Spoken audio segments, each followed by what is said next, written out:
Welcome to week 4. Oh, Link!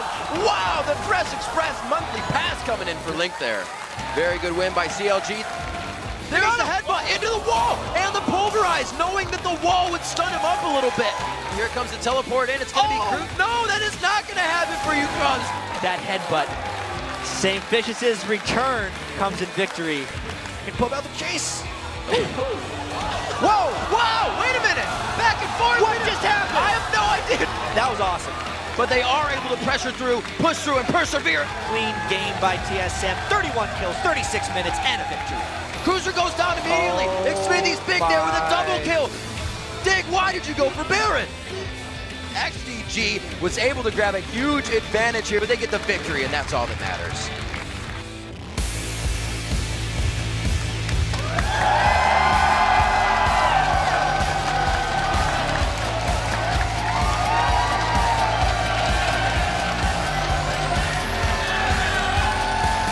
Welcome to Week 5 of the North American LCS Spring Split, coming to you live from our broadcast home in Los Angeles, California. The audience is fired up, and it's shaping up to be another great day for League fans everywhere. Hey everybody, I'm David Freak Turley, and joining me is Joshua Jat Leisman. How's it going? I'm doing pretty good. We got some new digs looking on the set today, and we got another 4 awesome games of LCS action. It's going to be a whole bunch of fun, guys, today. As you say, we've got 4 games coming up, starting with CLG taking on Cloud9. Then 6th place Evil Geniuses will face off against 5th place Curse, followed by Zion Spartan and Coast taking on Benny and XDG. Then we conclude our LCS day with TSM squaring off with Dignitas. But first, you've probably noticed we have some sweet new splash art in the set. And here at the broadcast team, we've been bitten by the Valentine's bug, and in the spirit of the season, we'll be giving away to some of you the brand new Heartseeker Ash skin. Right, so send us your tweets, and if it gets aired on our broadcast today, we'll be giving you 2 skin codes. So make them great, and then you get to share your prize with whoever you want. If you don't got a Valentine, I'll take it. Don't worry, guys. Definitely not free. I got you covered. Today we're asking you, which North American LCS Pros playstyle do you love the most and why? Yeah, send your answers to us at LOL Esports, and be sure to use the hashtag LCS. Now for a look at the latest news out of the LCS, let's send it over to Riven Kobe.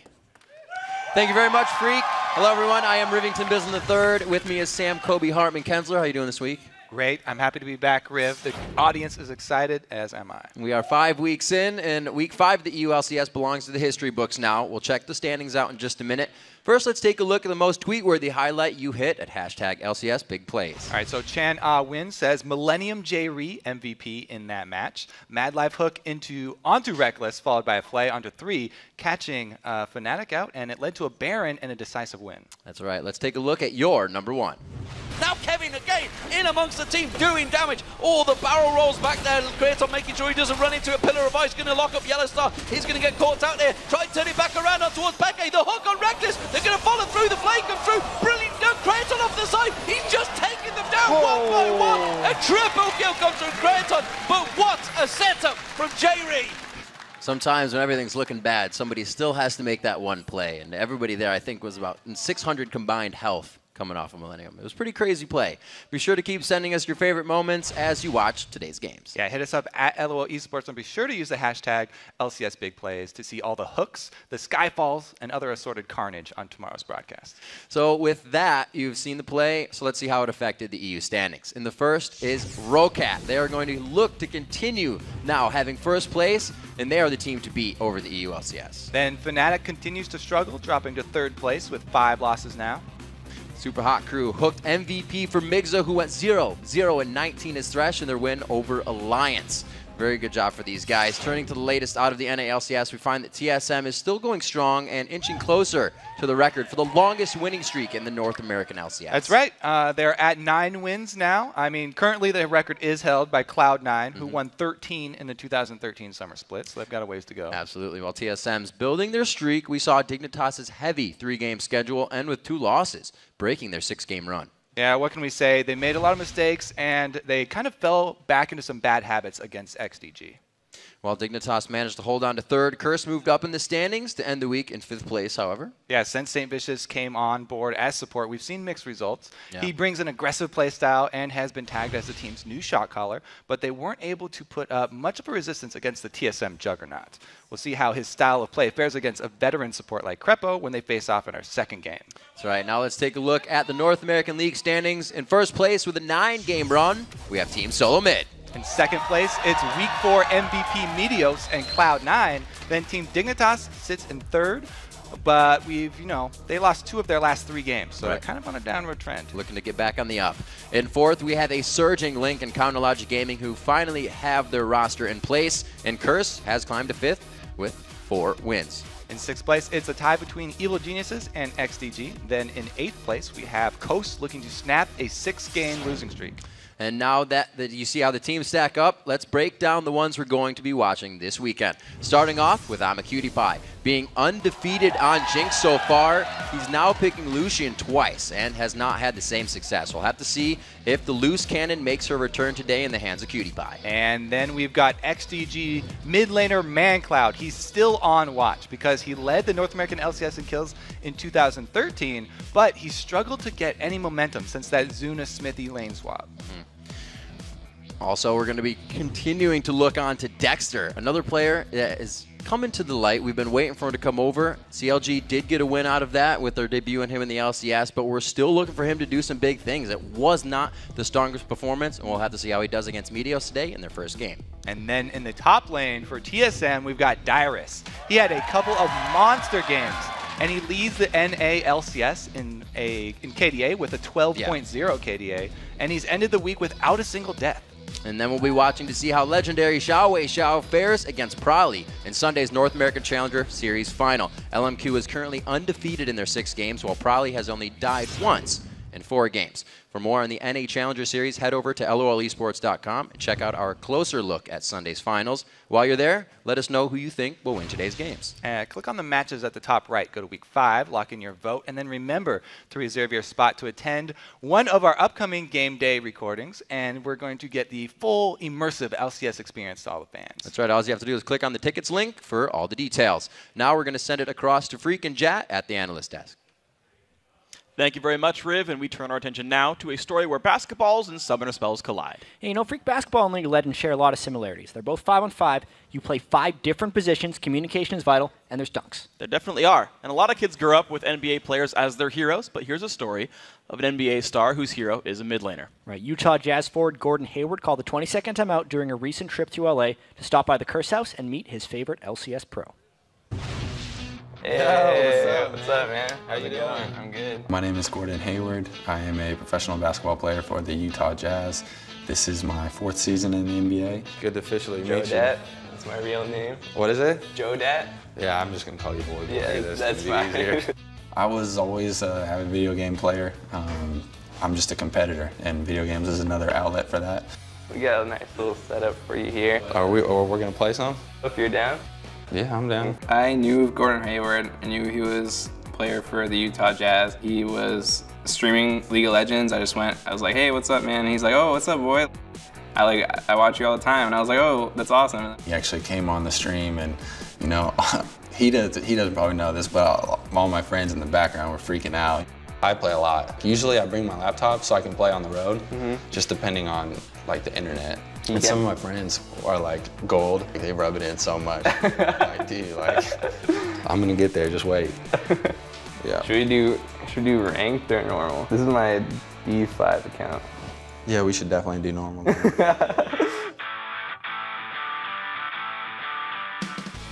Oh, come on. Nice try. All right, we got first blood. I'll take it. All right, I'm coming top. Uh-oh. Yep. I'm coming. Oh my God. Flash. Can you get back on with D? Nice job.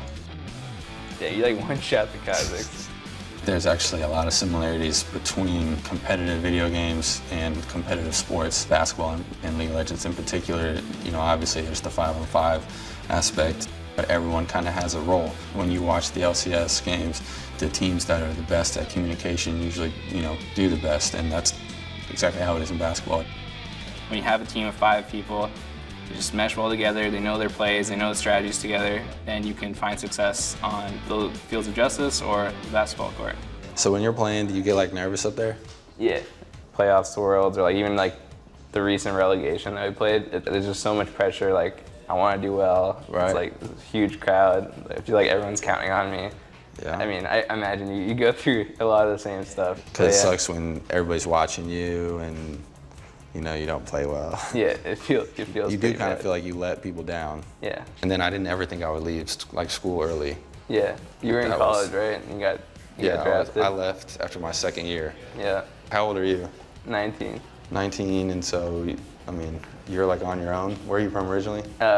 Berkeley. It's pretty crazy. We both were like a few years ago just living our lives, going to school, doing that, and we just kind of imagined that we'd just keep doing that, and we just got plunged into like these different worlds. Nice. We got a kill mid. I like it.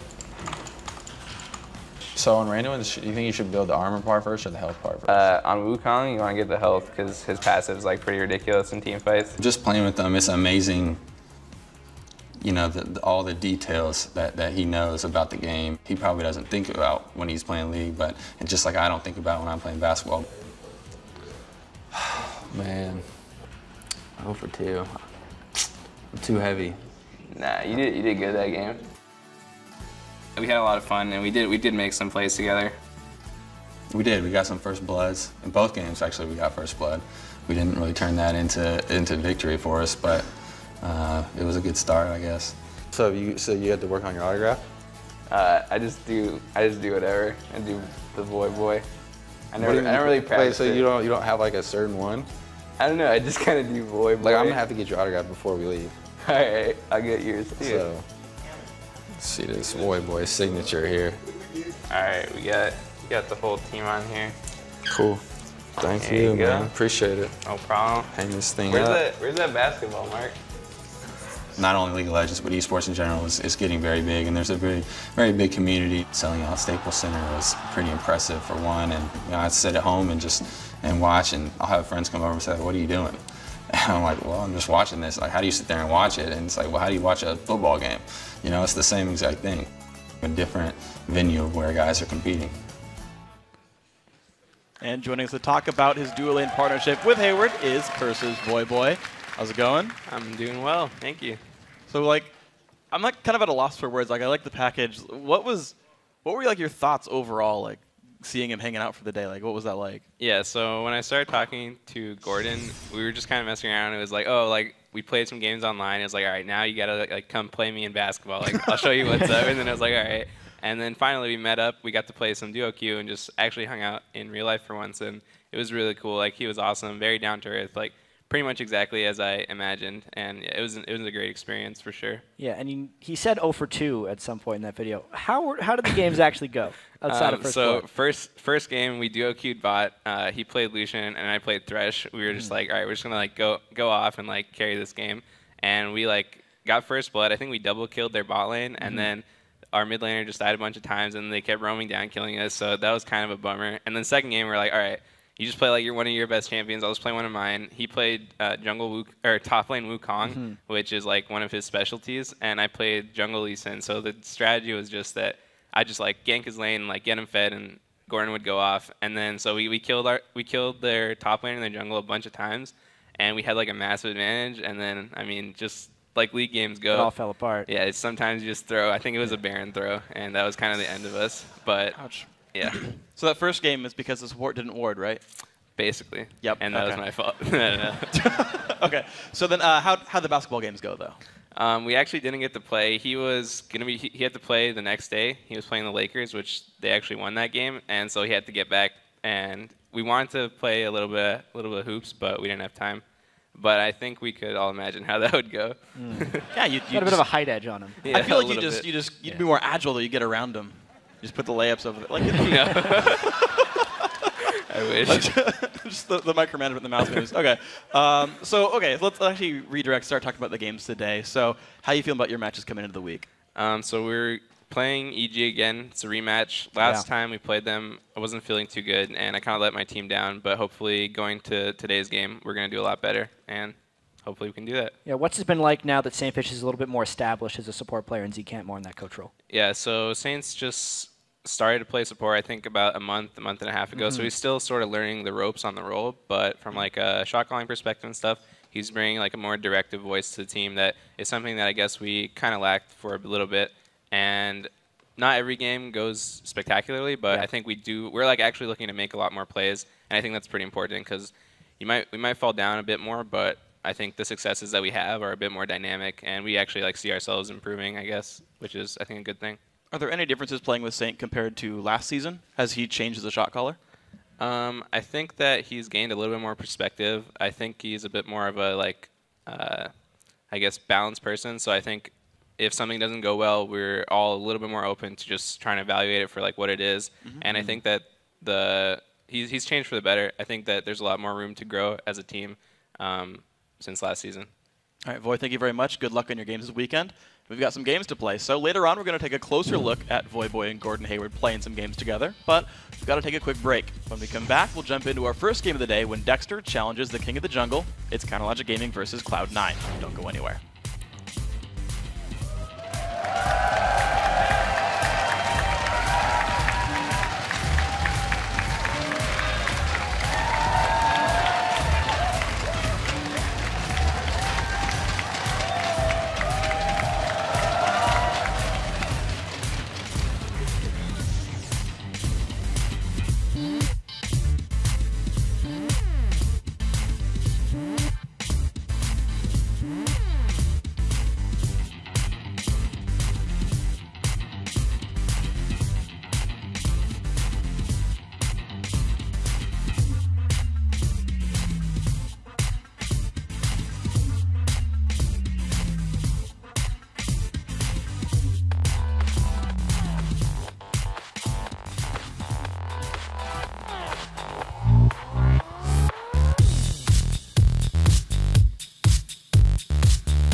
C9's weird because the thing that people love more than putting them on a pedestal is just ripping them down. I think it's really ridiculous how much flack they're getting. They're still, I think, the strongest team in NA, and there's a reason why they went nearly undefeated for an entire season. It's because they're just really good. Welcome back to the NALCS, everyone. A little love from Doublelift as we kick off our first game of the day, Counter Logic Gaming versus Cloud9. Fans are anxious to see what CLG's spinner wheel is going to come up with today. Yeah, I mean, CLG was one of the 2 teams that managed to hand Cloud9 a loss in the 2013 season, and right now, their mid lane is actually looking strong. Link carried on LeBlanc, going 8-1-6 in their win last week. Meanwhile, Dexter had a shaky debut in the North American LCS as Vi, so we'll have to see what another week in the team house has done for him. Right, and Cloud9 has been playing like a team possessed and bring a lot of early game aggression when it comes to the jungle. Meteos has definitely been putting up big numbers lately, only dying once in his 4 games on Lee Sin. He's making more early game plays than he did last year, so that's definitely an improvement. But as I always say, counter jungling is a team effort, and the rest of Cloud9 are definitely doing their part to make him look good. But now let's check out the starting lineups. On the blue side is Counter Logic Gaming. On the top side is Nien, jungle is Dexter, Link in the mid lane, Doublelift at AD carry, and Afro Moo. And support. on the red side, it's Cloud9. Up top is Balls, and the jungle is Meteos. The mid is High, the AD carry is Sneaky, and the support is Lemon Nation. And that is going to lead to our featured matchup in the mid lane. It is going to be Link versus High. Last year, he picked more passive champions in general, but he started this year off with an aggressive LeBlanc game. So I have to see what he tries to do. Will he repeat his success on Assassins, or is he going to return to his safe play style that allowed him to put up strong numbers last year? Then for High, one of the criticisms that we heard a lot last year was that his champion pool was too shallow. However, this year he has been delighting fans by mixing it up with new picks like Teemo and Yasuo to fit team strategies rather than just thinking about lane matchups. And we can see it looks like Link's a little more awake for this one. We'll have to see if High gets his head in the game here. Maybe he's just playing it relaxed and just not letting his opponents really see. You have to hit that balance. You can't be too relaxed. Got to zen out the moment. Figure out what's going on. Like you said, though, High's bringing out some champions. He's played 7 different champions as opposed to Link and 6, but we've only seen Link in the mid lane on LeBlanc, so it almost doesn't even apply yet. It's up to Link to pull something out, and that's another factor in these lanes is CLG has to come in here thinking that's Balls in the top lane, High in the mid lane, Meteos is in the jungle. We are the ones that need to win our lanes. Yeah, most of those champions for Link are jungle champions. Right. So everybody's looking at Yeah. what is Link going to be doing in the mid lane this season. Right. Maybe he'll go more assassin heavy. But man, already starting out with some bottom lane bans here from both teams. And Lee Sin taken out right away from Meteos. Counter Logic Gaming does not give that a second thought, but Cloud9 is heavily focusing the AD carry bans here. Yeah, definitely looking right at Doublelift.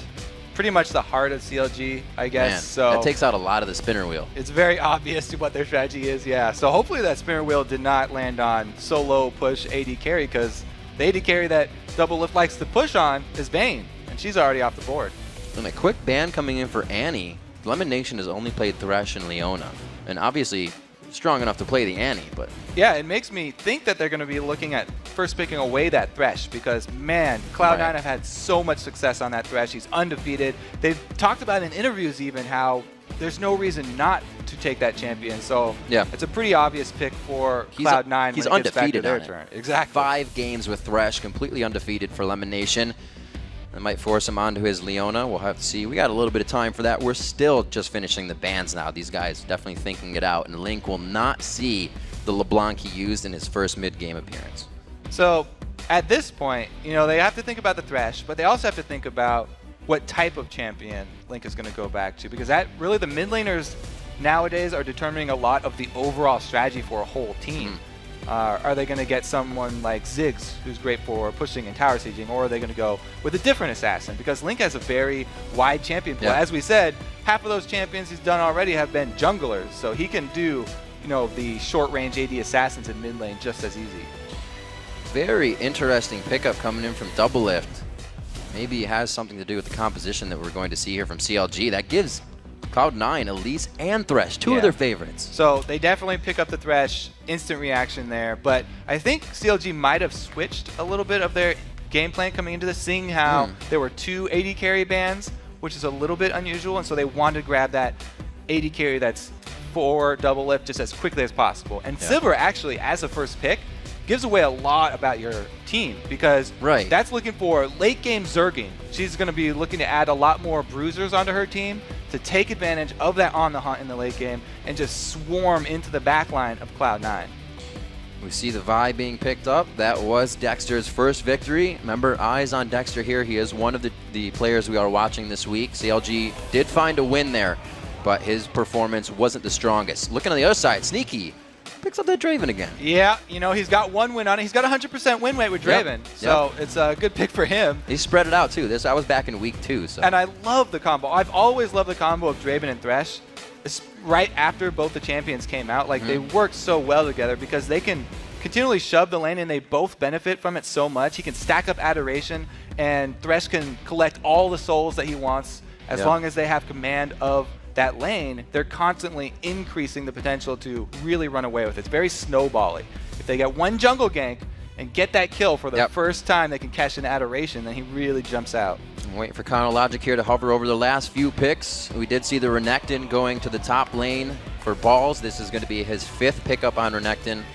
He is 3-1 so far on that. Looking at Lulu being locked in here. It's not a stranger for Afromu. Yeah, so the Chronologic game Actually, picks, there's 2 supports. I'm sorry. So it's a little bit stranger. The Lulu's going to be mid because you know that's super popular right now.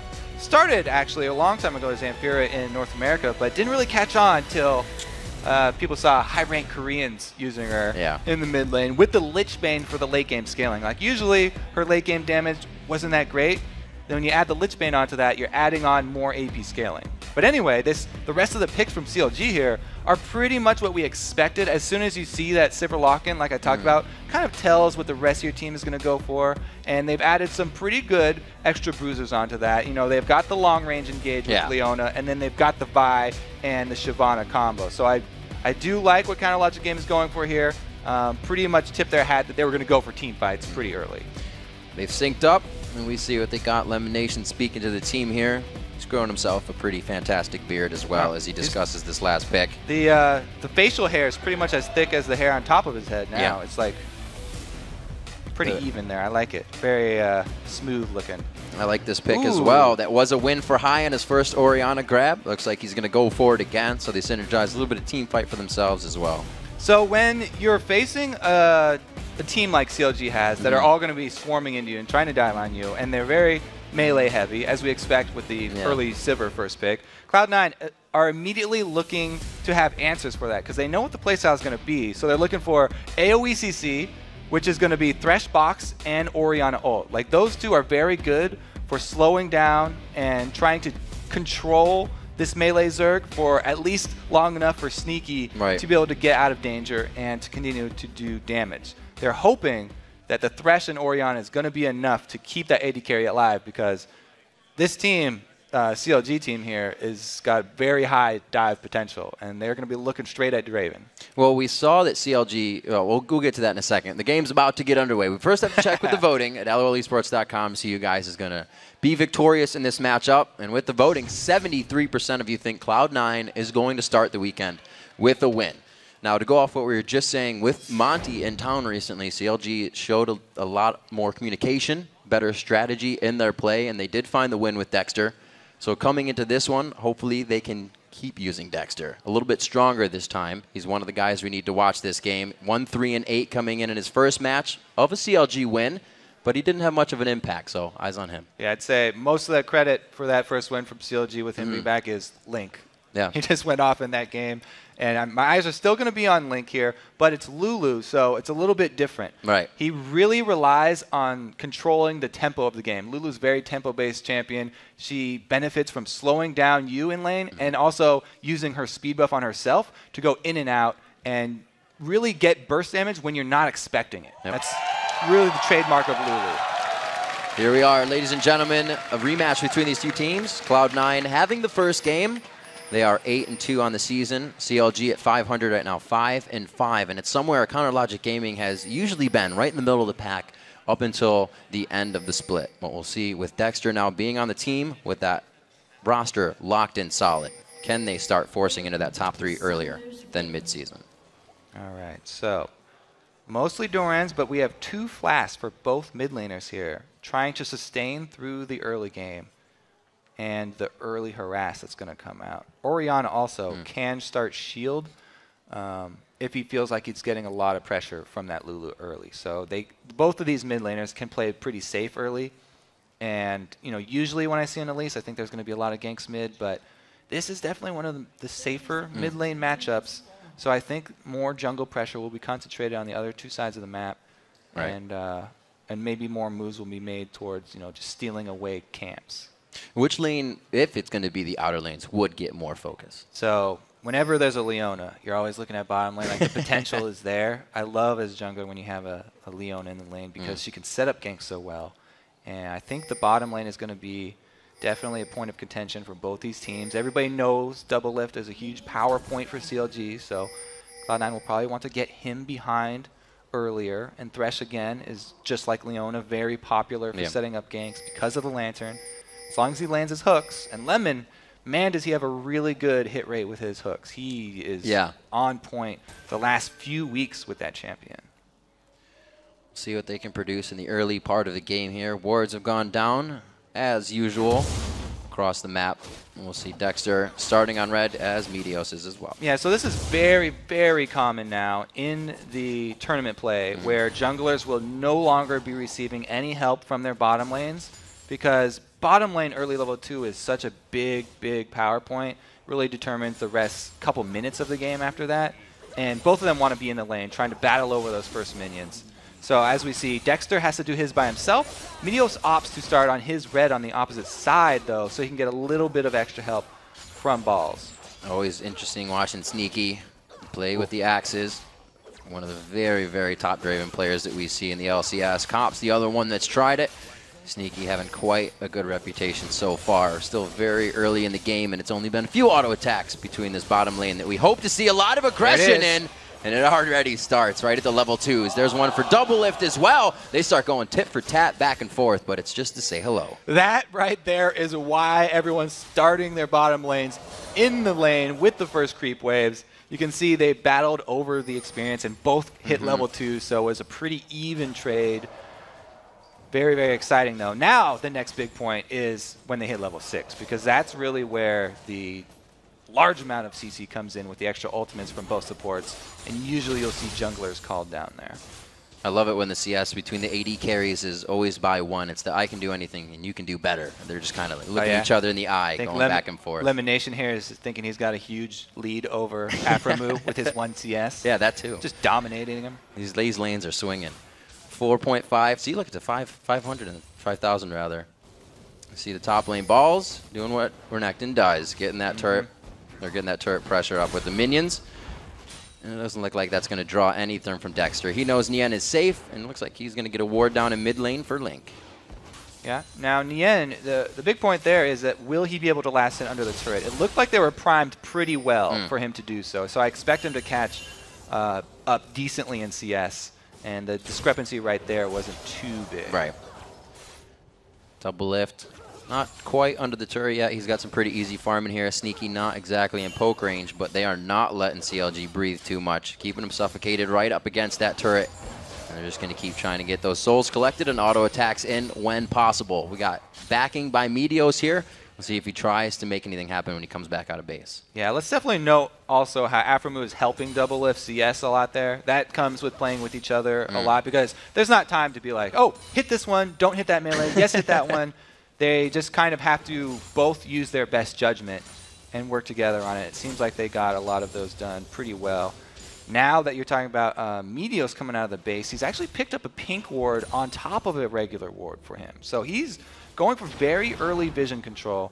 I always like to keep the timer on those early pink wards to see how long they can last, because it's a very big gold investment early, but sometimes it could pay off for even like 10, 12 minutes of vision. We'll see where he decides to put it. One of his most recent comments was, if all your lanes are winning, go and fight the other jungler. Make yourself useful so he can't help the lanes. Yeah, and as an Elise going against Vi, I definitely like that strategy because it's pretty easy for Elise to get around Vi's Vault Breaker. If you cause Vi to miss her Vault Breaker, then Elise is definitely going to have the upper hand in that 1-versus-1 matchup. They just placed Great this timing. ward, and so he comes in to clear it out. He knows that's a possible area to get that counter gank in. Like we said, that Leona is going to be big with Dexter if he decides to come down to this bottom lane.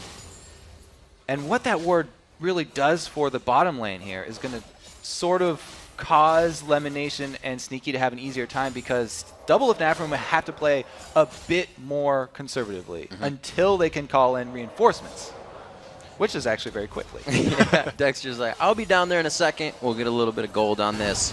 And it looks like so far so good in that bot lane. Man, if Dexter kept going up that river, he could have got the other pink ward too. That would be 2 early pink wards destroyed. Would have been a great lead for them. Hello, Link. So we've got Link, or High is pretty far away. He's level 6. He'll be all right. Yeah.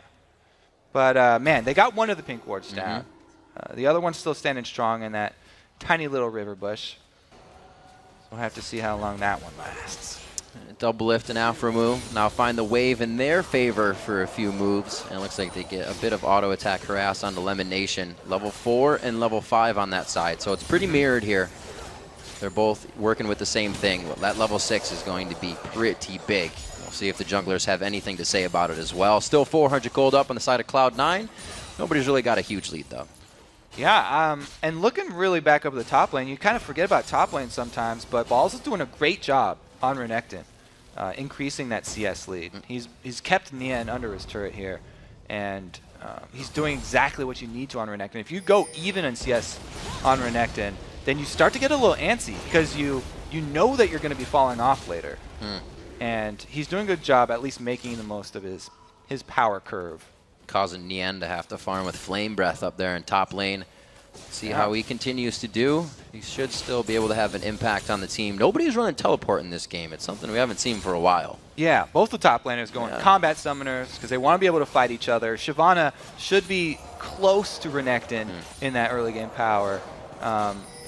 Post level 7 now, he should be getting a bit more confident. But man, has Balls really made use of that Doran's Blade start? It's a very aggressive start, especially for a top laner who has no extra wards. Dexter easily could have gone up to that top lane multiple times when the ward coverage fell off. As you can see, both top laners really blind here. But he's opted to go bottom. As we said, a lot of focus on the bottom lane, and it is that level 6 Vi. They really want to convert this kill. I think he's waiting for Afromu to hit his 6 just to make sure they can blow everything all in the same gank. Meanwhile, I was going to say, the Elise is heading down as well. Both teams know level 6 bottom going to come in soon. Reading each other's minds, Kobe. This would be the best time for that to happen. A very nice flash. But the flash for the ultimate, Afromu will take that any day. Yeah, Afromu pretty happy with that. But what happens when your jungler ganks first and it's unsuccessful? It opens up for the counter gank they don't really expect. Elimination kind of giving it away there because they charge up very early. It's pretty easy to tell. You get that behavior in the bottom lane. change. Yeah, just the behavioral change, noticing that in your opponent is a really big part of everybody's laning phase, really, no matter what lane you're in. As a slice right through a Dragon's Descent that might have pushed Balls back to the turret. Here we go. We're going to get this down onto the Dragon 9 minutes in. It looks like they might get a little bit of pressure here as they back off. Disappeared. Magical act there by the Dragon Shockwave. There we go on to Link. Forced to flash out. Looks like he does get a little whimsy speed down for himself. The pink ward still sitting alive for Cloud9, and they get down another one. Yeah, 3. They're spending a lot on vision here. If they can get the dragon, it'll pay off, but CLG are still in the area, and they're looking to contest. They go right onto High. Very nice attack. He shields. He's getting everything, and only Afromu's there to help him. They throw down the Wild Growth, but Dexter's going to have to walk out on this. A very nice fight coming in from Counter Logic Gaming as they completely reposition themselves to the bottom side of Dragon. Link gets the first blood with his Ignite tick there, and they get control of Dragon. Plus, that should probably be 2 pink ward kills. Cloud9 a very bold start on that Dragon. Even though they have Elise and they can tank it up with her Spiderlings, nobody on CLG down, nobody on CLG out of position, and they still force it a second time, trying to make use of that pink ward. Great job by CLG countering there. And in the top lane, Balls actually used his Ignite, almost killed out Nian. Nian gets both summoners coming out of that engagement, so they may meet him in the top lane in just a bit. That was big by CLG, now up about 1,000 gold and a kill in their favor. Yeah, he was able to survive, you know, not having to blow any of his own summoners. But Balls still does have his splash, so he's not too worried about the ganks. He hasn't actually picked up any wards still. So if he continues to push like this, I would expect Dexter to actually pay attention up to that top lane for a little bit because it is that closely contested point. But Ball should probably be pushing anyway since he has the Tiamat very early here. I think he'll continue to do so. All right, so we are 11 minutes in, our little bit of action that just factored in. Link blowing Flash off the command Shockwave, but Counter Logic Gaming, like we said before, have been coming in beautifully with the communication and strategy. Yeah, it was a little bit like a split second maybe early engage there from Dexter, but he saw the perfect shot. When you can get your Vault Breaker to land like that, he had it fully charged up, he flashes so that it lands, then gets the auto attack reset, and then uses his ulti. So he landed everything there onto his primary target, and they were able to take down Lemon Nation in the end. And they know this can't go any farther in favor of CLG. They need to kind of kick something back for themselves here.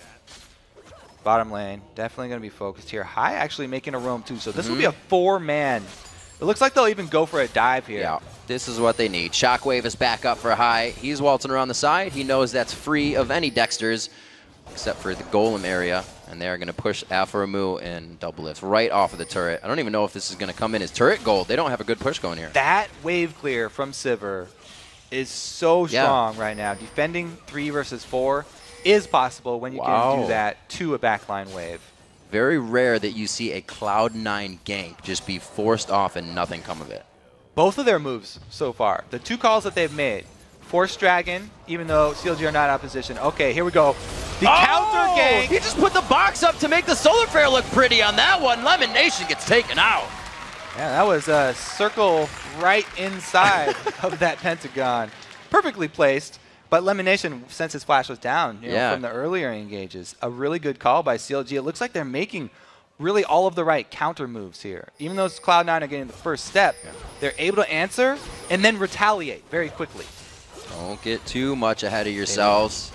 This could be, oh man, they go right on a sneaky. He's not even gonna get a chance to blink on this one. The ultimate quickly taken out. Dexter with the great aggro from the turret on that. The tempo has completely shifted in CLG's favor, and now they're chasing balls down here. What is this going on right now? Nian goes into Dragon's Descent. It's a few more bites. He protects his gold.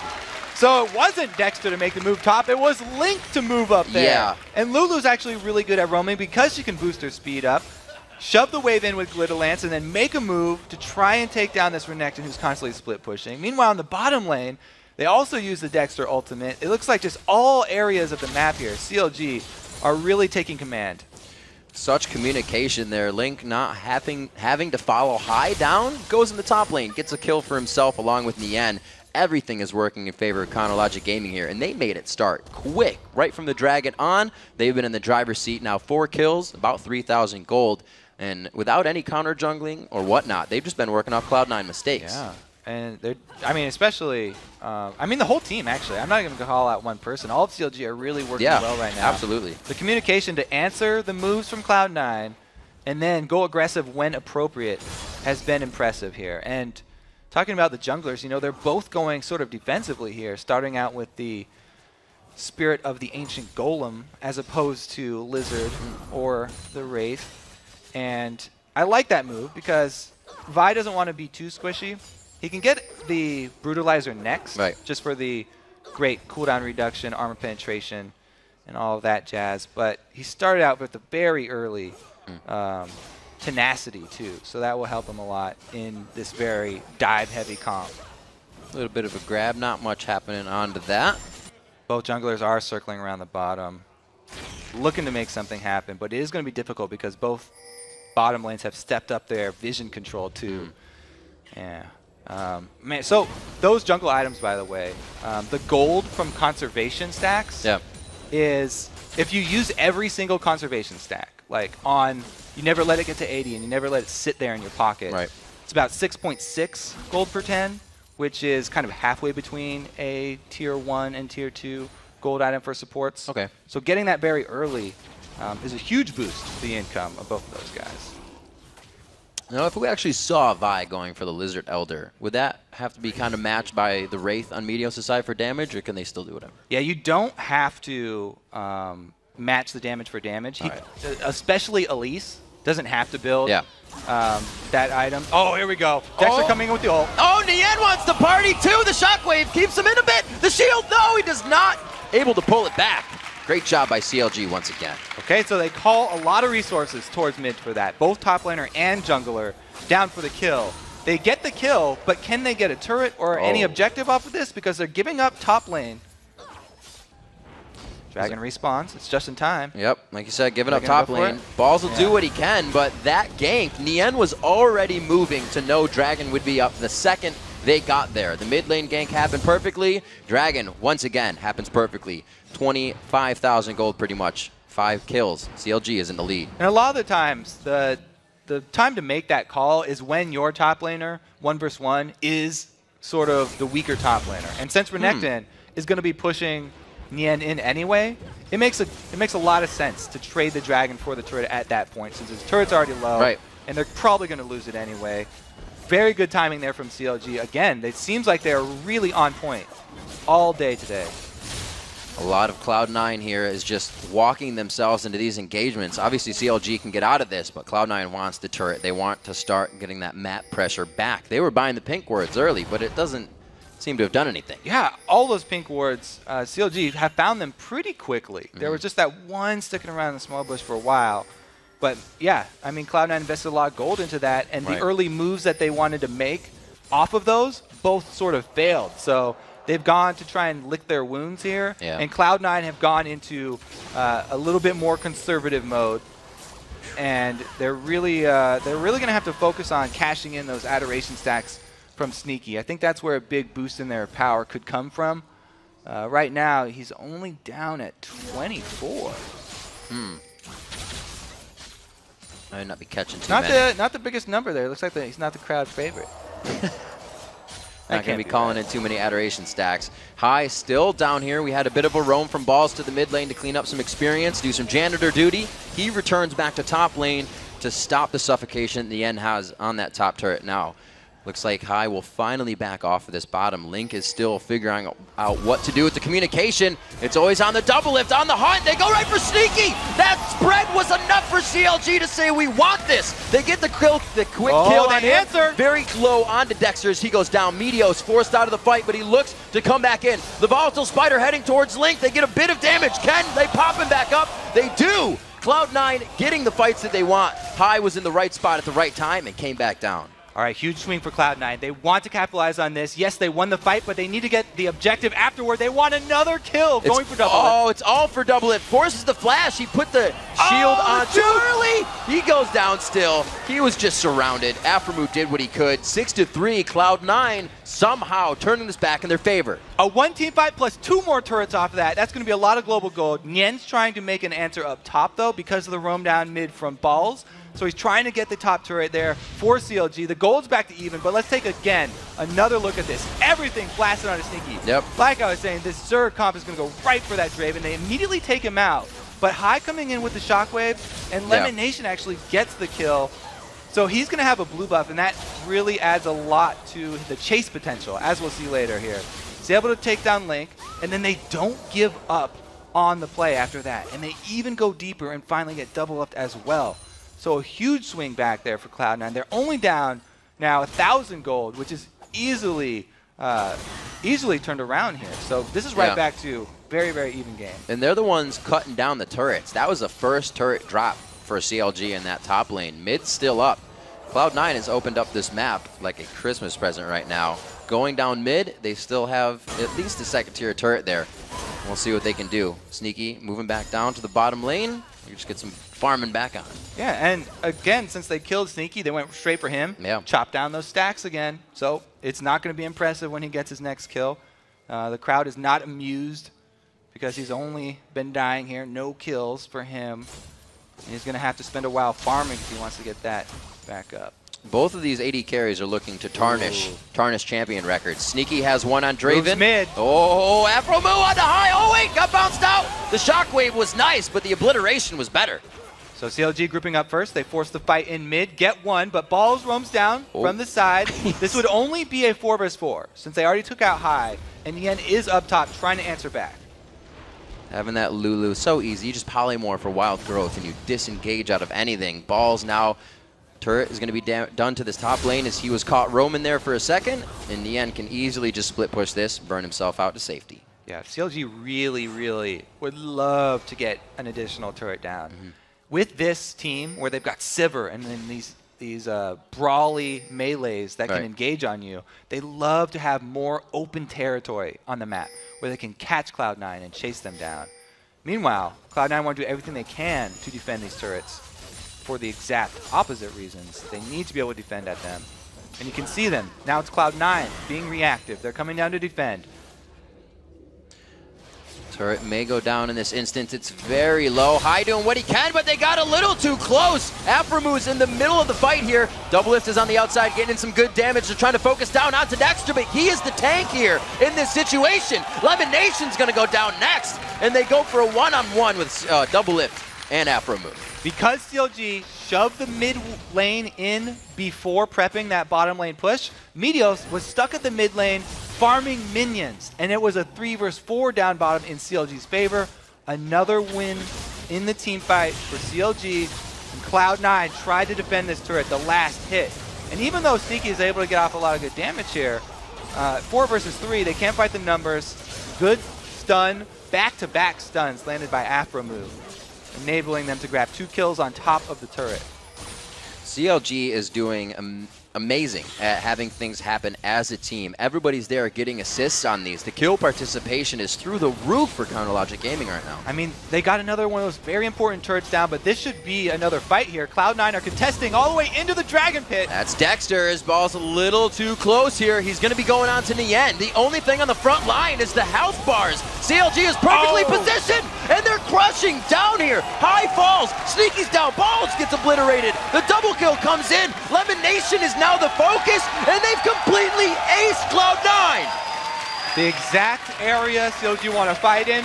They draw Cloud9 away from turrets, turn on the hunt, and just obliterate Cloud9. They could even go for it. Wow, this is a very early Baron, but everybody's dead from Cloud9, so they should have an easy time of it. Balls really want to get in there disrupt, but they use the stun onto Nien too, so they don't really have a lot left to peel. Even though it was a good shockwave here, it's very rough for Cloud9 trying to get out of this one with all of those melee-heavy champions sped up by Sivir. And it is going to be the Baron. CLG on point right now, 14-4. Nobody has done this to Cloud9. Absolutely not. The spinner wheel definitely hit something good today for Counterlogic Gaming. 14-4 here, 24 minutes into the game. They have an 8,000 gold lead. The only person who has a decent amount of money here is Meteos with 3 kills. Yeah. I mean, Lemon Nation has 1 of the kills, and the 3 other ones are on Elise, who's not really a late game carry. Elise is about getting the lanes going and getting the early pressure. So it's looking pretty dire here for Cloud9 as they head towards the late game. They weren't able to get the kills onto Draven that they wanted, and he never really got his lane going. Balls did a great job up top, shoving in the end and keeping his pressure for a while. But it's the calls that were made sort of in the mid of the map and towards that bottom side that were really kind of backfired for Cloud9 early. Yeah, and they got to be counting their blessings that CLG does not force them into a fight. A 3-item doublelift right now to a Bloodthirster, Pickaxe, Sneaky, and that's almost the same case for all the inventories. They are far ahead right now of Cloud9. Yeah, pretty much every person on CLG having a completed item over their counterpart on Cloud9. Even the supports, Aegis completed already in the Talisman of Ascension too, the Sightstone. It's getting and looking grim right now. Bottom turret is the next focus for Counterlogic Gaming. Very early in 25 minutes. We've already seen that Baron get hit up from CLG because that was the ace of Cloud9 at Dragon just a few minutes ago, and they're still working the driver's seat. Yeah, so CLG right now, they're looking to increase their vision control inside the jungles because they love fighting in the jungles. Right. They can take advantage of any person on Cloud9 who's out of position. Whereas Cloud9, all the Cloud9 fans right now are hoping for a tower defense that results in a land cocoon on someone squishy out of position, But it's not going to happen here. Sneaky already getting chunked. Oh my gosh, he goes down immediately. A turret gets dropped before by Doublelift, and they're still going through. Link gets a kill for himself on Elimination, and Cloud9 can't even stand up to the initiations. Yeah, Nien's is running wild inside this Cloud9 base, going wherever he pleases, farming 2 waves, taking Nexus shots, and they get the inhibitor. They're looking to end it already. Counter Logic Gaming looking to go 6 and 5 here on the split. They're still looking at Nexus turrets, but they have balls in front of them. The Dominus goes down. That's a great shockwave. Maybe something they need, but a 2v1 right onto High. He has no chance, and everybody from Cloud9 is forced to back out. Meteos doesn't look like he'll make it out. They were able to go right at Link, make sure he couldn't follow up the shockwave with any extra damage, and CLG with a dominating early performance here. They completely dismantled what we see Cloud9 usually do. Cloud9 is on tilt this game, if you will. Seems like, yeah, they're doing a great job here. So, again, just coming around behind the turret, Nien just has the confidence here to flank right in between turrets. He goes straight for Sneaky, dives 1 turret, takes a couple more here, and chases off everyone from Cloud9, allowing an easy turret kill. That's really the only problem that CLG would have in this game, is trying to crack those turret defenses, the siege strategies. But once you are able to catch Cloud9 before they set up around the turret, and they get them between, it's pretty easy for them to zone off the turret, and then Doublelift makes quick work of it in the back. He may have short range, but he's got plenty of damage. Baron should be wearing off pretty soon. Cloud9 have done what they can to stave off any more damage. They lost the inhibitor in bottom lane, which really allows CLG to do whatever they want on the top side of this map now. They can spread Cloud9 thin if they want to put someone in that bottom. Yeah, very, very rough here for Cloud9. At this point, it's back to the bush ganks. Try and rely on vision. If you can pick somebody off, then maybe you can make something happen. I mentioned the cocoons and the thresh hooks are really what they're counting on. Need one of those to land on Doublelift or Link. Try and take out one of the powerhouses early. But they're circling around and putting themselves in sort of a bad position here. They actually need to defend with the turret. And being outside of the turret doesn't really help them. Everything's going to be really hard. Wow, oh my gosh! Sneaky's level 12. Doublelift is level 15 right now. These guys are getting completely and surgically removed from the map. Meteos will be next. Doublelift takes a few too many shots to the face, and he'll go down for the hands of High. It looks like Boss will be tacked up between 3. Nien's coming in to get a little bit of this fight, but it's just to push them off. They are making Cloud9's base, or they are tearing it apart, I should say, as they get the kills. Yep. High may not be able to get out of this. Nien gonna back off here though. Because he is the full tank Shyvana, he didn't go Blade of the Ruined King. Not looking to assassinate anybody under there. And man, that was just a weird call there from Cloud9. I mean, they're so far behind that they really need to use the turret in their fight. Circling around behind CLG to sort of force a 4 versus 4. Oh! Wow. Almost cuts his head off there. That was close. That didn't taste anything like purple. High's 1 versus 3 plus a dragon here. Oh, the outside, he's gonna get zeroed out! They draw, partner! That was beautiful. Yeah. The showdown at high noon. Aphromoo comes in to lay down the law. Very close. Both mid laners losing their lives though. Nien's gonna suck up some of the resources here on the side of Cloud9. They have not gotten much of their own. That jungle has been CLG's this entire game. And they're still looking to get themselves around. They got the sweepers out, obviously the sight stones, the pink wards. They're doing everything they still need to. Saying tilt earlier, was a little actually out of class. It's Cloud9 still doing what they can to keep themselves in this game. Cloud9 are a team that are constantly fighting back. They will not give up. Sneaky here is going to have a hard time though. Let's stand aside. There's a dragon though. Dragons are pretty hard to run away from, especially. Oh no! Haha! How about that? Good escape. That's does he get an adoration stack for living? No. But at least he gets to live another day. He's trying to cast him in. He's up can't to, find a teller. 81 now, so he's getting him up there. A little bit. It's nothing huge like Cop was when on Cop's Draven game, but it's a little he's been able to get some farm under his belt at least. He was level 12, now he's 14. Doublelift just hit 16, so you can see just how far they're behind. They're always trying to get that next rung of the ladder, but Doublelift is already 7 rungs ahead. 22-6 is the score. A lot of those kills are on Doublelift. He's had 17 kill participation out of that 22, and they're looking to get 60,000 gold to 43,000 right now. They're playing it slow. The CLG doesn't look like they're going to make a mistake that would cost them the game here. Well, they're going for Baron before taking out the inhibitor again. I think that they could easily win that fight around the inhibitor if they wanted to be super safe first. This kind of opens up a potential steal from Cloud9. This is a potential comeback moment here around the Baron. Meteos on Elise is a champion that's great at stealing Baron. Looks like they try to get around. Well, Dexter, where are you going? Oh my God, Dexter, right back to Sneaky. Nobody's there to peel for him, but they do all come back. Lemon Nation and Meteos doing what they can. They may get Link. A beautiful wild growth saves him and deters that engagement. It's double lift and high, back and forth now. He's never going to live this. The shield, but only for so long. Sneaky is now the focus. They get back onto him, and not any amount of peel in the world could have stopped Nien right now. And he's still in a 3v1 situation. The rest of the cavalry arrives, and it looks like Cloud9 is going to be forced into another fight. So they draw C9 out of the base. They stop the Baron. I think that's definitely a good call instead of trying to finish it there. And Dexter with the long range initiate. This should be the game here for CLG as well. Pushing right into the base. Pretty clean. Got a few early deaths, 20 seconds on those timers, so we may get high back in here. He won't have Shockwave up, but this is looking 10 bad. seconds. They are turning this base into shambles right now. Cloud9 might be able to defend this. They've got Draven and Orianna coming right back up. It's gonna be a hang on. CLG backs off for now, but they have a lot to work with, and I don't think they're too scared to approach that front door in just a few seconds. Yeah, maybe a little bit of a roundabout way of doing it, but they got exactly what they need to get done. 2 inhibitors down now. Now it's a very easy Baron to force. They can make the exact same fight happen right now. So let's see exactly what did happen. Dexter, as we said, went for the long range, going straight at the damage of Cloud9, and it's very chaotic here, very spread out.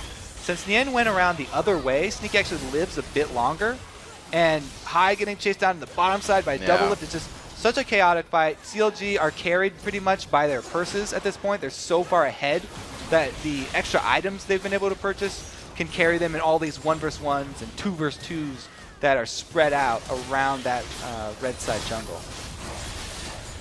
Cloud9 getting out of their base when they can. Trying to get everything out of that front door and get things cleaned up here. It was quite a party that CLG just threw without their permission. And it looks like they are trying to do... But we're still in the game here, you know? They haven't ended it yet. There's Baron still alive, so there's hope. Whenever Baron's still up, the losing team has hope. That's true. It is a scary thing.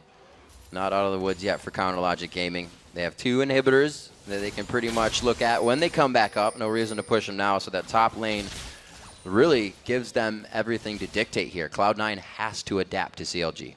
All right, so they haven't even waited really for the super minions to get into the base. And they're just burning this sucker down. He's going down really fast. But Meteos is in the area, so pretty much exactly the same thing we saw before. They got to be careful how much they bait this. There's less flashes this time, though. So it's kind of hard, a little bit harder to engage for CLG over the back of the wall. You know, they don't have people who are jumping right over there. Poor Baron. Now the super minions are making their way to the base, though. CLG have really, all they have to do is wait. They just need to be patient. They're actually tanking Baron right now, and Nien doesn't even really feel it.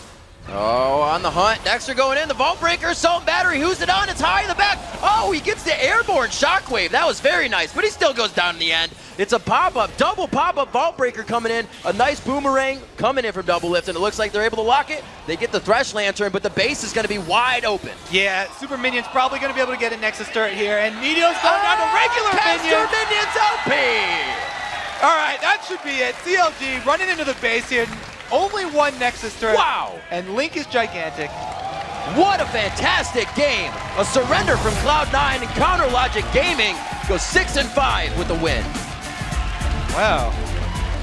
You have to be worried for CLG, though, because the spinner might have landed on win 1 game, give fans false hope. Oh, no. No, please don't say it.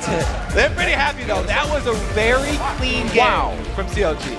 Very clean game. And they take down one of the juggernauts of the league. Top 2 team right here, Cloud9, falls to CLG. Double lift, riding on a cloud right now. You can tell. Look at that smile. We say it's nothing. Easy. It's easy. There's Dexter. We were watching Dexter a little bit. 2, 3, and 15. Definitely supported. He did play very well. It was 1, 3, and 8 last time. Like I said, 2, 3, and 15 this time. But the 2, 3, and 15 doesn't tell you that he was going 50-yard Vault Breakers or Assault Batteries to start these engagements for his team. That was amazing play by Counter Logic. It was all the counter moves. The early counter moves from CLG really got them into a good place, and it gave them the confidence to go aggressive. Yeah. You know, and then they turned it into dives bottom lane. Then they turned it into you know, kills on Sneaky, keeping down that Drape, never let him get his adoration cash in. So really well played from CLG. And Cloud9, not to say that they played bad. It was just those 2 early calls that got turned around on them. Right, those were coming down to the Dragon. They did blow Link's flash, like right there. He got the good shockwave, and then they all circled around Dragon and completely crushed that fight. Got Dragon for themselves. And then the other time, coming in, I almost forgot it now. Oh, catching out down bottom when they go for the four men. I was like, it happened mid. No, it was bottom. The Roam when they messed it up. Double was able to wave clear with that Sivir. So. It was absolutely amazing play. You can see the guys' smiles on their faces as they wrap up, and there is more LCS action coming up. When we return, Dexter and Link will join Freak and Jat in the studio to talk about their big win over Cloud9. Then, Evil Geniuses took the win in their last meeting. But will St. Vicious tip the rematch in Curse's favor? We'll find out when we come back.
Hit the ball.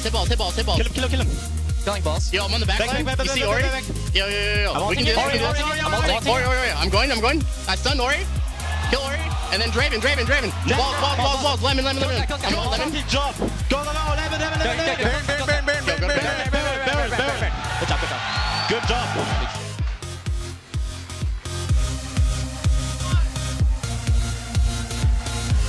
Hello and welcome back to the North American LCS. We want to welcome, hot off their big win, CLG's Dexter and Link to the desk. So guys, congratulations on the win. What was your plan coming into that match? We had a strategy that we've been planning for a while, and we just practiced team comp. And then they actually kind of did some weird stuff with their ban phase.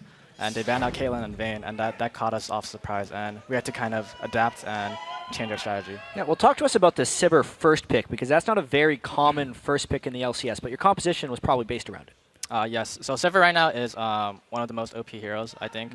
Just because her ulti is she just makes your whole team run super fast, and you know, it just gives you so much mobility, and it allows you to play around like tanks, plays around. Like if you run faster than them, they can't damage you, which means that you can just choose whenever you want to fight.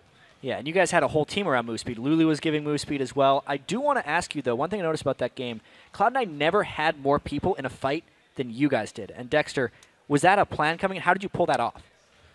Well, I think after the first gank in bot lane, we just got the advantage there, and all other lanes besides the bot lane was like kind of even or better. And we knew that if we just go into the late game, we're just going to outscale them because we have Sivir and we have Lulu. And there's no way anyone on our team can die pretty much because we have Lulu shield, we have Lulu ultimate, we have Sivir movement speed.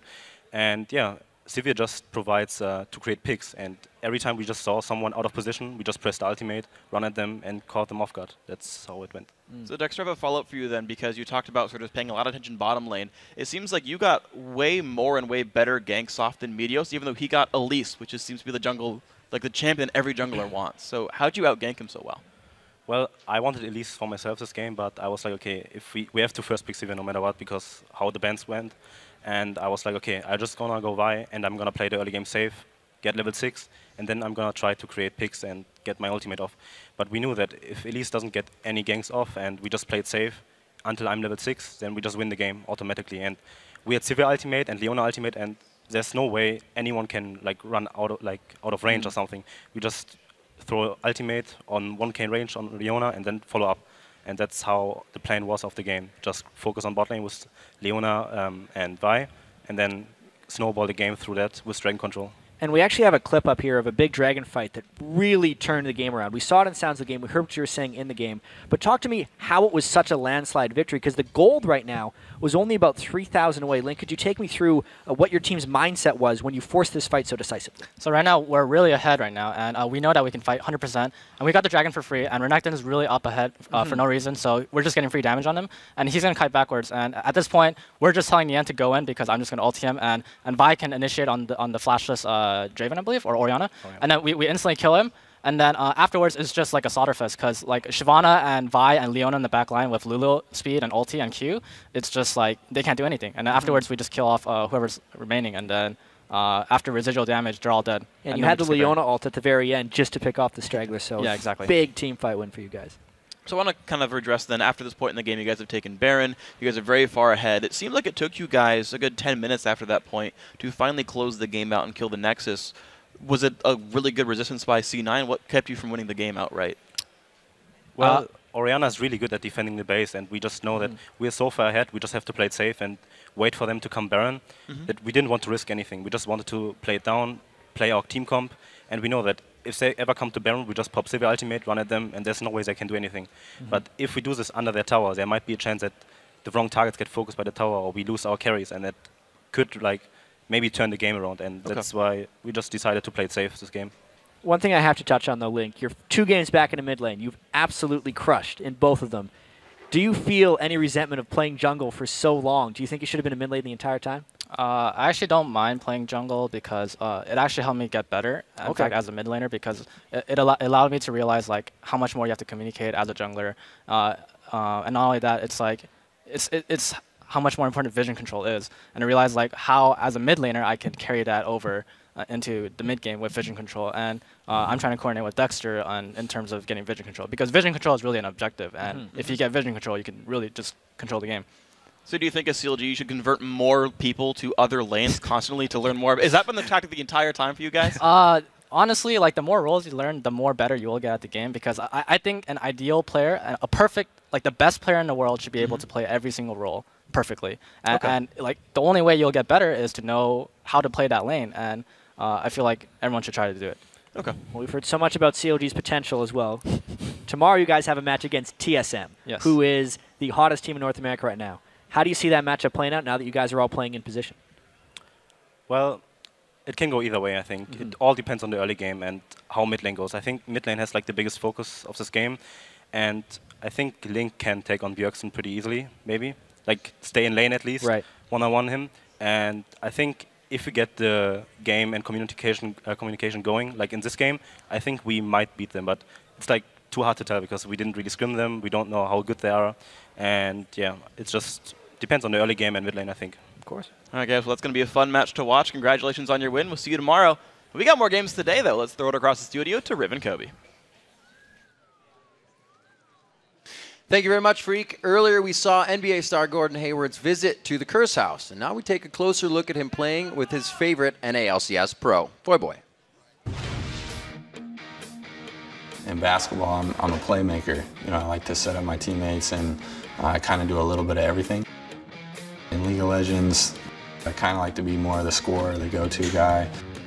All right, I'll support Free. We'll go ham. All right, I got hooked now. You have to make those plays. I might look for something. I'm going for it. I'm flashing. Oh, get it. Get out. Run. We got first blood. It's worth. He was not afraid to like go aggressive. He was like all in and like get the kill. So I saw a lot of myself in him. Just those little details about the game is something that I learned, which is pretty amazing that all these guys know all this stuff. You know, I think my favorite thing about that is they're both kind of still in awe of each other's presence. They're like, you're kind of like, whoa, damn, a pro basketball player. And he's like, damn, a pro League of Legends player. They're both just kind of sitting there like, yeah, cool. Because they both know how to react to each other. It's awesome. Can I have your autograph? Yeah, you can have mine. All right, let's dive into our next game. 6th place Evil Geniuses versus 5th place Curse. And these two are teams that have brought the most variance in the NALCS. So hopefully we'll get to see some new champions.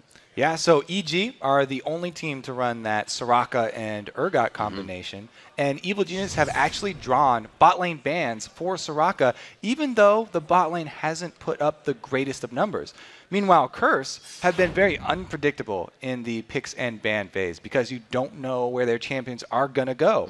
We saw Quas pick a top lane Gragas in their win over Dignitas last week and then switch to mid lane. And the variation in strategies that come from Curse, I really think that makes them very dangerous.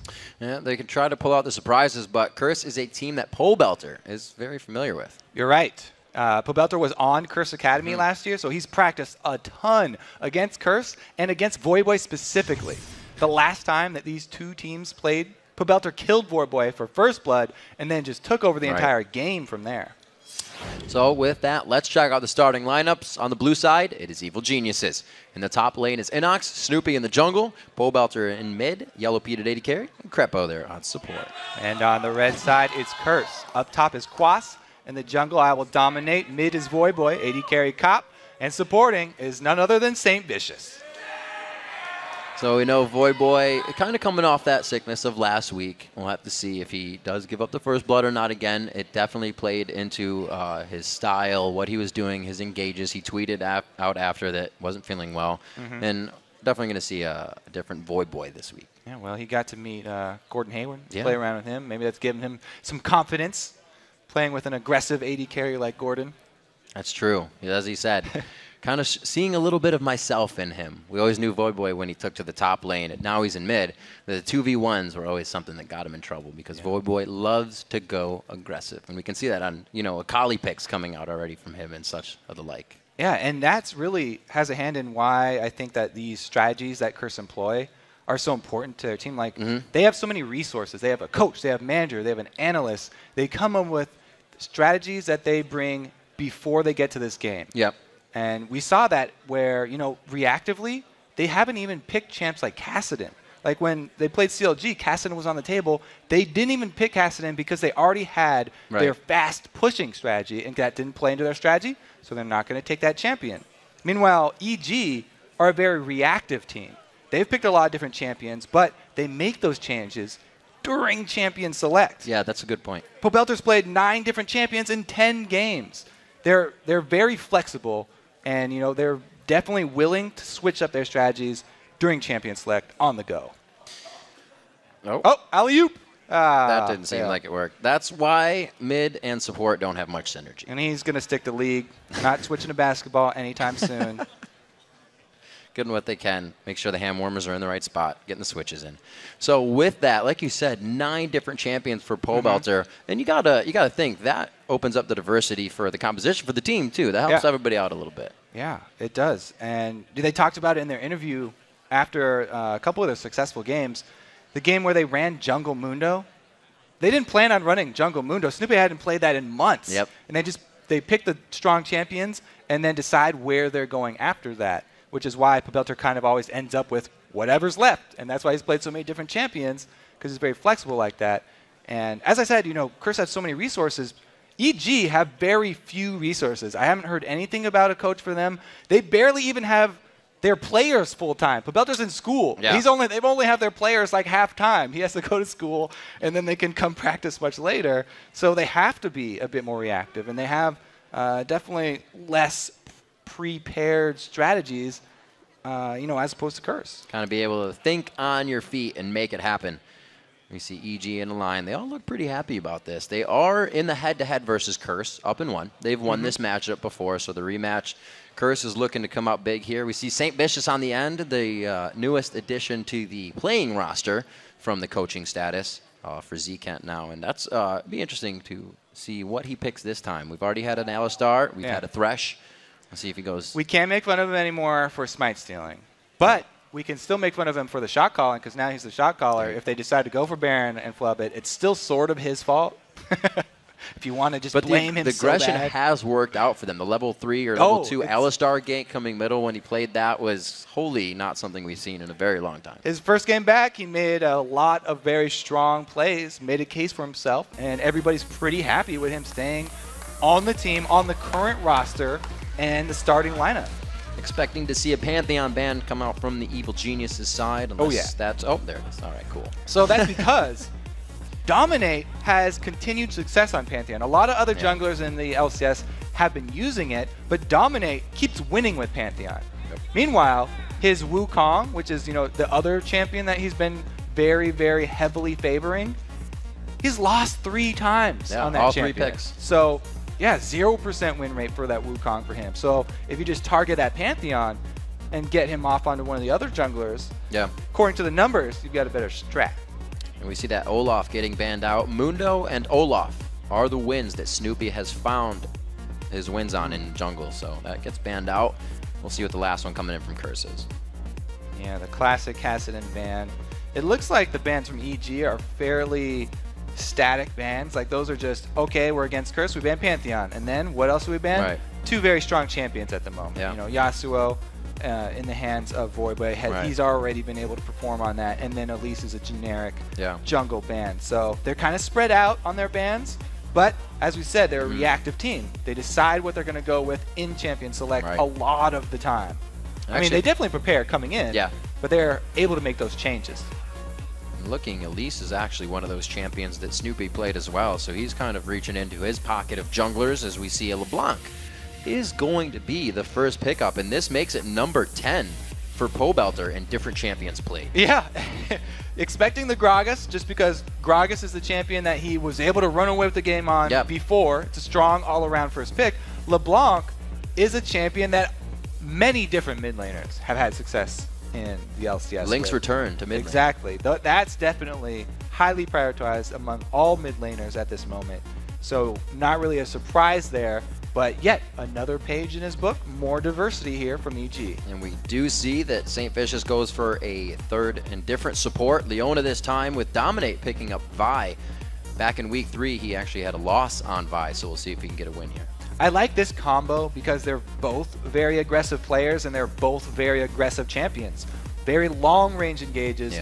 guaranteed engages from Vi, and then Yeah, Leona. we kind of just heard it from CLG, that combo. Boom. Exactly. And we saw in the last game, when the Leona's on point, like Afromu landing all of his stuns so well, it just makes it look like the team fight, the other team doesn't have a lot of options. That's a good point. A lot of talking coming from Crepo on this one. It seemed pretty definitive there, and they do lock in the Sivir as well as the Shyvana. So I was originally calling these the Sivir builds here, where you have a Sivir comp with all these melee champions, the sort of Zerg comps. To go fast. But I'm changing it. Gotta go fast. I'm gonna from now on call these the Stampede. This is the Stampede comp when you have Sivir like that, and you go with the dragon or Vash for short. I like it. If you know how that connection. Yeah. But they saw where Curse were going with this. As soon as you see Vi and Leona, oh my God, we just saw last game. We're having flashbacks. We don't want to give them Sivir. That would be brutal because they have already the strong long-range engage. If we add to that on the hunt, then it's going to be terrible for them late game. They'll just get abolished. So EG, make an audible call right here. Yeah. And then take out going Shyvana as well as Sivir. We'll see if the human typhoon that is EG can complete that Stampede, and we'll see what they can do as they lock in some more picks. Really? Could Quas be taking back the Karthus, or could that be Void Boys? So I'm definitely going to say it's Quas's just because they keep on running Quas with that, and Void Boy is so into assassins right now. He's infatuated with them. Yeah. They could probably go with another assassin champion, but Quas has had a lot of success on the side lane Karthus. He doesn't really get involved in the game early except to add the Requiems every once in a while when he wants extra money, but he does a great job of avoiding death. Even though Karthus has that passive, you don't want to use it early. You want to save that for late game. Don't frog him. He's trying to farm up in the side lanes. He does a great job of it, and then he comes and joins the team fights in the mid game with 1 or 2 items, pretty much all that he needs. Yeah. And one of them is going to be a death cap, and he just comes in with so much area of effect magic damage that could work very well against a team that's trying to utilize Sivir, because he can both slow them and damage all of the melees. Got a few, or one more animal in the Stampede at least. All right, there we go. This is definitely going to be dragons and bears. Bear pickup. I like it. I like it. No tigers, but it will be scary. Bear making an appearance here in the NALCS. You can see 0% there. He's about to get some percentages under his belt after this game. We'll see what Snoopy can do. So Shyvana and Volibear, very similar champions in their late game team fighting, because both of them get real tanky, and then they add a lot of mixed damage. You don't really take into account the ultimates from Volibear and the slow burn from Shyvana in the late game. Both of them have a lot of very strong, consistent AoE magic damage towards the late game, and they're very beefy tanks, hard to take down. And there it is, the assassin. Looks like we get that mid lane. I can kill you better. No, I can kill you better. Okay, I can kill you better. We'll see if they can do it and actually kill each other. Another interesting point coming into this game. Ezreal for Cop, Sivir for Yellow Pete, both on new 80 carries here in the spring split for themselves, at least coming into this game. Cop definitely is a fan of Ezreal because it's a safe champion, and as we know, he likes to bounce around back there. In this sort of situation, Curse are looking forward. This is an offensive set of champions. They're going to be looking towards the dive, not necessarily trying to peel for the AD carry, so they're going to be wanting Cop on a safe AD carry that can take care of himself, while the Vi and Akali and Leona are diving in with the Karthus, trying to set up zone control in the middle of the team fight, trying to just basically zone out half of the team here. Now, what kind of a lane is a LeBlanc Akali? Is that a lane that gets a lot of help from the junglers, or like last game, they kind of do the side lane? I love Void Boy's description of the Akali lane in this kind of situation. He's like, well, Akali early here before 6 is going to be sort of like a tadpole, and he's got tadpole, yeah. He's going to have to swim around, eat up as many little nutrients as he can before he's able to evolve and turn into a frog. And once he grows up big and strong, then he gets his ulti to start jumping around, and then he's going to be killing people. But before then, he's going to have hard times. He's going to try and soak up minions. Hopefully not get caught in that net. Yeah. We'll see. Well, the champs are locked in and loading. We're going to see who you at home pick to vote and win in. According to LOLesports.com, 57% of you think Curse will be victorious in this matchup. An even vote here. We've got almost 50-50. I like that. This is going to be exciting, I think, because sort of EG have seen the first 2 picks that Curse made and then tried to take away some similar champions. So both of the teams kind of ended up similar strategies in the end. It's just that EG have some very nice pick potential with the Thresh and the LeBlanc, and then Curse have the Vi and the Leona. So it's just a couple different sources here, but man, this is going to be quite exciting. I think Quas up in the top lane versus Shyvana is going to be a farm-heavy lane until EG make a call for a dive or something like that, because Karthus, he is susceptible to dives in the early game. Not very high defensive stats early. That's pretty much all he has to watch out for. Early invade from Last EG. time they did this, they allowed Yellow Pete to go up. They kind of did the same thing as well. We saw XDG do this. ManCloud was the one to go into the bottom, and then he came up, and they tried to... This is a good route. I mean, they took a lot of precautions, going a long way around, staying in the fog of war, getting around the edge here. And then they do all that work, and Cop is just standing there at the ramp. That's why so many teams have defaulted to the one man at each ramp in the river. We're just going to see what your plans are and back off. What's really going to be the tell here is if EG stay until the 150 mark, if they go for the late invade onto the blue buff. Because that's really the only option left in them. There's no more surprise. They have to wait till Cop backs off and goes to like help with that blue buff. Meanwhile, you know, Vi starting red, so it won't be a contested blue buff. It'll be just Snoopy trying to steal it away if they go for a late invade. And it's always annoying as a jungler to try and start your first buff fighting the other duo. So they go for the standard one. This means that it is going to be the Leona and Ezreal who get the first level 2 down bottom because they're in the lane already shoving. We'll see if they decide to go strong on that. Cop and Well, Saint Vicious shoving. in the bottom lane. Well, actually, no, they aren't. We can see him kind of freezing that lane in the bottom. Boy and Pole Belter, the LeBlanc versus a Kali lane is something we will come back to as Yellow Pete and Crapo finally come to lane. It's only been one CS really taken in here. So like you said, they held it. Yeah. You can tell by the way that Curse are standing, positioning himself in this lane. They're going to be very defensive early. Saint Vicious just wants that side bush control. In a Leona Thresh matchup, side bush control is huge. Hooks that come out of Fog of War from one of those bushes, much easier to land than the ones in full vision. And meanwhile, Leona always looking for the opportunity to go in for the Zenith Blade and then stun. Well, Pobelter's beating up that tadpole. He's getting as much as he can. Boy hitting 2 after Pole Belter, so you can see a little bit of an advantage here, and we know Pole Belter for going very early. The last matchup there, that was First Blood, so we'll see if he can do it once again. He has Voyboy under the turret. Voyboy will fare pretty well. Akali does okay there. All right, once he does get under his turret, you know, he's already used his Shroud, so he will take Harass under turret. It's really Pobelter's job at this point. You know, he's sort of exposed himself to ganks. He needs to make use of the time of this wave shoved up the turret and try and continue to harass Voyboy. If you can make him burn through all of his HP, oh, here we go, Snoopy looking. Wait a minute, Snoopy trying to go really hard on this one. He is getting the damage down, and it looks like down to 300, down to about 200. He will not go in with the passive. Voyboy starts backing up the help. And Snoopy now has control over Dominate's jungle. Probably going to take away the big Wraith and the big Golem. That'll be a large amount of money that Dominate will miss out on and have to clear those camps because he will want to continue farming that red side jungle. Voyboy doing will what he he meet can. him though? He could meet He's him gonna up at try the to. double golems. All of his lanes seem to be doing pretty well. Crepo, very nice play there, but still gets stunned up. Yellow Pete able to answer back with all the damage onto Saint Vicious. Cop trying to do what he can to stave off a little bit more of the fight. So Snoopy has the stronger lanes, all three are right. Dominate's able to steal away one because the smite was used already from Snoopy. No, I kind of would have liked to see Snoopy do the same thing. Wait in the bush up at the double golems for Dominate to come. There's no guarantee that Dominate will go up there though, so it's a risky play.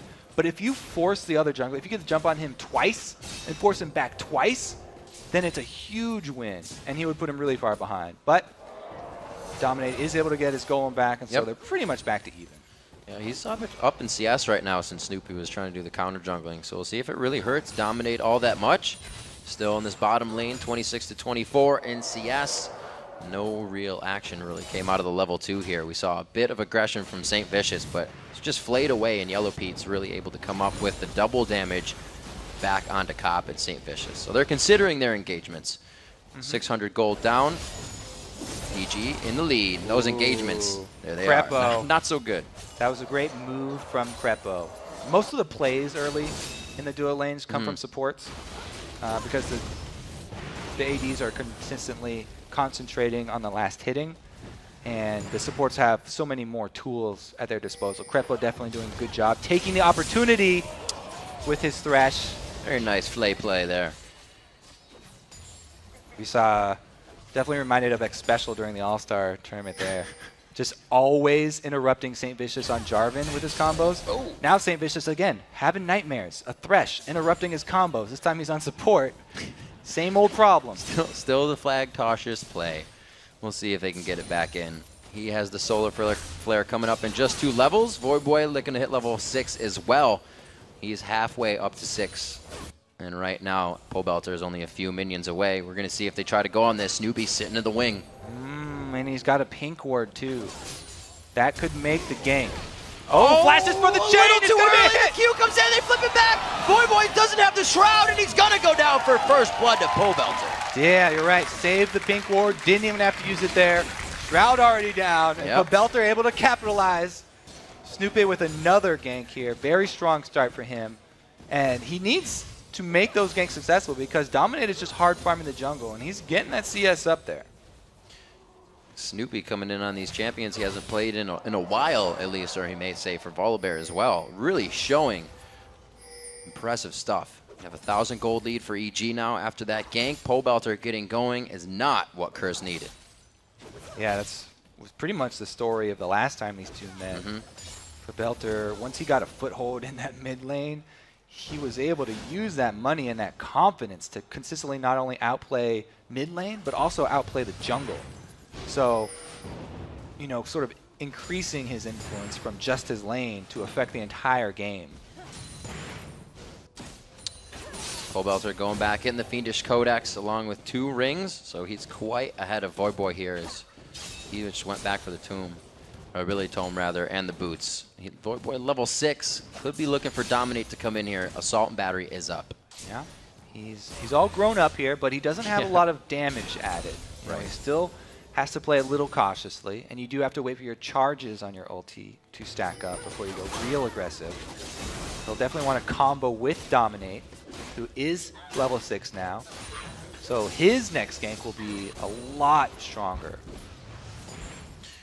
Actually see Dominate coming in with the Dorans as well, but even though he got countered, he's 41 to 27 still in that. There is the assist to Snoopy, but Dominate's trying to keep himself in this. Yeah, Snoopy trying to go more gank heavy, and Dominate trying to farm up to that level 6. Right. He'll probably try and use that ulti pretty soon here.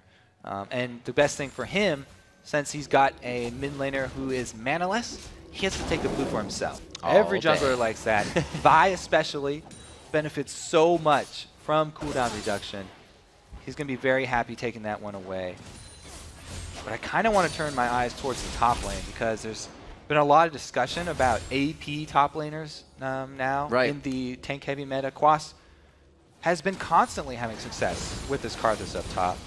And you can see it here again. You know, he just wards up very well and he CS's from a safe distance, just waiting, biding his time until he can get beefy. He's actually gone with a Giant's Belt just to make sure if they come for the dive, then he'll be okay. Oh, the passive gets blown through right away. The Requiem coming in. Quas, story of his Requiem. A little too late. Yep, there's the combo. They were able to use it with the Voidboy. Hello. That's that aggression. Yeah, but Pobelter's just saying, okay, you got a little confident with that kill, but don't try that with me. Uh-oh. NACS getting a little sticky situation here. He should be okay with the burnout, Dragon's Descent, to get himself out as well. And Curse is going to use this to get themselves a dragon. Very nicely played. Going to come up with a kill, the dragon, and the equaling of the gold. So I have to say, Dominate kept his head about him. When the early invade came, he was not flustered. And he just farmed up his jungle, got to the level 6. He played to his champion's power curve. Once he got his Vi power with the ultimate, goes in for the answer. And Yep. Voidboy as well, playing to his power curve, waiting for that tadpole to grow up. They capitalize on it. Not only is it just a kill, but also the dragon really helps them out because they need the experience as well as the gold from that. Dominate. He's been through worse. It's not the blue buff stolen at level 1, so he's faring quite well right now. Oh, Voidboy yeah. and Pobelter, both level 8 in the mid lane, and that's looking like what it is around the map as well. Everybody's keeping a pretty consistent level.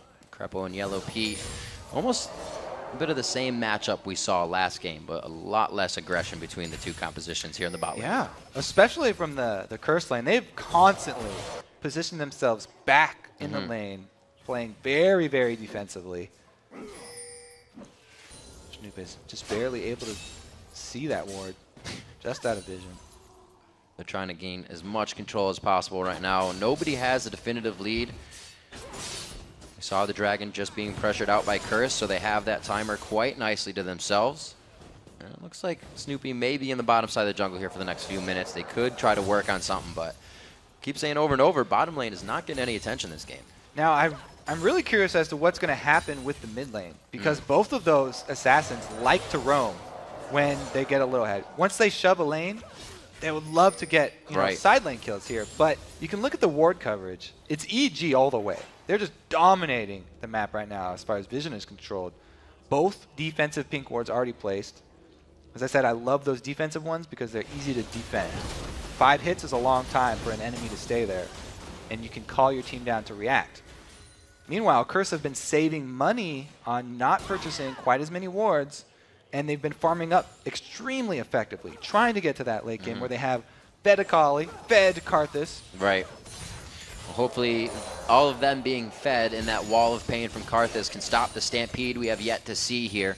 Yellow Pete and Crepo still staying in the bottom lane. We haven't seen that on the hunt come in for Snoopy. Oh, the pink ward goes down. They throw him out. It's going to be the lockup. Can the chain hit? Oh, no A good chain hit. flash from Teleport. Boy. That is going to be Quaz coming in. Is he late? The wall of pain hits up. They're going on to Snoopy. The passive is up, and it is going to keep him alive. No, they dive even harder. And it's going to be Yellow Pete going down in the bottom lane. We got action everywhere, ladies and gentlemen, and it's a double kill for Boy. And Karthus still has his ultimate. They could even go for more down bottom. And they are going to take more, and a little bit after that. They go ahead and get the kill onto Crepo. Slowly, St. Vicious is going to make it out alive from the bottom lane engagement. And we see a bit of the top going down. Great turret take there. As we said, Curse playing calm until they're able to turn the switch here. Great teleport down from Karthus. Quas is able to turn that gank around. And again, they're getting Voidboy going here. 2 kills now. Going to have to start worrying about that Akali. There's the full combo that's possible with the Leona Ezreal. Playing far back until they are able to land that successfully.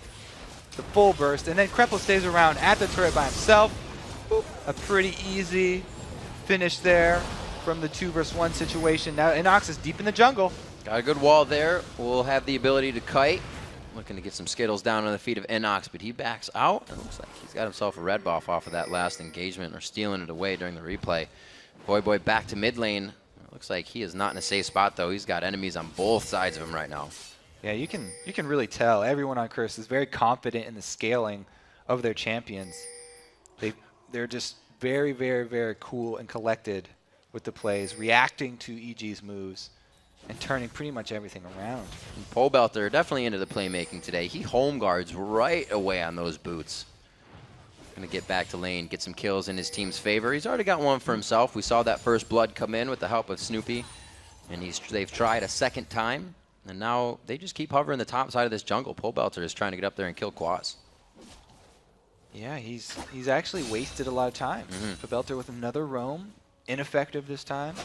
They had the ward coverage, but they haven't been able to capitalize. St. Vicious is constantly going to be looking for those from the bush. And that's why I say, side bush control, very important in that lane. You can see that's why both of them have warded each of the long side lane bushes.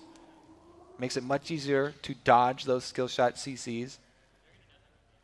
Oh man, 4-man bottom here. So this is very reminiscent of the Cloud9 game, but Curse are actually waiting for their opportune moment. NACS says he has the upper hand here, and even Death Defy won't kill him, and it's not going to. With the wall being down, he walks out of this easily in the 1v1 versus Quas.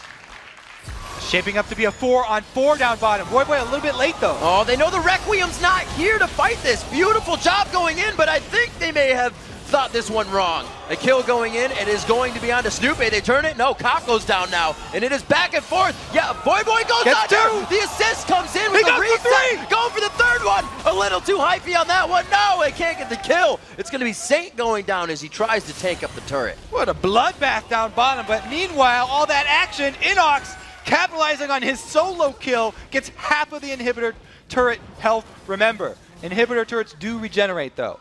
That's 15 health. Oh, here we go. We're going to watch the replay once again. Dominic goes right through that box and then back in onto Crepo. In and out. Snoopy are trying to do work on Cop, not able to finish him, but Yellow Pete does. And here goes Voyboy, chaining two. One onto Yellow Pete, second onto Crepo. Goes back into Pobelter, but that's all of his charges. And he doesn't want to chase any longer. Just kicking people right in the mouth over and over, brings himself up to 4-1-1 on the game, and that's what you were talking about, Kobe. They were waiting for that time to roam. They were given that chance. Dominic clearing out the ward, but EG are waiting in the side. And they get the hook on the Cop. Nobody's there to capitalize. Even if Crepo had gone over, he just would have died by himself. All he had was a little bear sitting there. Snoopy can't add much to the 4-man curse, who are already grouping up for Dragon. Quas is going to be a little bit late. It looks like he wants to cheat and farm that mid lane. So Curse don't really want to commit to the Dragon fight until they absolutely have to. Who do you give the upper hand here in the Dragon fight composition? Curse, because they've got that Karthus, and he has completed Rylai's. If you group up inside that Dragon pit, Quas is going to have a field day. Plus, he has his Requiem available, so that's just so much guaranteed damage on the entire team. But it's actually Curse starting it out, and they engage! Solar Flare, oh, the ult hits 3, but just on the side. A quick kill coming in. Saint actually stays alive right now, but he goes down in the end after Voyboy. Double kill coming in for Snoopy. Very nice on the passive of Volibear, keeping alive just a little bit longer, but it does not look like the fight that Curse wanted They started that a little bit early. Quas was still in the mid lane. Quas had to come and flash into the fight after Voyboy was already dead. He didn't get to add the zoning that they need with this set of champions. Curse starting up that Dragon a little bit overzealous. You can see Quas is farming in the mid lane, and there they go. As soon as it hits, they're able to all go in, and it looks good, but Voyboy commits. They can drop pink wards. They can see him even if he had gotten his Shroud down. And then Quas, you can see after they're already dead, he wants to come commit. He flashes in, but they're only able to answer one. And it's a big win for EG. This is definitely exactly what they wanted to get back in this game. A huge boost of confidence there for EG as they're able to grab the gold lead. And remember, as confident as Curse are with the scaling, EG are the ones with Sivir this time around. So they've got the movement advantage towards the late game. They can actually definitely run away with this one too. As we heard in the CLG interview, she's great for that late game. As soon as you see anyone out of position, they can chase them down. A lot of people have been kind of weaning off that Jinx. We see Sivir even more in EU. We got to remember Smithy's Sivir last week. He went something like 8-1-8 on it. She's making a comeback here, and Yellow Pete making it work as well for the team a little bit in these engagements. They got 2 kills for most of the board across. Snoopy, Pobelter, and Yellow Pete. He's real close. Getting what they can. Double hook, one chain, one hook. St. Vicious doesn't look like he'll live too long in this one, and Pobelter picks himself up a 3rd kill there to meet up with Inox. Yeah, we talked about that pick potential of the Thresh plus LeBlanc, and both of them land their skill shots there, so that's going to be a dead Saint. Something that we saw last game for CLG in the Vi Leona composition was they also had that Sivir to get that lockup down, and that's something they're missing this game. Talisman of Ascension as well for both teams here. Saint's got to upgrade his, but Crepo's already done. So they've got massive movement speed advantage right now. That plus Sivir is going to be able to the Stampede very easily. The Stampede will start very soon. Quas is the one holding the gate on that Stampede, though. If he can land a good wall of pain, that's true. He can shut the door. Shut it very easily. Pobelter, however, he'll fit through the window real quick. The Deathfire Grasp is finished. He is looking to cancel someone out right away. That could be a Cop, a Quas, or a Voidboy at this point. And Quas's build, like you said, the Ryla's the first time. I think that's the first time he's actually done that. Because usually it's the Rod, and then he builds the other. You know, he's definitely tailoring it to what they're facing this time. Trying his best to slow down everyone here from EG. Not only is it going to be the wall, which is hard to land on everybody, it's also going to be these Skittles landing slows for themselves. Meanwhile, you know, he goes to the side lane, he cleans up all the minions, and he returns to base. He's just trying to power up. He's also going for the eventual upgrade right there for the tier. Stack. It'll give him another shield on top of this, but it also gives him a lot of power. And any additional man that he will build after that will also provide ability power. Still waiting for the Dragons. Curse has been able to get a few under their belt coming into this matchup. 11-11 on the scoreboard, and it's 2K in favor of EG right now. They've been finding those kills back into their favor recently. What they can has really gone into the hands of Pobelter. Those quick home guards keep getting him out, keep getting him into the fights that his team is creating. And Snoopy, again, on a new jungler, has been doing a great job. He's been doing a great job. Kawasa is in danger of getting dough right here. The turret's about to go down. And LeBlanc is heading, but so is Voyboy, and they're about even distance. So looks like Inox pulling off is the right call. They need to work on their vision control. Both of these teams, like I said, are very similar in what they're trying to accomplish. So the vision wars will be fought in Curse's jungle. And it looks like EG have the upper hand right now. Well, with those turrets going down, it gives EG a better chance to get into that fog of war. It gives Pobelter some places to attack the enemies. It looks like we saw Dominate trying to do just that, but they decide not to engage. The mid turret goes down, and they have more than just mid to deal with right now. Yep, Shyvana split pushing here. Inox has gone Blade of the Ruin King build, so he's got dual potential. He just walks right through that wall of pain and the slows here. Oh, he pulls him in because he knows Pobelter's coming off. They get a good kill onto that Their one. vision lapsed in the blue side jungle, and Pobelter was able to make the quick rotation. That was very easy story there from EG. The wards that they just had timed out. Quas going down means that EG can pressure another turret. They have great wave clear, but it's hard for them to get in range to land the few auto attacks onto the turret. So their siege kind of takes a little while to get done, but they do have great harass under turret because LeBlanc and Sivir can both do a lot of damage without taking turret hits. You know, maybe one turret hit Pobelter might take when he jumps in, but he'll blink right back out. Oh, that siege minion, or the wave in itself, does not stand a chance. All right, Quas is up. Nice solar flare. They go for Inox. That's going to be locking down the Shyvana. Inox still alive right now, but he does go down finally. It's going to be Voyboy going down before that, though. Right to the back line. Explodes St. Vicious. Now on to Cop. Dominate on the other side. Quas comes in, but a little too late. Is he going to be able to defile enough?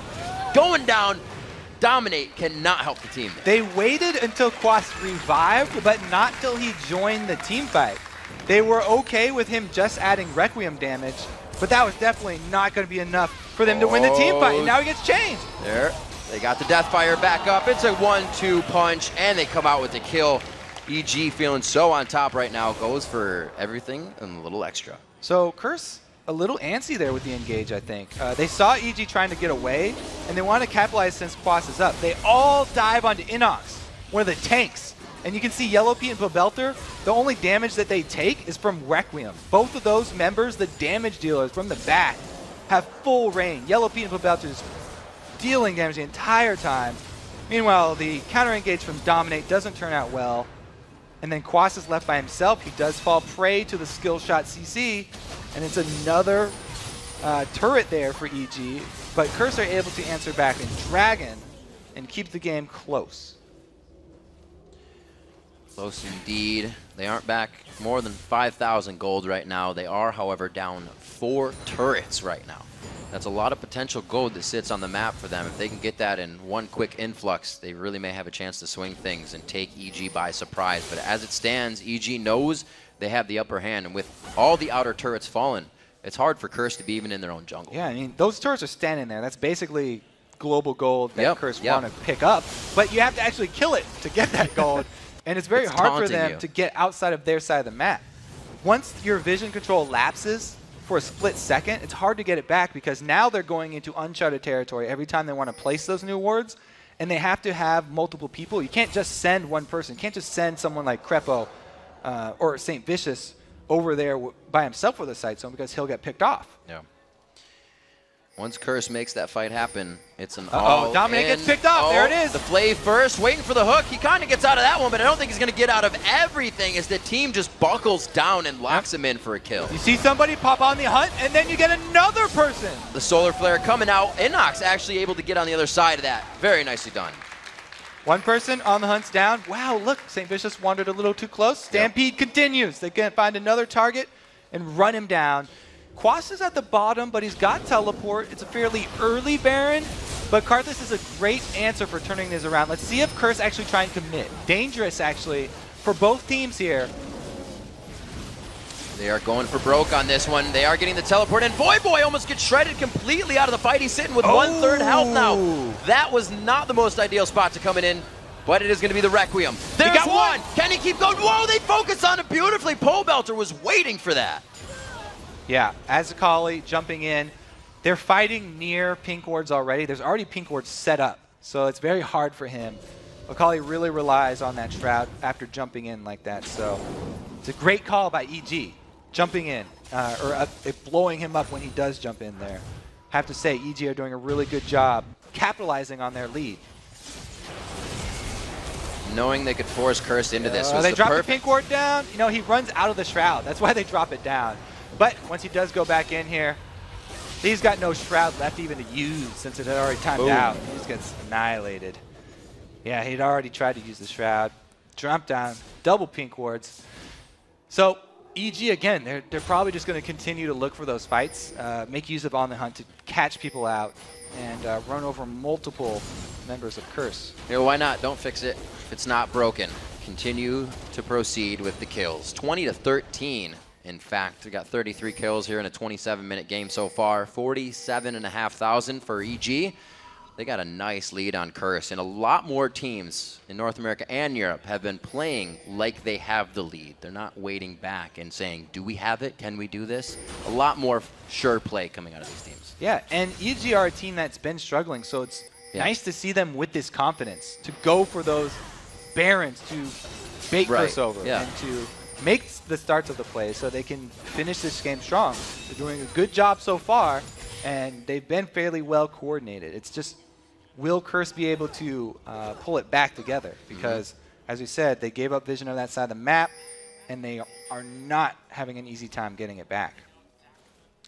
I'm looking at this. You see 10 assists down the board for most of EG to bring up that kill participation He's going in again. Oh, St. Vicious. He just wants to ward. That's all the support wants to do, but he's making himself killed. That, however, was a huge two-shot barrage that just nuked out Pole Belter in the fight. Yellow Pete's on the backside. EG is very split here, and they're going to be caught chasing.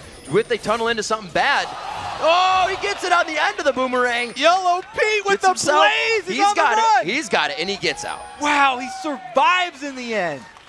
Great boomerang blade over the shoulder, too, to grab the exit kill. It's EG again, 2 more kills. Rewarded because of their vision, and Saint trying to go face check that bush. This is the second attempt here. Karthus is up again. He's got Requiem again. Will they go contest it? Smite to second smite. time. I got him! Oh, very nice. Pole Belter's down. That's huge damage coming in. It doesn't look like they want to get into this pit yet. No, so Quas does. Quas is in the pit. He goes right to the back line. The boomerang comes out from Yellow Pete and shreds him down. They quickly get out of any range. Oh, they don't want to go for it. Okay, They're going to be safe. Requiem's down from before. They're all right. All right. So, Baron, the buff that he puts on you, one of the buffs does increase your magic damage taken. That's why I say Karthus is so good against debuff. Against these. Exactly. When Quas goes in there, you know, all he has to do, Requiem, takes out Pole Belter, and that will be the second of the Baron baits. This one didn't go as well. 500 damage there. Yeah. All right. So again, he just comes back in. He sacrifices his life though. Again, every time they do this, Quas is sacrificing his life. So they lose another member. It's another kill for EG, but they don't let them get the global gold or the buff from Baron. So Curse are doing a good job of stalling this one out. They're trying to get hold on it, and as you can see, Voyboy is going for that Zhonya's. Since EG are getting so many pink wards, he wants another option after he dives in. So he'll be able to pop the Zhonya's this time if he doesn't get CC'd immediately. He's going to have to be very quick with that finger. Yeah. And EG has been very quick on these fights. A slow laning phase we saw. The bottom lane, not many kills to come, but you look now at Crepo, 2-4-17. The 2-17 means he's been in 19 of these kills. It's been the fights for EG to get these kills in, and they've basically won each of them. Maybe losing one here or there, but they've gained so much control of the map that it's always in their favor. And it's really hard for Curse to take down a member of EG, because as soon as Voidboy commits, he has to dive all the way in there. The whole team is in. He's getting focused. And EG have two very, very strong tanks right now. Snoopy coming from the jungle has gone full tank. So that Volibear is not a target. You should not be looking at him in any way, since he also has his passive to rely on. Yep. And Inox, it has sort of allowed him to go hybrid damage here, both with Blade of the Ruined King and Sunfire. Since they have two very beefy tanks, their front line extremely hard to get through. And Thresh as well adds a lot of peel for the back line. So it's a very solid front line here for EG. And Curse are having a hard time getting through it. Banshee's Veil's already coming out for Evil Geniuses. Just shows how far they are ahead. Almost canceling out, Quas's Requiem if it comes down to it. They no longer initiate with that if they wanted to. Quas usually trying to help out during the fight with it, so it could still work if he can get some pops. Yeah, he's gone. He went with the early utility of the Rylai's Crystal Scepter, and then into the Zanya since he's dying so much, but that means that he doesn't have Magic Penetration. He hasn't got that third item, Void Staff, that really makes Karthus kick it into overdrive. Till he gets that Void Staff, he's not going to be hitting that hard. He does have a lot more survivability with the shield and the Zanyas, but man, Saint again gets caught. Oh, he just wanted to ward over the wall this time. Voidboy going for Pobelter, very low. He sends the clone off to the left, tries to hide in the brush, but he goes for a great kill and finds the right target. Voidboy goes down after that. A lot of the DPS is gone. The surrounding. Snoopy now coming in from the side is Inox. How big is he? A 3v2 situation. He dives to Baron. They're going to go ahead and take down Comp. Snoopy and Inox make it out as the tanks. Curse, answer it though. This is 3 for 3. That's much, much better for them. And they're finally able to get a little bit of control in the red side jungle. They took out one of the pink hordes, and that bush Saint keeps trying to get over to still has an EG pink horde in it. I don't know if those all see each other. There's some weird angles in that bush. You can see all three of them right next to each other, but they don't exactly see. So Saint, even though he flashes out, he's going to go down here once it starts. But Curse don't give up on it. Because Voidboy got such a good lead on Pobelter as far as damage trades, they take him out early. And Curse, as we said with those tanks, very heavily focusing on the importance of tanks. They actually only have 2 real damage dealers. If one of them goes down, then they don't have a lot more power left in this fight. So it was a good answer here from Curse. So that's what the fight looks like when everybody's in the middle. Yeah. I'd have to say at this point, I would recommend St. Vicious a Scrying Orb if he wants to see what's going on in that bush, because he has not had any luck getting into that red buff bush there. Looking around at some of the CS, the mid laners obviously fighting each other a hell of a lot this game. Pretty low CS, 185 to 167 between those two. You look at the top, Quaz and Inox, 270 to 234. So the lead's still in the favor of EG here. But you can see the CS kind of telling a story of how the lane went. We're 33 minutes into this game. It's about a 10,000 gold lead. Well, I'd say 9 exactly right now. 9,000 gold lead means a hell of a lot in a fight, and that's going to be a 1 quick dead Quas. Voidboy is the focus now. The Requiem comes down, like we said. That's a utility Karthus coming through. Double kill for Voidboy, though. Can he get some more resets? No, he goes down. Inox was able to bite him through. Cop goes down, and it's still Inox and Snoopy. They were alive at the end of last fight, and they're alive at the end of this fight. World of tanks here. We've got tanks on tanks. Dominate trying to run from Snoopy, and he's got another Vault Breaker. They're galloping along. This is getting intense. The slow walk. Come on, fight him. Fight the bear. Okay. Claws. I think we can calm down here. This is probably going to take a while. So let's take a deep breath to get a sip of water. We've got 2 one-on-ones that are going to take about 5 minutes each. So they actually just give up. Dominate. Oh. Hey, go back in there. Oh, no. Roar. Snoopy declaring that he won that fight by default since Dominate backed off. First, yeah, won the chicken. Let's see how this works. So the Solar Flare missed to start it off, but look at the focus onto the damage here. Pobelter gets annihilated by Voidboy, and then it automatically switches over to Yellow Pete. Dominate in the back, able to take out the second damage source. Meanwhile, the tanks are left, And there's nowhere left for Cop to go. Even on Ezreal, he's used both blinks already. And then the fight lasts another 10 minutes. This is what we're saying about the all-ins here. Voyboy, once he's in. St. Vicious going in. Dominate going in. And those bottom 3 on these rosters have died almost every time in these past fights. Quas actually went down that last one because he's playing a bit of the zombie Karthus this game. But that's what they have to put themselves to so far. They have been getting the kills. They're creeping up ever so slowly to EG here, but they're still down. Yeah, and the focus really for the damage dealers now, when all these fights end up tanks on tanks, both the damage dealers need to get sources of penetration. So that's why I think that Quas Void Staff has so much importance. They really need that item on him, since he'll be able to sort of take down everyone around him and soften up those tanks for the late game. Well, if that mid line of EG can stay alive, Snoopy 7 kills, Pobelter 7 kills, Yellow Pete 7 kills, and Inox has 6. That kill participation, again, we got to keep bringing it back, is immense from Evil Geniuses. But it means also that they should be able to finish out this game a little easier. Yeah, they're definitely looking to keep Pobelter and Yellow Pete alive as long as possible. Yellow Pete with the Banshees on top of his spell shield is not going to be a target for Dominate to ultimate here. So Dominate pretty much every fight is going to have to ult Pobelter. Since Pobelter has not had a chance to get his defensive item yet. Oh, another pick. That was absolutely huge. You have to consider they're just over the side of the wall every time now. It's been one after the other onto Curse. Again, focusing in now to the Wraith Pit. Krepo's going to be in the middle of the fight. The Zanya's for Quas, but everybody's kind of just working around the Defile damage. Now they can focus on them. That's how big they are. It's got to be the title of this match is the Vision Wars here. EG are doing such a tremendous job using that Fog of War to their advantage. They've gotten so many picks on that red side jungle. Curse coming over, walking so close to an area that they have no vision of. And this time, it's going to cost them Nexus turrets. This is going to be Nexus turrets and possibly the Nexus. They have 11 on Dominate. He does have an ult, but I don't think it's going to be enough. The head-to-head, again, going in favor of EG.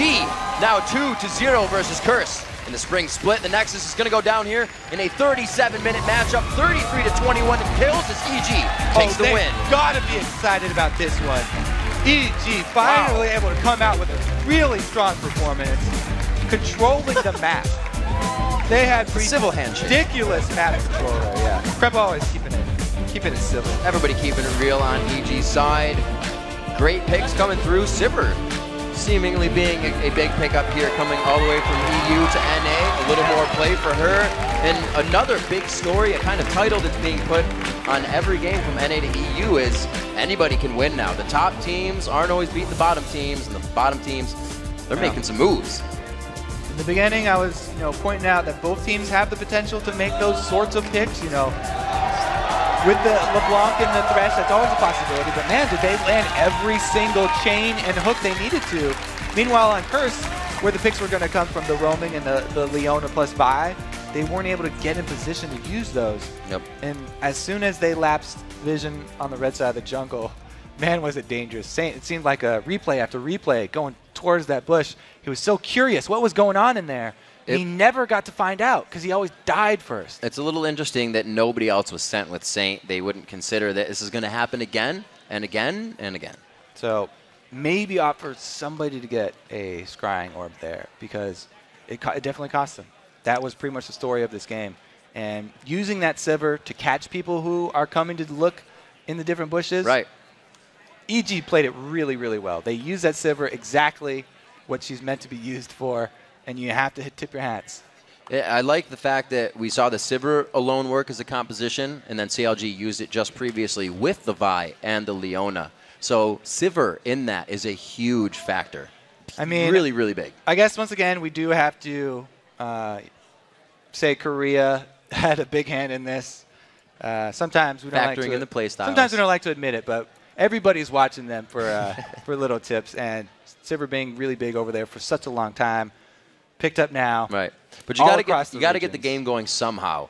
And again, Belter, back on a champion that makes a huge impact. He gets LeBlanc this game. Snoopy able to feed him a little bit of food in the beginning to get him a little fed, and he took off from there. Belter cannot be given those kind of champions. He had a really amazing start. Going up against Voyboy, he knew he was going to have the upper hand in that lane matchup going against Kale, right in the beginning, but he capitalized on it. Absolutely. The Stampede takes a win there. We got to take a quick break, but when we come back, Inox and Snoopy join us in the studio to talk about their day on the Rift. Then Coast will have a shot to tie up the standings with XDG when both teams take to the Rift. Don't go anywhere.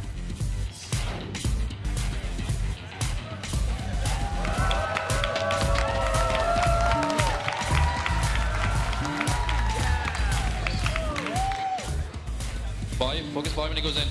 Boy. I got pick good, KTP. I'm on Cardus.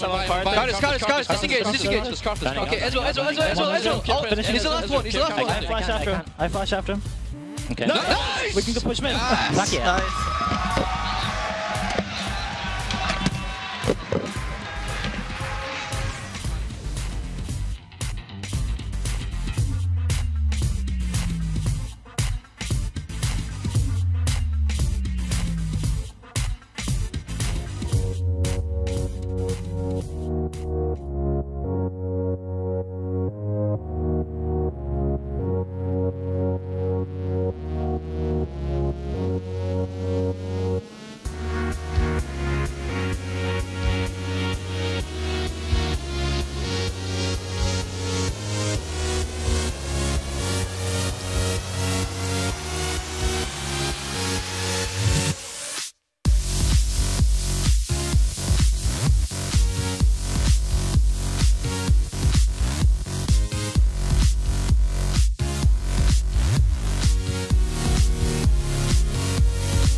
Welcome back to the NALCS. I'd like to welcome Joshua Jat Leesman to the caster desk for the next few matches. Thanks for joining me. Holy crap, Riv. This has been a hell of a day so far. We got the first matchup, which was just a blowout by COG, and then the last game was a total bloodbath, so hoping for more. All uphill from here. Yeah, uphill indeed. Earlier in the broadcast, we gave you our Twitter question of the day, but to sweeten the pot, we announced we'd be giving away skin codes for the new Heartseeker Ashe. So let's take a peek at the lady who will be littering the bot lane with frozen hearts.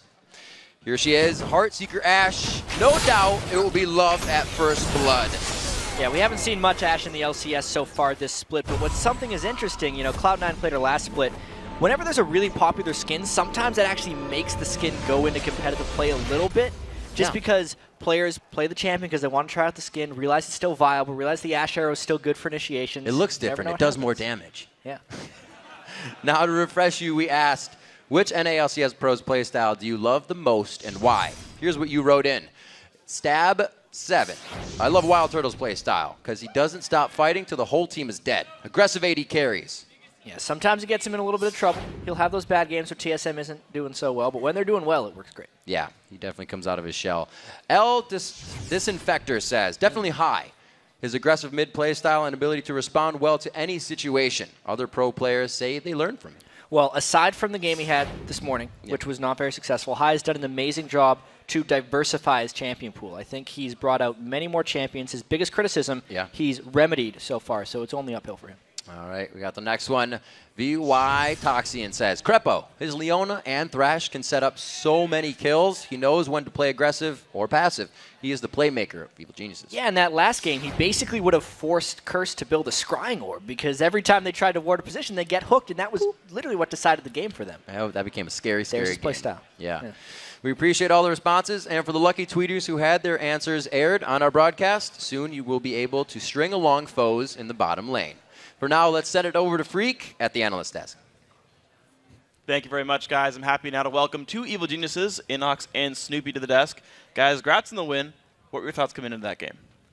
Coming into the game, we were pretty much tired of losing to Shyvana, Sivir, and LeBlanc. Okay. Like, these three champions were just staple champions that teams were playing against us, and every single one of our defeats was actually against those champions. Wow. So we looked saying, can we play this comp, or can we play something against it? And it's actually very hard to find something to play against that comp, so that's why we went for the comp itself and took it in Champion Select.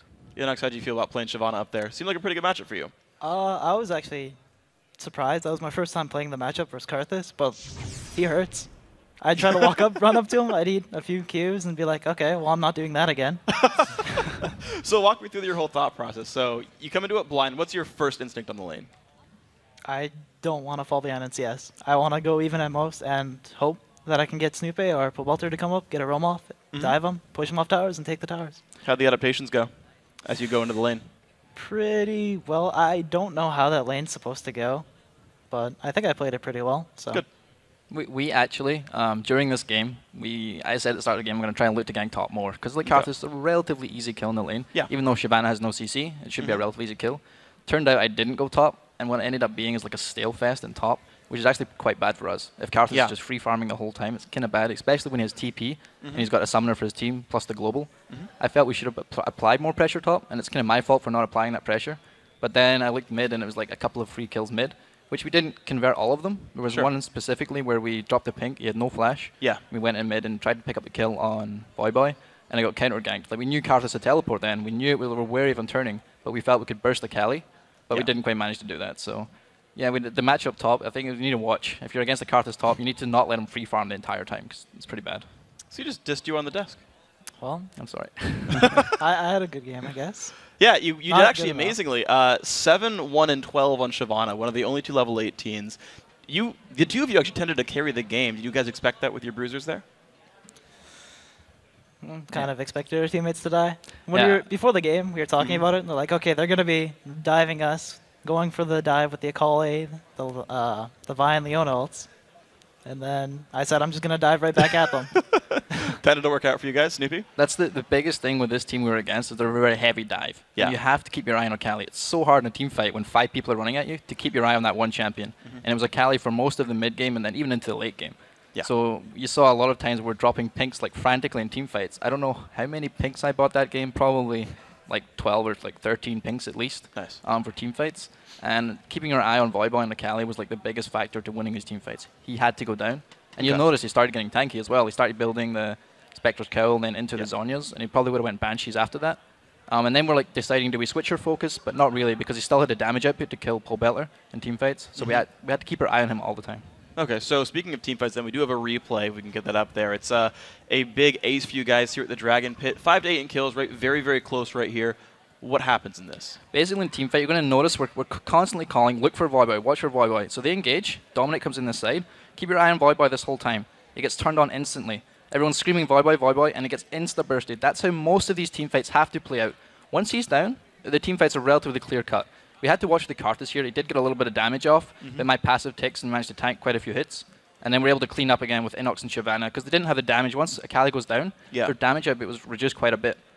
So basically, you see every single team fight that we played in, we want to focus down Akali. You saw at the very start of that fight, everyone knew exactly what they had to do, and it was focused down Akali, and it's exactly what we did.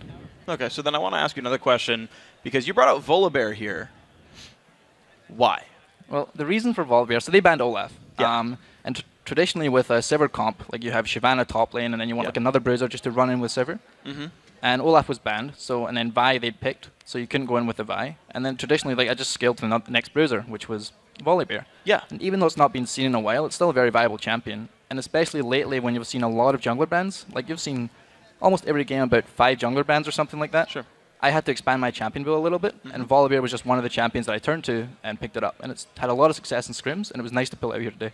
Yeah, it was interesting. Kobe was talking about it during Champ Select, that you had kind of a Stampede comp going. You added a bear, which I feel like is a proper Stampede. So back to you, Inox, playing the Dragon here. You've had a pretty varied top champion pool. I remember at the beginning of the split for you guys, your team started saying, well, yeah, it's when he's playing these carry tops, it's when we're doing the best. How do you feel you're performing so far? I'd kind of like to go back to those carry tops, but it's been working out with us with the tank play style. It's a lot easier, not as risky. Like if you fall behind on a carry top, you're gonna look horrible. That's fair. How do you play differently when you're on a different type of champion? Kind of play a lot more passive. You don't look for as many trades. You just kind of want to farm, and as you're playing a tanky top, you know you're gonna have an impact, late game. Okay. And it seems to work out for you guys. Of course, congratulations on your win. We're going to get ourselves up to the next game, and hopefully we can see another EG win tomorrow. Guys, let's send it over to Riven Jap for the play-by-play of our next match. Thank you very much, Freak. It is now time for Shifter and Coast versus ManCloud and XDG. Team Coast is looking to snap a 6-game losing streak here. Yeah, and in that 6-game losing streak, there's been a lot of just indecisive play from Team Coast. Think back to their game against Dignitas. Nintendude was on Pantheon. He decided to counter gank Crumbs. As soon as he dropped down, everyone was dead. He had to run away, and he died as well. That is not the numbers that Nintendo needs to put up. He did that in Week 4. All of Coast has to improve, but especially Nintendo. All right, meanwhile, XDG managed to break their own series of defeats when they faced off against Dignitas, but it was not a pretty game. Yeah, it was a rough victory for them. And we mentioned in our players to watch that ManCloud really needs to pick it up if he's going to help turn their season around. To give an idea what we're talking about, ManCloud had 61 kills first 10 games of 2013 when he set the record. He has 18 kills in his first 10 games of 2014. Those are not numbers that XGG wants out of ManCloud. All right, and this year you do not want to be floating down around the relegation zone of the standings. There's a sleeping giant that's starting to stir in the Challenger Series, and it's LMQ. Yeah, we're going to get to see them actually tomorrow night after the LCS to see really how strong LMQ is. So this game, around 7th and 8th place, is vital for these guys as they try to survive in the LCS. Absolutely. Well, both teams acknowledge they're not playing to their full potential. They're eager to fight their way out of the bottom of the standings. I think XDG is a pretty good team, but they haven't been playing well so they due to the roster swaps, and I think we may be able to take advantage of that. The problem with our team right now is that we don't know the root of the problem. Why we throw games, of course, is like decision making, but like why haven't we been improving on that? XDG is kind of like us, we're at the bottom of the standings. Both teams are still looking to prove, if we're a top team in NA, and we're probably gonna be playing really hard to just, not be stuck last. It's got to be a very scary situation to be in when you hear that come from the teams. What is it that's painting us? We can't figure it out. Yeah, it's tricky. Coast did just win their way back into the LCS in the last promotion tournament. They do not want to be in that position again. All right, for an insider's look at this next game, let's send it down to Kobe. All right, thanks, Rib. I'm here with Alex Penn, the coach of Team Coast and former coach of Cloud9. First off, I have to ask you, what's the difference between coaching Cloud9 and coaching Team Coast? I mean, here's an obvious difference. I don't have to share a room. I don't have to share with the nosy elimination that I've grown to love, I guess. But also, I probably provide a much active role. It's a little bit harder to provide insight and like change when your team is winning every game. So that was kind of the case in Cloud9. So I've gotten to implement a lot of ideas from Cloud9 and other coaches around the world. So it's been really fun. So we've got more work now. All right, so there's also been a lot of discussion about how social media is affecting players nowadays. Do you do anything to like coach the mental health of your players, or is it all in-game strategies? I mean, I kind of ranted about this on Twitter the other day, but mental health is really necessary to take care of, not just on social media, but just in person. Almost all of the players are moving from across the country, so they don't have so many friends in the area to like disconnect from League. So I've been trying to set up like, we should play board games, or we should go play sports, with other team players, because we don't really know anyone besides the people in League, right? So some of the EG players that come over, or we go over to the EG house, or like some of the Vulcan people, or XDG, and just trying to provide Mondays, our off day, as a day to like disconnect and just like recuperate, especially during a losing streak. It's hard to break out of that like mental block, and I just want to provide my players whatever I can. So I guess speaking of XDG/Vulcan, coming into this game, do you have any specific things you're looking for the team to improve on or capitalize on with XDG specifically? Right. With XDG specifically, it's more of just knowing what their jungler is going to do, and being able to allow our jungler to counteract that. Like we've been working more on with our specific comp, where does our jungler need to be at X, X time, Y time, Z time, and actually performing that is, it's harder than you'd think. So that's like our main focus, as well as just transitioning Zion, who's formerly known as the split push, solo type. He wants to carry the game into more of a tank who can team fight, and that's him learning how to team fight and position before team fights is one of another issue that we've had to work on during this week. All right, well, thank you, Alex, for your insight. And we are going to jump right into this game. Let's send it back up to Jat and Riv. Thank you very much, Kobe. Let's take a look at the starting lineups as we are ready to get started. On the blue side, it is Coast. Zion Spartan in the top lane, and Tendudex in the jungle. Shifter in mid, with Fusion right next to him on AD carry, and Daydreamin pulling out the end on support. And on the red side, it is XDG. Benny in the top lane. Jungle is Zuna, ManCloud in the mid lane, Xsmithy on AD, and Bloodwater on support. Going to be definitely looking at ManCloud. We've said it a few times. He's in the players to watch. He is not performing the way he has been. We've kind of bounced back and forth. Whether it's synergy with Zuna, it's not synergy with Zuna. These guys just need to make the plays. Yeah, it's time for ManCloud to just take some of it on his own shoulders here, he is completely underperforming. He was a monster in lane in the 2013 summer split, and he just hasn't laned well. Right. He's died in 1v1 situations on multiple occasions. He is just not performing to his own standards that he set last split. And the team will say, I believe it was Zuna or Xsmithy that kind of put into words that this meta does not help with his champions. They've kind of gotten nerfed. It's not what he plays, but then you got to take some more under your belt. Snoopy's bringing out the Volibear, different champions. It's on you. Yeah, I do not buy the excuse of this meta is not fitting me, because ManCloud played everything last split. He played 16 or 17 different champions. Those would fit into the way the game is being played right now. We'll see what they have for picks and bans. We're locked in. We can see the players side by side now as the choices are to be made. Pretty much standard bans coming up. Yeah, Yasuo Kassadin, of course, for XTG, trying to block off Zion, Spartan, and Shifter. Coast is a very solo lane focused team when they're at their best. And those are two pretty strong solo laners. They get that Olaf away from Zuna. Shifter will not see LeBlanc this game, but they do get Nintendude Elise, which is a high priority jungle for Nintendude, who has not been having a great time in the jungle. No, he's only gotten one shot at Elise. Of course, a 2-8 team doesn't have very many victories, but he has yet to win with her. Right. Let's see if he ends up locking that in. I'm surprised they haven't locked it if they're hovering for so long. It would be a very logical first pick for them. You can see Nintendude has a decision in what's being said right now. I believe he's actually discussing with Zion, those two. There it is. And they will lock it in. Yeah, so now that brings them a lot of potential early gank pressure. They're going to need it to allow Shifter and Zion Spartan to get going, but what it doesn't grant them is a whole amount of lane shoving, which is what Coast really likes to do when Shifter plays a roamer, because he likes to roam and he likes to hold the lane. That's not necessarily what would work here. Oh, right, yeah. On the other side, XDG, Sivir getting a lot of playtime today, picked up once again with that Thresh combination. Yeah, it's the Stampede that we might be coming in. like There's that. all the Stampede champions ready. XTG could definitely try and combo down their lineup. Not surprised about Mundo Shyvana in top lane and a speedy jungler as well, someone like Vi. Or even, no, Olaf is banned. Yeah, that was quick from Coast. They were like, no, Zuna.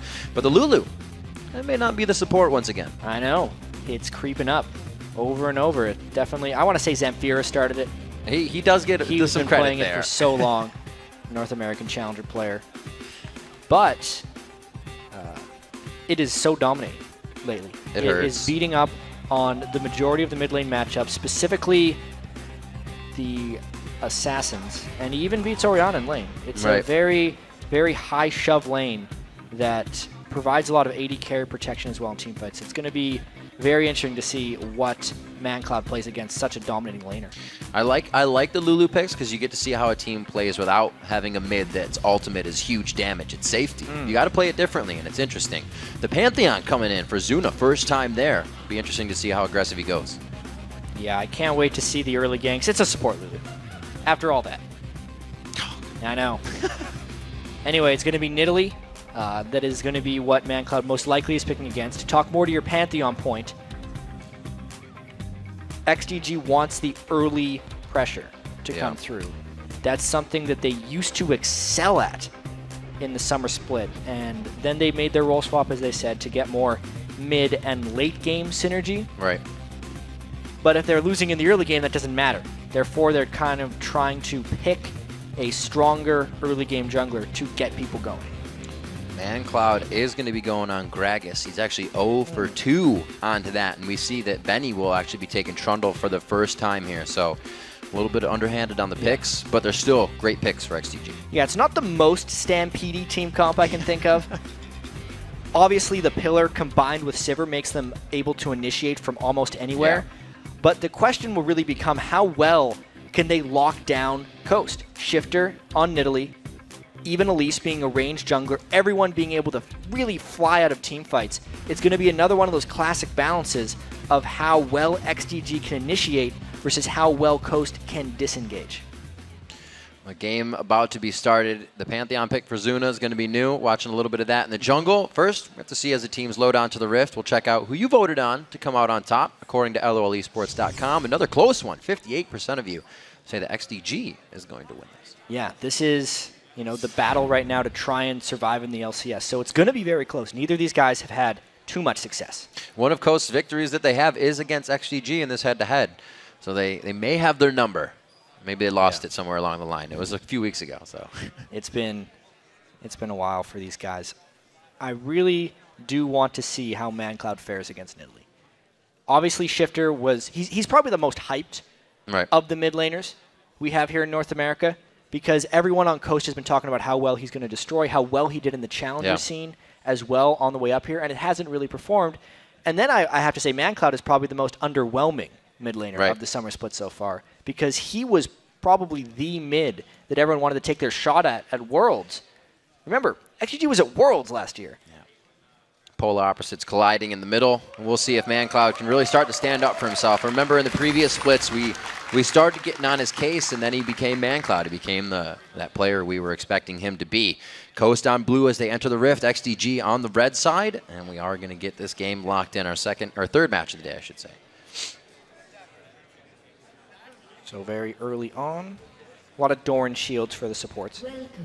Always. The regen that offers is, in pretty much everyone's eyes, superior to the gold generation that you'll get from something like a Relic Shield early on in the game. We've seen a couple supports go Relic Shield, but they will only do that if they do not respect the other lane matchup and they feel like they can get away with it. Yeah. What we'll probably see from these supports is after they get a little bit of gold under their belt, that's when they'll go off to the coin and then just work into that Talisman of Ascension. I'm not expecting anything too creative from the supports early. Smithy on his Sivir. I wouldn't say his Sivir, but he had a great game on it. As Did we he said, ever? That near 8-1 and 8. I think he only died that one time score. And the team definitely has something they can utilize on the hunt. The partial stampede, it'll be big footsteps. You got Benny on Trundle and ManCloud on Gragas, but they will still be able to make a huge impact in these fights. Shifter trying to be kiting on Nidalee in these games, getting those spears out. And we've actually seen Nidalee being used to a good extent coming into the split. Yeah, especially with Caitlyn, because there will be a point in this game where they try and siege turrets and they'll put down just a plethora of traps. There'll be the Nidalee Bushwhacks and the Caitlyn Yordle Snap Traps, and they will be so disadvantageous for the enemy if they try to walk through. ManCloud already, for no real reason, that was superbly has taken a few spears, and that's a bad start in the lane for ManCloud. Nintendo not going to get any help, so this is what Kobe was talking about. It is going to be WizFusion and Daydream and hopefully getting that level 2 first, and that's a bottom lane that's been having a bit of trouble this season, even when they've been ahead. Yeah, the WizFusion Daydream lane hasn't been able to work very well for Coast whatsoever. It has been the solo lanes that are generally the focus for them. This is an interesting matchup in the top lane, too. Just Jax versus Trundle. Oftentimes, people have been picking Trundle because they think it can outscale the non-interactive laners like Dr. Mundo and then beat them up later. But Jax is a very interactive laner early on in the game, and they both just kind of like to be stat sticks when they fight each other. And, you know, Trundle will put down his ultimate. Zion Spartan will just try to stack up his attack speed, and they'll brawl. Early on in the lane, mana permitting, Zion Spartan has the edge. Yeah, and he knows he can go hard. That teleport on Benny says, you're not doing anything that's going to take me off guard. With Zion Spartan holding Ignite, Benny has to play a little bit farther back, not getting zoned out just yet. Good poke coming in from Fusion on the EQ combo, and the Glitter Lance from Daydreamin' in the bottom lane, as it's pretty calm down here so far. Yeah, they raced to level 2. Daydreamin' and Fusion won, but Smithy and Bloodwater were very good farming at the turrets. I wonder if Nintendo X, knowing how low Benny is, well, he was low, never mind. Whoopsie-daisy. That Trundle passive. I really wonder what Nintendo's up to here. I think he's hoping to catch Zuna in a counter gank. Instead, he's just going to steal some snacks from the jungle. Yeah, not going to be able to do too much. We all thought a very low Benny was in the top lane, but playing it safe, he's been getting himself healed back up, and he's actually against the Zion Spartan Doran's Blade to his buy of the Doran Shield. And that's because Zion Spartan wants to be the aggressor in that lane. He loves knows it. that he can put more aggression down. We may end up seeing that jungler duel, depending on how long Nintendo sticks around. He's getting there. He's been spending a little bit of time, but he will hover back to his jungle. Bloodwater looking to get his footing here in the bottom lane. Keeps dipping in and out of the brush to give themselves a little advantage in the positioning. Daydream and WizFusion aren't totally biting on it just yet. Still waiting for the first kill to come in. Don't think Zuna finds anything up top, as he says, I was counter-jungled, so Nintendo Dex might be on the top side. Be careful. Yeah, I'm a little surprised that we haven't seen more action out of Zuna in the mid lane. Oftentimes, people will pick Pantheon to camp the mid lane and really get that guy going. And Zuna generally has just been farming for this first wave. He should shop, maybe buy some boots, and then get to it. Otherwise, that Pantheon pick is going to run out of time. He's going to go straight for Wraiths on this one. Looks like he is level 3. He'd be coming into the lanes equal on that. Nintendo Dex is level 4, but there's a hook coming in from Bloodwater. He's had that brush position the entire time, but not much coming from that. Great shield by Daydreamin'. Pretty much no damage as far as that gank is concerned.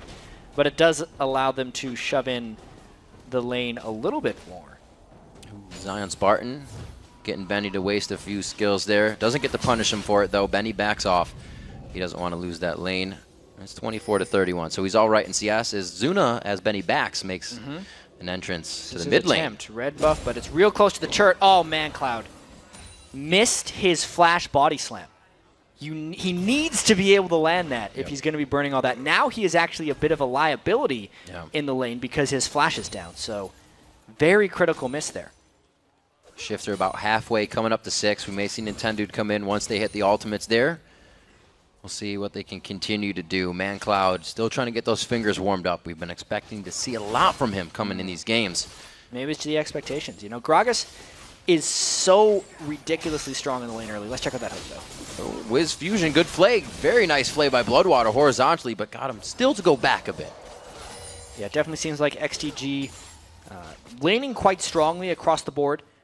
everyone individually up a little bit in CS, especially the more Xmithy can land those glaives. But a lot of aggression go down to the Bloodwater. There's the Ignite. Bloodwater gets hit up, and you got to watch the AD carry as well. No, it's a beautiful move by Nintendo. He's already on the way down. The spell shield comes up. They get the glitter lance off of it, and the cocoon hits. A beautiful kill. Consecutive hit up by Coast. Well, they had ran out of wards, and really Bloodwater just overcommitted himself. He did not respect the damage that Daydreamin was going to be able to put back on him, thinking they were healthy because Xmithy was so healthy. That was not the case. Coast went aggressive because they knew they had jungle support, but they would have gotten that kill completely without the jungle support. It's just because Nintendo was there, it got a number 2.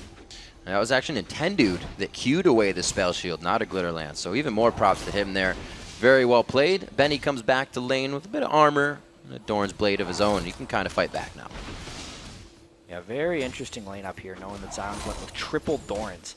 Definitely means Benny means business up here with Trundle, getting that cloth armor. Don't want to give him too many stats to steal just yet. Yeah, not necessarily. That's going to be very difficult for Jax when he jumps into team fights, because one of the big things that keeps Jax going is the power of his ultimate, how it gives him so many resists.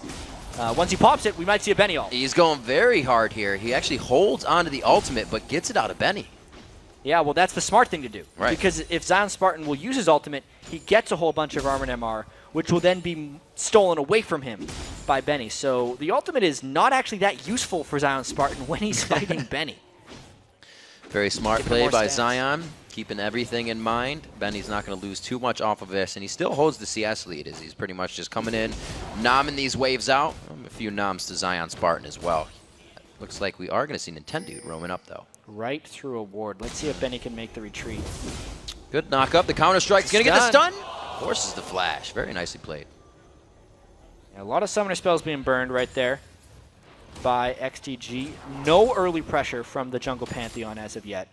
One maybe attempted gank that got messed up by a ManCloud's missed flash body slam. And this mid lane in particular, you expect Gragas to beat up on Nidalee early. Pretty much nobody can stick with Gragas early on in the lane. He has so much of everything. Wave clear, trait damage, mobility, that he is going to do well. But the fact that he's only up by 10 CS to a Nidalee who doesn't really hit much power until she has access to her Cougar form means a little bit of trouble for XDD across the board. We got to think, you know, ManCloud really hasn't been receiving any support from Zuna either. A jungler on or a Pantheon champion we usually see around level 3, level 4. He hasn't ganked once. He did have that one gank attempt though, where ManCloud misplayed with his body slam. Right. But other than that, you're absolutely right. Zuna has been a pretty much non-factor. We'll see what he can keep doing. He has just used his smite, so he's trying to get everything cleaned up in his jungle, back to buy. He's only boots behind right now on Nintendo. Just going to get out the early quick damage and aggression from Elise as well. Still looking to come up with anything in the bottom lane, possibly. You got Wiz Fusion with 2 assists so far, so they already are ahead. Going to have to watch that to make sure they keep this lead. Like we said, this bottom lane can have trouble. I actually feel like if that death sentence landed, it would have been death of Bloodwater. Yeah. Because he would have decided to go in for the Elise counter gank. I'm also very surprised we haven't seen any Lantern Pantheon ganks. It just seems like it's natural success right there. You pull him in, he'll jump stun afterwards, and then you can chain all of Thresh's CC afterwards. Coast has just been playing properly and defensive to not allow those things to happen. Oh, Nintendo may find more than he wants here. There's going to be 3 on the other side. They throw down on the hunt. He goes back towards Daydream, and a beautiful play there. They flash the box. Benny in the top lane getting hit up quite hard. Zion, without even using the ultimate or ignite there, gets the kill. Daydream and goes down, and they trade across the map 1-for-1. Yeah, let's see if Shifter threads it. Great shot from the ace in the hole. Well, one guy had to dodge the spear, the other one had to dodge the ace in the hole, and then one of them decided to finish off the target. That just means across the board that even though Coast was late to that party in the bot lane, they still got one back. And that's fantastic for them, knowing that Zion Spartan got the kill as well. And Zion, like we said, not using the ultimate, going very hard in that lane. He's going to let his team know things are going quite well up there so far. You see Shifter trying to roam, but they get back. And the back and forth here easily in favor of Shifter. Yeah, Shifter's got a blue buff right now. ManCloud does not. Almost anything that ManCloud does to harass down Shifter is not going to stick unless he can blow through him with an ignite. Knowing that ManCloud's ultimate isn't up, though, means this is actually a Shifter bully lane for a little bit longer. I'm surprised Shifter hasn't grabbed up a sweeper yet so he can play those Faga War Spears. He's already trying to throw him from the side, but he just got back to lane, so he's trying to give himself an advantage. Oh, so close. 11 minutes on the clock. 4-1 for Coast. Like we said, Coast has the one-up on XDG in this head-to-head, so they're feeling confident. And even though XDG is coming off a victory against Dignitas, it was a very sloppy-looking game. Yeah, it was. And amongst Coast's losing streak, they've actually had a lot of very close games, or a lot of games where they've been up early on and then not been able to close out. They need to be able to close out this game. Sure, they only have a little bit of a lead, but you can only lose leads so many times before you lose your spot in the LCS, and Coast needs to capitalize on this one for sure. It's something we see teams doing a little bit more as we see Nintendo place down that ward on their side of the map, that pink ward for defense. It helps them keep control of everything. See 16,000 to 15,000. Coast is working the kills. They haven't been able to really find any of the turrets yet, though. XDG's been able to hold that for themselves. Yeah, I think one of the reasons this game is looking a little slow is Coast is hoping to play reactive to Zuna's Pantheon ganks. Therefore, a lot of them are playing back in lanes, except for the top laner, because Pantheon hardly ever ganks the top lane. And they're just kind of passively farming. But Zuna hasn't been anywhere, so none of those reactive gank plays can happen. Benny again forced to use Subjugate there. Zion Spartan doing what he can in this top lane to just really give him a problem. Benny is not having fun right now. His teleport's up, so he can do what he needs to and come back if it happens. Well, in Benny's defense, his CS is still very close. Yeah. If it wasn't for that one death, he would actually be winning that lane. He has done a fantastic job of just surviving. And now, knowing that there is a teleport up, even though it's an altless Trundle, we might see some action down here in the bottom lane. Oh, they get the Whimsy onto the Cocoon. Nice Lantern there. Here comes the drop in. Zuna's going to get his first big gank. Oh, the Repel goes right up over it, but does he have anywhere to go? Nintendo doing what he can until he goes down. XCG does get one out of there, but that's because Coast was in complete retreat mode. We will see a lot of full retreating from Coast when they don't have the numbers advantage in fights. Because of the Nidalee Caitlyn, they are very poke-oriented. There's a blue. Oh, no. Very nicely played by Shifter. Yeah, ManCloud, you could see his reaction on the screen. He's like, I should have seen that one coming. Needed to block in front of the spear, which is also not very friendly because he would have taken a bunch of damage. But at least he'd have his blue buff, Riv. They both have the Athenes finished up. That's going to help him a little bit, but not against the Spears of Shifter. He gets a refresh after completely ending that last blue buff. Mid lane's going to be hard, and Coast is looking to make it even harder in the bottom lane. Daydreaming doesn't have mana, and they're able to push out Bloodwater and Xmithy here. And real going aggressive. for the double buff steal. What? Zuna, yeah. This is unfortunate. Yes. Can't do anything. He thought that the red buff had already been stolen and that the little minions were left over. But then when Zuna killed the little minion, he realized that this buff is alive thing hadn't updated, and he's like, oh crap, Zion's been killing it the whole time. And then he went and checked after his red buff had been taken. So Dragon going over to Coast. That was even better, actually, because Zion Spartan was able to call out where Zuna was. Yeah. It was a very safe solo Dragon for Nintendo X's Elise, who out of junglers, Elise and Kha'Zix, especially in the solo queue land, solo Dragon, no problem. They don't even take damage. Spiderling's tank. Very much so in the lead right now. Not too big of a gold lead, though. XDG's been able to kind of keep that close. This is going to help. But this turret falling is finally going to start opening the map. We'll see Wiz Fusion and Daydream and heading up to a different lane. But Xmithy here putting on a little bit of behavioral aggression and misses the boomerang. Yeah, I wonder how long this is going to stay close, though. No action really been created thus far by XDG. And I think this game is going to be all about Coast just sitting back, pushing, throwing spears with Nidalee, and kind of just waiting for that to happen, whereas XDG's the ones that need to be able to force things. Huzzah! Where's he going to go? And down. Yeah. And no fight. Come on now. He waited for him, and then he didn't realize what was around him. So Benny backs off on that. He has had to use his ultimate pretty much every time it's up. They are not letting him have an easy game. That's a good focus because Benny's a playmaker for XDG. He's one that could turn the game around. That was supposed to be the plan for XDG, that Benny would become more of a carry. Has not been able to do so. Very few teams rely on top lane carries. They'll do what no they ult can. up. Nintendude nicely taking aggro, gonna get the repel in as it comes down. Zuna's forced to go now into a 2v1 situation. The Zion Spartan himself now tanking the turret. They do not want any more of this fight. The empowered hit. Zuna burning down with red buff. He does not want to stay.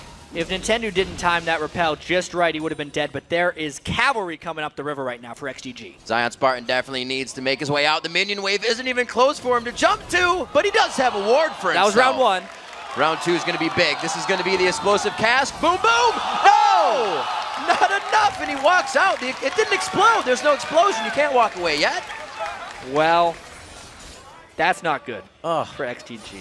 That was a great escape by Zion Spartan, but he had no business surviving that one. XGG should have been able to secure that kill. Another missed opportunity. Missed opportunity, but gain for Coast. The mid turret gets taken down to about 20% health, and that's not going to last much longer as Shifter manhandling that lane. He is down in CS, but he's making everything else work for his team. Well, we'll see if he can get that turret down at any point. It's next to impossible to push out a Gragas from lane, just because that barrel guy clearing all the minions. He's got 2 minions walking up towards the turret. He's got a nice line of traps, though. If anyone wants to come in. It's like a landing strip. Yeah. Can't walk on that side of the lane. Nope. Bloodwater's going to try. Oh, see? Can't do it. And he also didn't have much room to juke in around that area. Right. Because if he moves around, he's going to hit a trap. Complete vision. Not too much damage actually coming off of those barrels. He only has the Athenes, ManCloud that is. He's been pushed back quite a bit. Shifter going for those Sork boots to get the penetration on his spears right away. Been working so far. Everybody is fearing Coast at this moment. Yeah, looking at the game as a whole, though, even though XTG hasn't had a good early game, it hasn't been a disaster. They're only down 2,000 gold. That's true. And they do feel like they have improved mid to late game shot calling and team play now that they've done that role swap. It's not the direction I expect them to go, but he's safe. That's why they're the players and we're the casters. 5-2. Zuna actually still, well, not still, I should say. We see him building damage. It looks like he's going to have that Brutalizer next. Yeah. Spirited Lizard Elder Brutalizer is the build on Pantheon. You normally get it a lot more quickly in order to have a large impact in the ganking game. Has not happened as of yet. A lot of harass there by this Fusion. Yeah, a lot of the fear that Shifter is able to put in right now that Zion Spartan has put to the top lane, not coming from ManCloud, not coming from that jungle Pantheon that we see as early aggression. Just a few ganks have been able, or I should say Manfalls, that one Grand Skyfall from Zuna was able to bring him in. One of the 2 kills they have. Losing a turret in the top lane is going to increase that 3,000 gold lead to 3.4. I think the most important thing in this game for Coast is how they have not been taken out of their comfort zone whatsoever. When Coast has been victorious this season, it has either been Zion Spartan or Shifter getting really strong and playing their own game and then reacting to that. Right now, Zion Spartan's the one playing his own game. He's got a lot of people coming at him, though. This is what they said before in the video. He likes to be on that champion that can carry, the one that can duel, and he's trying to be a Grandmaster right now. I don't think it's going to work too well versus 3. He needs another light pole. But listen, he was doing his own thing, and the rest of Coast was responding to it. That's how they like to play. They get 2 turrets out of it, and they're pushing an inhibitor tower down. Grand Skyfall to come in. Wiz Fusion, you're a little too deep. There's the wild growth. He has to walk towards ManCloud, but they did not have much choice. Nice flash over the wall, gets nice distance there, but Bloodwater could throw on the hook, could throw it on the box here. He does not actually. They wait for it to come out. There, throws it down. They get the kill into Daydreamin'. They're going to turn on to Nintendude now. XDG picks up some very much needed gold. Yeah, 4 kills all across the board for XDG. It was a collapse that they finally made onto Coast. I will say, though, that Coast was very sloppy in the way they got away from that one. You can see here Wiz Fusion way too close to the turret. He is a very long-range champion, and he was the last one around. Whenever you're retreating as a team, the AD carry should pretty much always be the first one back, lest he get trapped like he did in that fight. And then once he was trapped, there was no supporting people to do damage as they ran away, and everyone on XGG could just chase him down. Relying a little too much on the speed your support can give you. He felt safe. Especially against a Sivir. He wasn't safe. Like Smithy doing what he can, still has a positive score. Like we said, that Sivir really just a champion he has excelled on in his last game. So he's trying to do that again for his team this game. They're trying to run the Stampede comp, but it's really just been the Grand Skyfalls when they can find the fight. And that fight has only come when Coast makes a mistake so far. Yeah, and let's check out this Dragon here because Zion Spartan's actually up top, so this is a 5v4 for XGG. They want to force here. ManCloud diving in, not really having too much vision back there. That pink ward we saw placed is still up for Coast. Oh. Oh, all the way in. Bloodwater may not have wanted that one. He goes down. WizFusion picking up a kill after coming up from being dead, but they do lose Daydream. Yeah, 1 for 1 and a dragon right there for XTG. How much is Zion Spartan going to get out of this one? Because now XTG has to respawn up top to the split pushing Jax, whereas the other 3 members of Coast push mid. Got a very big wave coming right behind that. See if Benny can stop it. Zion Spartan looks to... Nah, he's giving a little more respect. Mess with that guy. Yeah. Blade of the Ruined King, Trundle finished right now. He's a very scary man. That scaling battle will be very interesting as this game gets later and later. Wow, not really giving any respect right now. Zuna could have gotten himself into trouble if they went in here. He's level 11 right now, but I guess Nintendo is as well. It just would have been a scary fight. Zion Spartan barely made it past that pillar. Yeah. It's Houdini over there in the top lane.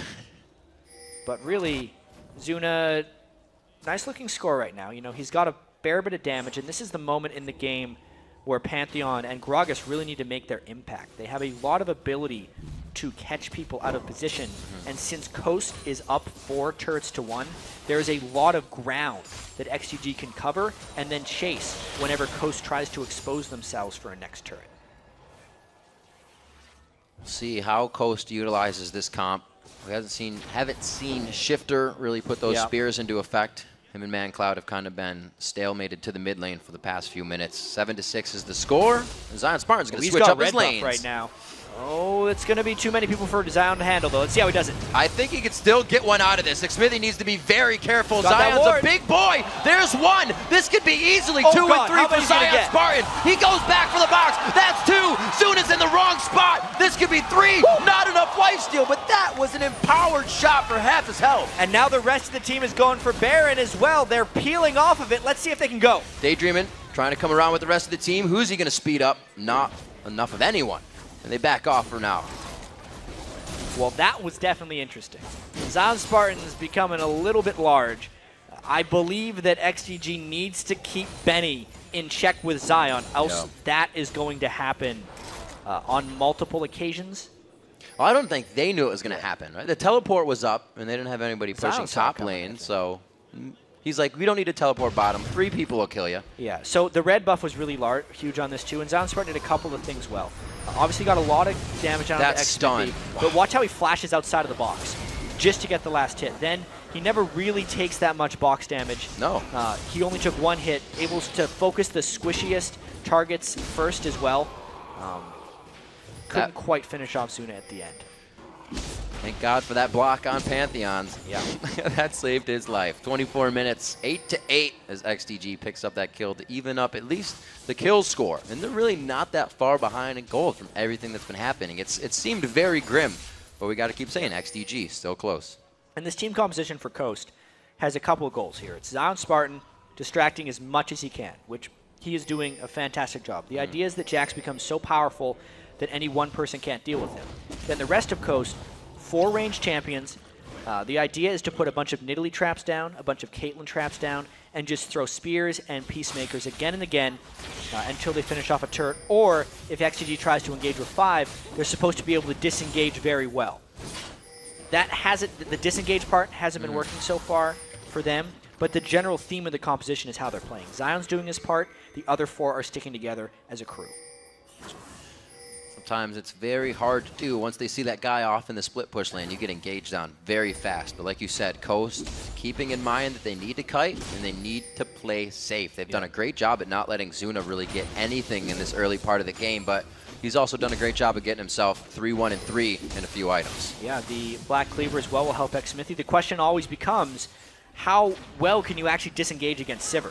Everyone's able to manipulate speed right there, and if XTG decides to go in, especially if they have Trundle in the area, is it possible that Coast can run away? I think that's going to be the deciding factor in this game. Zion Spartan doing what he does best in the bottom lane, split pushing out. Benny is there. He has to adapt to what Coast is doing right now. The Triforce and the Cutlass just for Zion Spartan right now. Dear. He is wreaking havoc. That'll make him take a few extra shots. Here's the Skyfall, but wait a minute. They're going to drop a lot off of Baron here. Zion's going to try to stay along. Not long. I was going to stay alive as long as possible, but it wasn't long. That's not how it's supposed to go for Coast. They got completely obliterated before Zion Spartan could make progress, and the other 4 couldn't make it work. That was a great collapse by Zuna. Pantheon jungle is great against split pushes because he brings so much damage that you can usually close out when someone like Jax extends that way. Nicely done. See if XDG can adapt here and start pressuring Coast back on their side of the map. XDG has still been trying to ward. They have one ward down by the Wraith side, keeping that vision up. But Coast wants to make sure that vision is also in their favor too, and they're not just going to leave this Baron open. Yeah, at this point, it's a game of cat and mouse. It really seems like. No sneak Baron attempts thus far by Coast. By the way, if there's ever a point in the game where Zion Spartan can beat up Benny 1v1, Coast pretty much wins. Or if Zion's, because once he can do that, then the Pantheon coming in, he'd just be able to kill him too. Yeah. You know, because they're never going to be there like right from the start. Let's see, Zion Spartan, round 2. He's going in hard, and Zion has not put many resistances or anything else into his build. Still is not using his ultimate as he goes into these fights. He's played it so accordingly, so patiently, and he gets another kill for himself. Benny really committed hard for that turret. Yep. I don't necessarily think it was worth it because now the Dragon objective might be takeable. Zuna's trying to rush it down, and we might see a fight as they collapse and converge in the river. Zuna flexing his muscles here. He runs straight at him. Oh, no, the spear. Then the shot, but it gets shielded away by the Lantern. Very close, and Bloodwater didn't even really see anybody, but he's already below half health. Definitely seems like these teams are evenly matched. That's one thing to say. The gold says so, and so do the turrets. So does the score. As we come up here in 28 minutes, chat, it's XDG may be the team that needs to grab the momentum in the early game, but they've figured out how to stall it and start picking it back up mid-game now. Zuna was able to get himself involved. Yeah. But now the question is, can they transition it back? It's 4 turrets to 3. They have dealt with Zion Spartan split push fairly well, but haven't really converted much back off of killing him. There's still just a lot of farming coming in. I think if Wiz Fusion gets strong enough, he will be a factor. When his last Whisper is completed, it's going to be a really big moment, but that hasn't happened yet. These spears are going to start hurting. A lot of Negatron cloaks on the side of XDG. See what they decide to turn these into. Right now, they're just hoping to keep alive for at least 2 spears, because right now one is about half your health. Level 16 Shifter, I believe he is the highest in the game right now, along with Zion Spartan. Yeah, a little bit of a level lead. Yeah. On Coast when we look at it across the board. They're continually trying to force around this Baron, but they don't have vision control deep within the XDG jungle. If they're looking to get a catch or really land spears, I think they need a larger threat range, because anytime XDG comes in a bit, oh, there's a spear. Whoa! That's going to hurt a little bit, and that's going to be the kill. He gets the Blade of the Rune King finish, and Zuna pretty much knew he was done for. Well, that was also assuming that XDG stuck together at that point. They did get caught out once, which is a great move for Coast. Maybe that's the moment they needed. Benny around from the outside. This is Smite down. That's why Coast feels so sure about going for this. Man-Cloud on the backside. That's where the damage needs to come in from, but he's already wondering if they can do it. Whoa! Coast, Wiz Fusion, Nintendo, and Daydreaming all very low, but XDG turned tail? That was all Man-Cloud right there, but he was out of burst at that point, and Smithy didn't want to fall down. They're going to re-engage once his cooldowns are back. That Dragon, that Baron is low. Oh my god, a lot of little tidbits for Benny to chew up here. Can they get the damage they need? They have to get a kill out of this. The Ignite goes down on Daydreaming. Wiz Fusion lives with a sliver of health as he limps away. A kill coming in for Daydreaming, however. Benny trying to run, but there's the jump, the Empower shot to come in. Here comes Zuna. Oh, the Grand Skyfall. He might be able to 1v1 Zuna. No, can he get into the fight? Blocked on the Empower shot. Still going strong. This might be enough, but Shifter's on the backside, and they buddy it out for the kill. We talked about how Coast is a solo lane focused team, and who was around at the end of that fight but the solo laners. It was a messy Baron fight with some crazy engages, but Coast forced because they knew they had an edge, and it makes Zion Spartan even richer after. What an amazing day of games so far. This fight just kept it going. There was a little bit of craziness, let's be honest. There was no smite available for XGG, which meant Coast overcommitted onto the Baron a little bit. When they peel, that ultimate from Man-Cloud made things very interesting. And here was the dangerous call, as Coast is also trying to two-man Baron, when they went back in, because Nintendude wanted to stay alive to smite it, but he wasn't realistically healthy enough to stay into the fight. Once the smite was dead, chaos broke out because it was just time for the fight. No one could stop Zion Spartan, and Benny can't stop the Baron. That's a big hit coming in. Another kill for Wiz Fusion. He's been on the back line, but the ace in the hole is putting those kills in his pocket. 3-1-4, 1-0-7, 9-3-1. Zion Spartan just going across some of Coast's kill scores, and they are doing a fantastic job this game. XDG is not out of it yet, though. Yeah, we saw the burst potential of ManCloud's Gragas if Coast groups up. I don't think they're going to be grouping up for anything but the Baron. It's actually fairly rare that you take a poke-heavy team comp like Coast, and they're the ones forcing the objective. Usually when a poke team wants to do Baron, it's death for them because they've cornered themselves against a better team fighting team. It was only because Zion Spartan is so farmed in this game and the fact that it was a 4v5 that was actually the right call for Coast to make. No, it doesn't look like they have too many wrong calls to make here. Everything they do is going to be trouble for XDG. They could probably dive one of these turrets quite easily and get the kills they are looking for. 7,000 gold in the lead. They finally start to separate that gold. Turrets as well. 5-3. This Coast taking their time right now. They don't want to put themselves in a bad spot, but they're also kind of letting this Baron drain.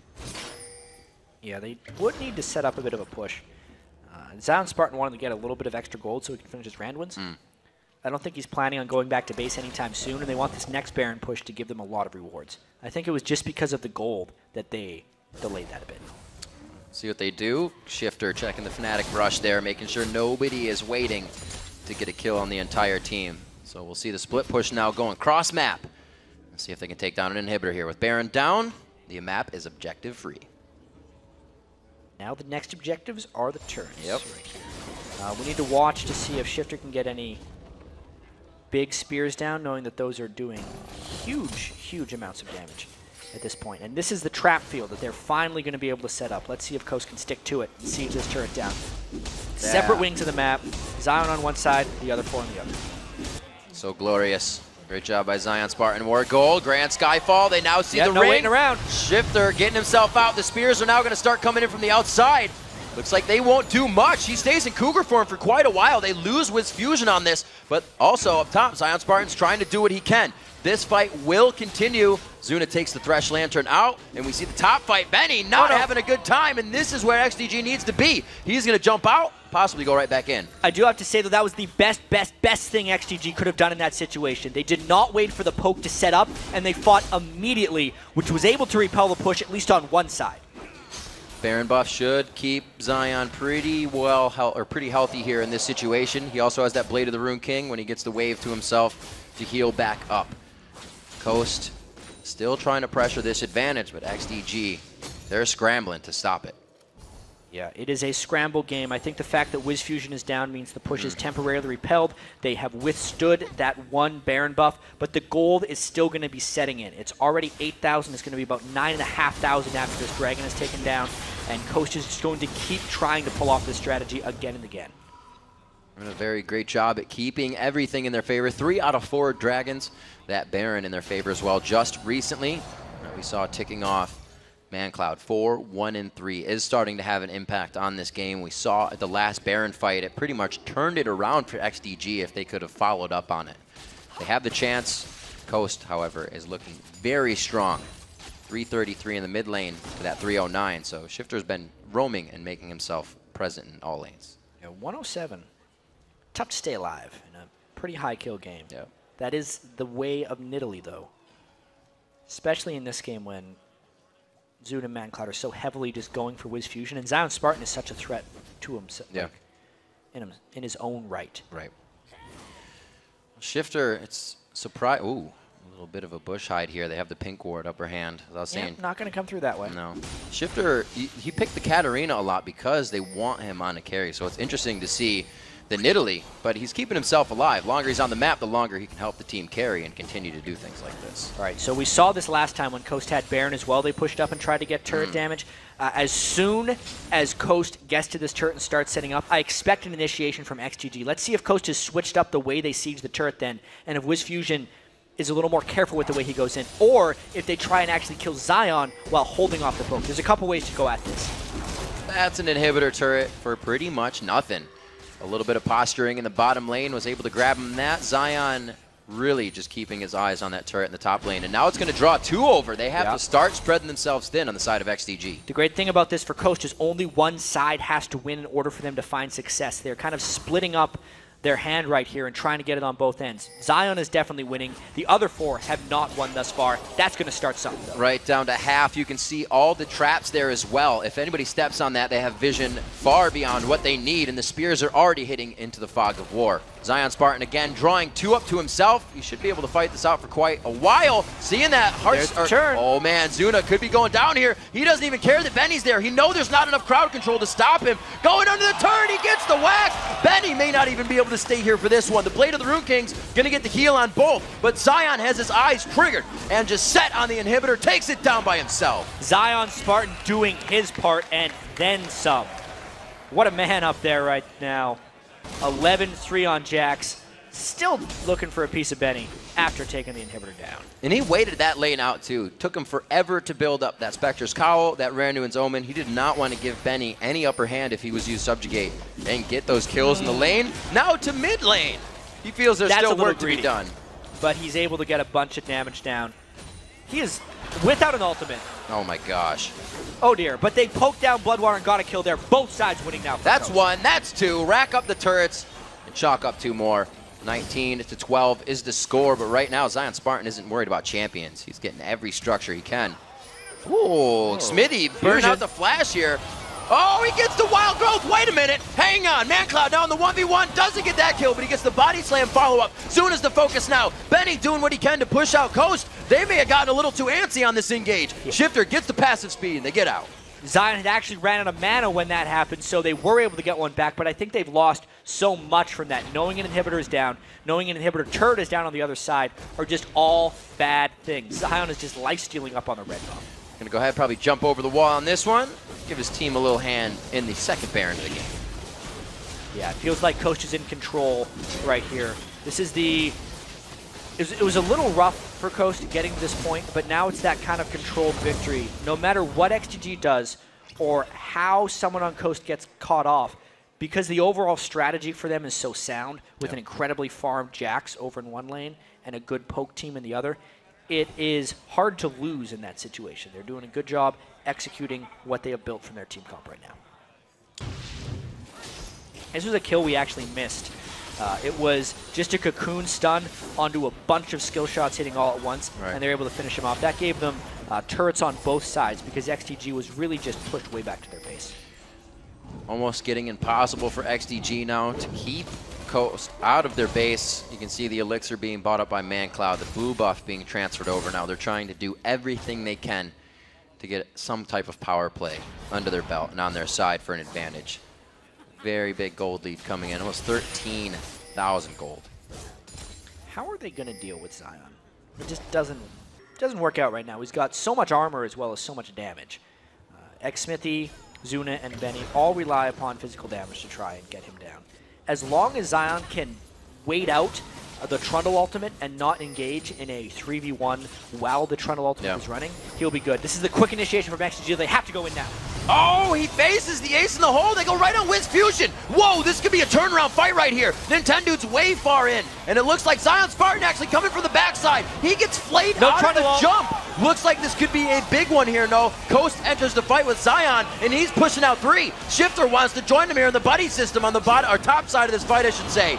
Going down is going to be Bloodwater. Eyes now on. A double kill coming in for Zion Spartan, and he turns this fight around by himself. Look at the smile on Zion's face right now. He is just completely unstoppable. When he knew he had the attack speed from Italy and the red buff, he knew it was over. What an amazing game. All 3 games we've had today have put people on their feet and the edge of their seat. Coast wins this one at 40 minutes with 24 kills.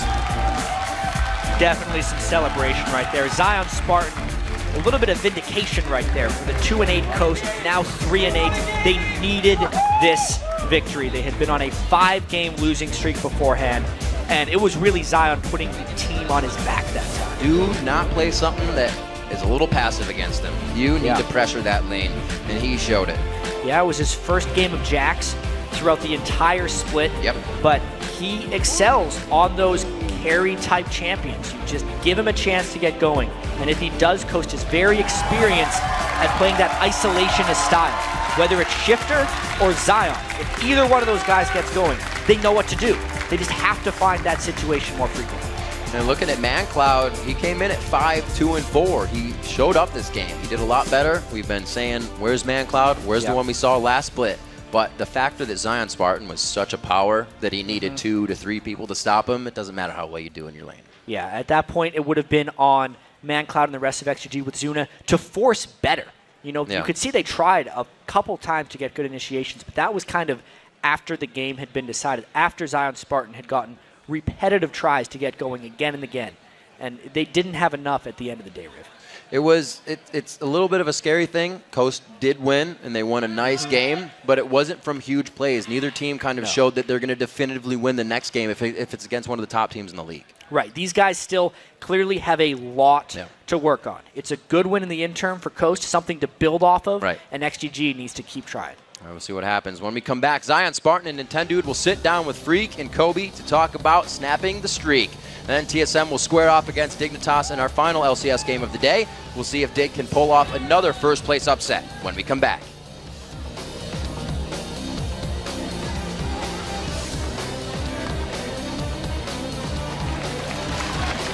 To get a kill out of this. The Ignite goes down on Daydreamin. Wiz Fusion lives with a sliver of health as he limps away. A kill coming in for Daydreamin, however. Benny trying to run, but there's the jump. The Empower shots that come in. Here comes Zuna. Oh, the Grand Skyfall.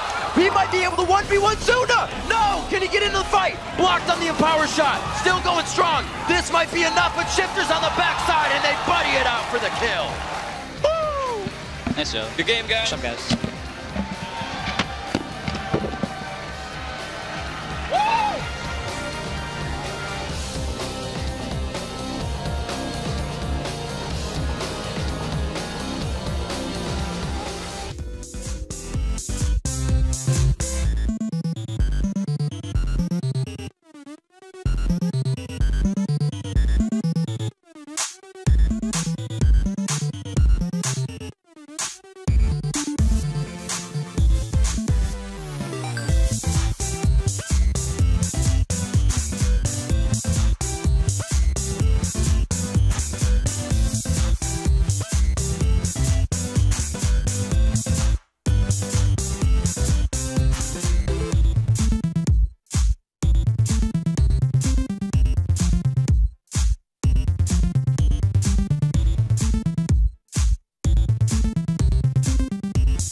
Welcome back, everyone, to Week 5 of the North American LCS Spring Split. We're joined in the studio by Coast Victoria's Zion Spartan and Nintendude. So you guys come into that game, you're battling for the spots. What were your thoughts coming into the game?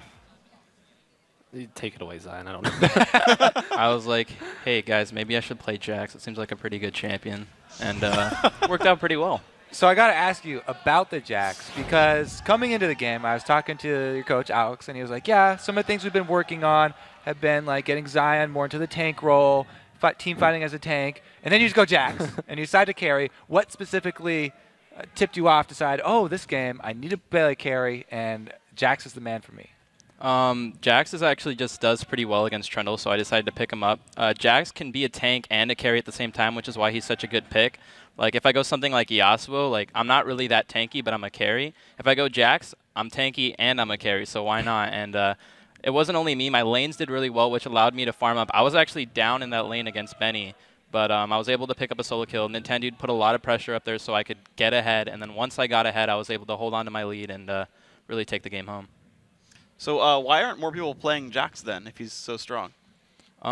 When there's champions like Renekton and Shyvana, people would rather just pick those champions because they're so strong and it's so hard to mess up on them. If you fall behind on Jax, it is harder to come back into the game. Whereas if you fall behind on Renekton or Shyvana, you're still going to be that tank. You're still going to get into the heat of things and not die. So Jax is kind of a riskier pick, but the dividends, it pays off a lot more if you succeed. All right, so the other part of the interview I had with Alex before the game, he was talking about you guys were also working on early jungle timers, early jungle positioning, and Nintendude, you did have a very good impact on the game early. You know, what really went into all the building that you guys were doing and the work you were trying to put in on that? Yeah, well, it's no secret. I've been struggling a little bit lately. I think I might still be the leader for most deaths. But yeah, so a lot of our focus has definitely been on the reinvigorating our early game, which is kind of something we've always been, good at, kind of known for. So we're just trying to put the power back where we have it and hopefully pick up some victories. And today it worked. But I mean, most of the credit to the Jax. Well, as you said, though, you still got on there. What had happened then that siphoned away all your early game power? Like, what's been going wrong for you guys? It's been a mixture of things. A little bit of I think we fall into a lot of struggles at the Dragon area. Even this game, we kind of had some hiccups. Not major. We still ended up having decent control, but not perfect like I'd want it to be. That with a mixture of just poor communication, me going in, other people aren't, me not going in, other people are. It's something we've been working on, and hopefully something we'll keep fixing. Cool. So then we actually, speaking of dragon, we have a Baron, which is kind of the bigger dragon, a Baron fight that we want to actually go over with you guys. We have a replay of, I guess, kind of the big game-winning battle. You guys dance around Baron for a really long time. You finally get into the fight. And when we get that on your screen, I want to hear what you guys had to say about this battle here. Okay, so this is, remember, you guys, this is like the second attempt, and you already are all really low here. Oh, so let's roll the clip here through. Let's have Zion here take us through what he's thinking, because he's tanking Baron. So Nintendo was like, hey, guys, let's finish Baron. They're like, oh, wait, they're running into us. Let's kill Benny. He's tanking the Baron. So we start going on Benny. Then I'm like, wait a second. ManCloud's running to our team. Jump on him. Smithy gets a kill on Nintendo. It doesn't matter because I'm jumping into jumping into their whole team, just killing them. I'm 10-1 Jax. Got Shifter healing me. Just jump on Benny. I'm just so fed that it doesn't matter. I don't even need to think when I'm playing these team fights. I just run in and kill things. What about right here when Zuna jumps on you? Still thinking the same thing? No, I was like, Shifter, toss me a heal. I'm about to die. Help me out over here. And he's like, wait, I'm killing the support. I'm like, wait, the support. I'm fighting the jungler here. And then he just walks over, kill him too, and yeah. Well, very nice showing. It looked like you guys were having a lot of fun in that one too, I have to say. Yeah, once you get rolling on a split pusher like Jax, the game becomes really straightforward because you're just stronger than their split pusher. So you can 2v1, 3v1. It doesn't really matter. As long as you're alone in a lane, you can just put so much pressure. So if you were XDG, what would you do in their shoes to get yourselves back into the game? I think it's something they did fairly well. They sent multiple people at Jax. I think they did it too late, to their credit. I think right around, I think Pantheon, I don't know where he used his first ult. I know he used one from bottom or something. There's a lot of bottom pressure. Whereas top lane, the pressure is definitely going to go in Jax's favor as the game progressed. And Trundle kind of already hit that period where he wasn't stronger anymore. I think he should have ulted top very early. Because if he does do that and successfully gets a gank off on Jax, Trundle can snowball that power upwards to like 25 minutes or so, long enough into the game where they can overpower the other lanes and Jax won't matter anymore. All right, so now I got to ask more about Shifter. You know, we saw him healing you there, providing attack speed and heals to you. But really, the solo laners here for Coast have always been the strong point. Shifter now on Nidalee is not like an assassin or anything, but you get to go back to your comfort champions. Are we going to see Shifter going back to that Katarina pick after you guys have picked up a win, or are you done with that Katarina for good now? I don't necessarily think we're done with Katarina. Shifter has a really versatile role. He can play a lot of different things, and actually, I think that game, he played the best out of all of us. He made the least mistakes. I actually died like 3 times getting caught out, being in bad positions, but he didn't die once. He was always he's stealing blues, putting up pressure. He didn't have that many kills, but I think he definitely had a lot of impact in that game that people didn't realize. So I actually want to keep pressing you then on this point, because Kobe brought up the Katarina. I think you guys ran it up to about 4 times in a row. So 2 questions on this one. 1, what's the thought process behind the team? And 2, you guys kind of kept trying it over and over again. Why was that? I think I can't remember who we played that Katarina against first, but I kind of think it left a bad taste in our mouth. Like, we should have really won that game, so let's do it again. I think that kind of happened again, and by the 3rd time, I think we've ran it 3 times, we're like, well, you know what, it has some flaws. It's not just going to, because like when we played in scrims sometimes the games are a little lax, and Katarina can just run around and kill everything, so maybe not the best judgment on our part. Okay. Tastes really bad now. Yeah, but you know, spit it out, got some mouthwash. Jack's apparently the new thing to follow on. It's good. So coming in, you guys got the win. You broke like a 5 or so game loss streak. Where are you guys going from here? Well, we were 8th place, so I can say one thing. The only place we can go is up. So hopefully we're going to slowly gun down the teams. First was XDG, now we're going for EG. So yeah, hopefully we can slowly make our way back up and land in a decent spot for the end of the split. Do you have any specifically planned for EG already, or you guys were really concentrated on today? Oh, we've got something special planned for them. Ooh. They don't I always like that answer. Yes. It's a different Jack skin. Is that the special plan? You ruined everything, freak. Now they know my secret. Pax Jet's coming out, going to win the game. All right, guys, thank you very much. Congrats on the win. Hope to see you guys keep on moving up. But we've got more games to go for. Let's send it back to Riv and Jat to keep the games rolling. Thank you very much, Freak. And it is time for our final LCS game of the day. Team Solo Mid versus Dignitas. Jat, Dignitas handed Cloud9 their first loss in week 1 of the split. So they're hoping they can pull off a repeat performance here against the new #1. Yeah, and not many people think Dignitas can win this game against TSM, but Dignitas is the team that wins when you least expect it. And especially this season, they've been playing better under Crumbs' leadership as a shot caller. He's been the focus of many bans, but he has a pretty deep champion pool, and he can continue to pull out wins for Dignitas. Well, I feel a butt coming here. Yeah, the but is they're playing TSM, who has been so strong. 9 wins in a row. Cannot deny how strong they've been. And also, the last time they played Dignitas, it was a 23-minute game, which was the fastest one we've seen in all the LCS. But also some numbers, just to show how good TSM has been so far. In their first 10 games, TSM as a team has a 6.3 KDA. They're also the only team to ever start the NALCS 9-1. That is the best first 10 games in the LCS. Mid laner Bjergsen, of course, leads in kills. 68 kills, 6.8 per game.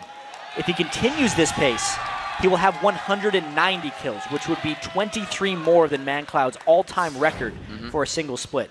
Then you also have Dyrus that just keeps going for TSM. A 12 KDA in the top lane. He has the least deaths of anyone who's played 10 games. He dies less than once a game, which is absurd in the top lane. Some amazing stats coming out of the first place team. And coming into a big match like this, there's the danger of letting your nerves get the best of you. Dignitas will be looking to play their game and not show any weaknesses out of the gate. We're playing TSM this week, and they're ranked 1 team right now. They've only dropped 1 game to C9. Dig are obviously looking pretty good. I think they had a 6-win streak. They did double game to Curse, so they're definitely beatable. We definitely need to not get too hyped up or like over-aggressive, because that tends to lose us games. Every team has their own weakness. Some teams are worse like individual skill in lane. Some teams are just worse at controlling objectives. It's good to see when other teams beat them, we can kind of replicate their bans and some of their strategies. We'll see what these teams have for each other coming into the game. The weaknesses don't really seem to be there for TSM. Yeah, they have kind of shored up all their holes. We thought it was going to be a shot calling weakness for them with Reginald gone. That has not been the case. Not at all. We're going to see where it comes in. Let's check out the starting lineups. On the blue side, it's Team Solo Mid. In the top lane is Dyrus, Odd One in the jungle, Bjergsen in mid lane, Wild Turtle at AD carry, and Xpecial on support. And on the red side of this team, Dignitas. Top lane is Cruiser the Bruiser. Crumbs is in the jungle, Skara in mid lane, AD carries I'm a Cutie Pie, and Kiwi Kid is loyal support.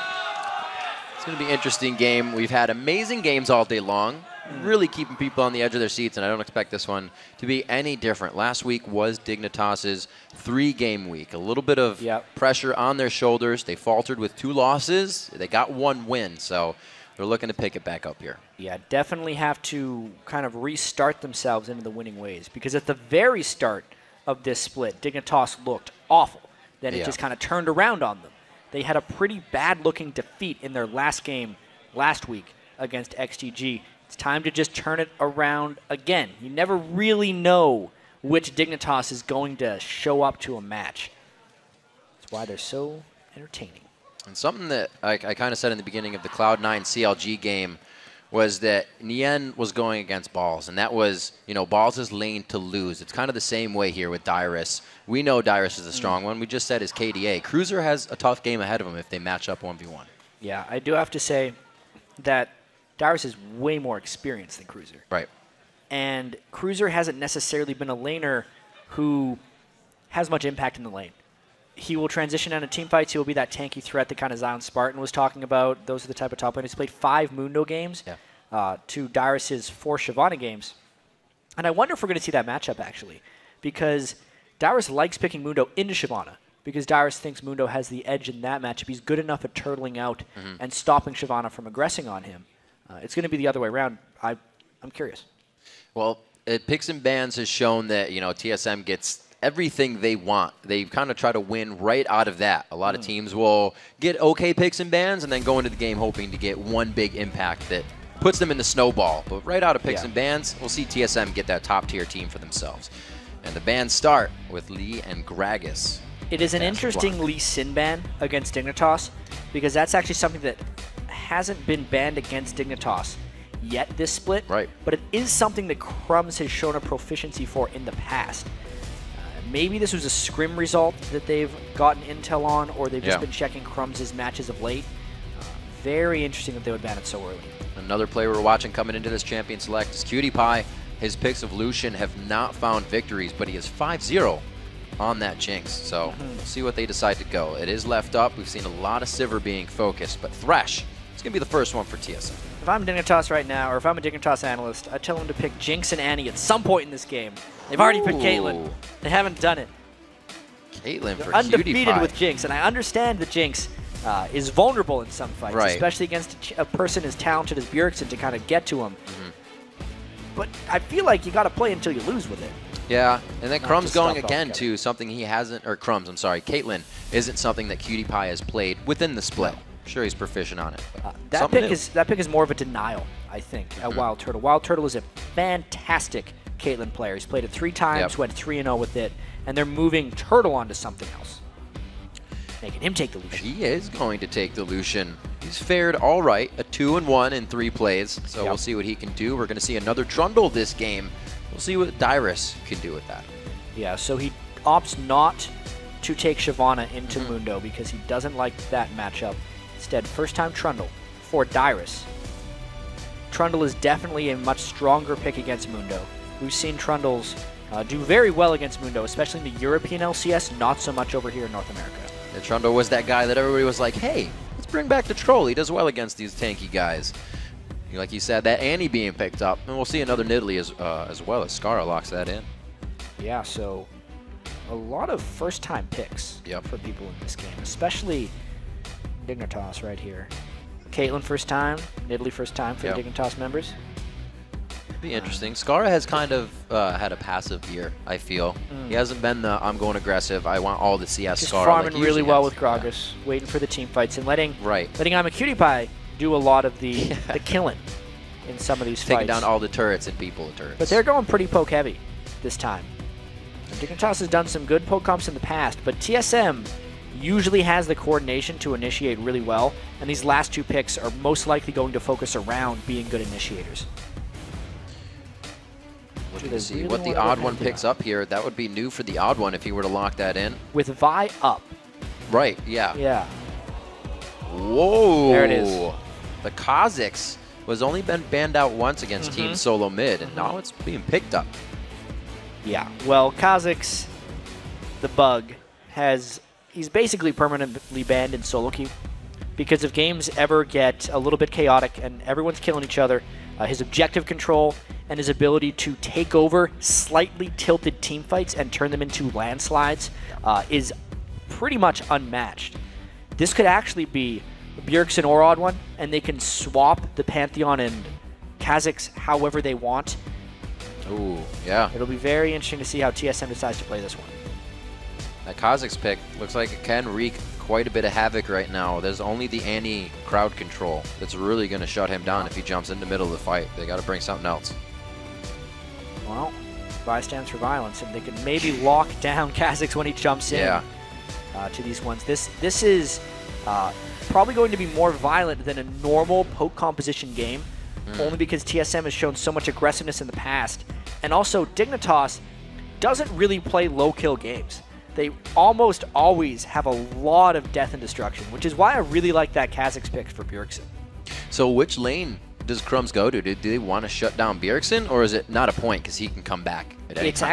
It's actually pretty difficult to shut down or to gank 4 in Italy lane, even though he can get the Kha'Zix down because he doesn't have any crowd control or huge amounts of burst damage he can support with. I think if we're going to predict a lane to gank in, it's going to be bottom lane. The Annie combined with the Pantheon is tremendous kill potential, and that's what I expect to see out of Dig.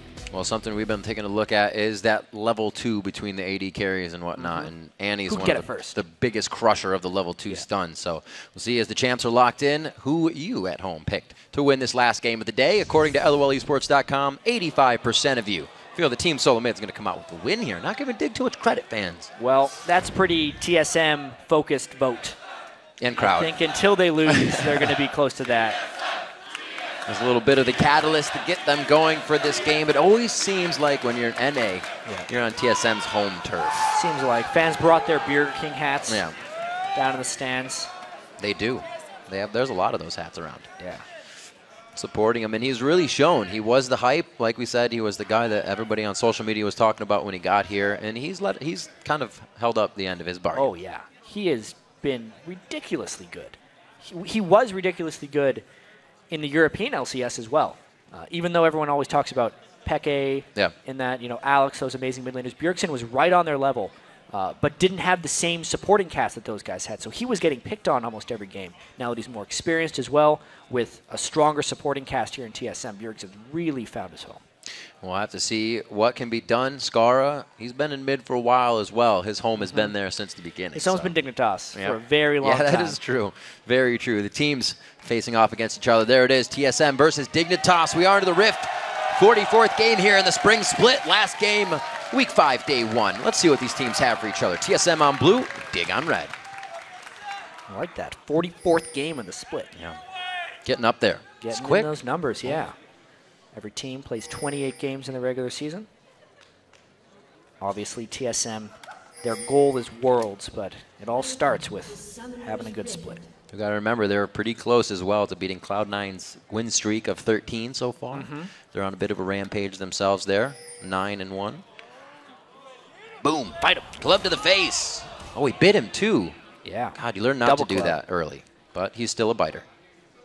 Cruiser didn't throw anything back at him either. No, Cruiser was usually the one that throws the cleavers. Turn over new leaf. You have to. Sometimes it's different. They're looking to get back a win streak here, so things need to be done different from the get-go.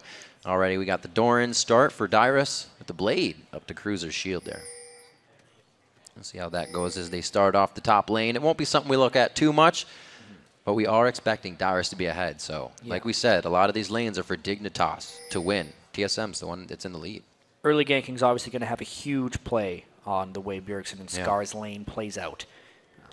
Skara has the range advantage on Bjergsen, but Kha'Zix loves to get level 2 early, get his jump, and just try and isolate someone and burst them down as quickly as possible.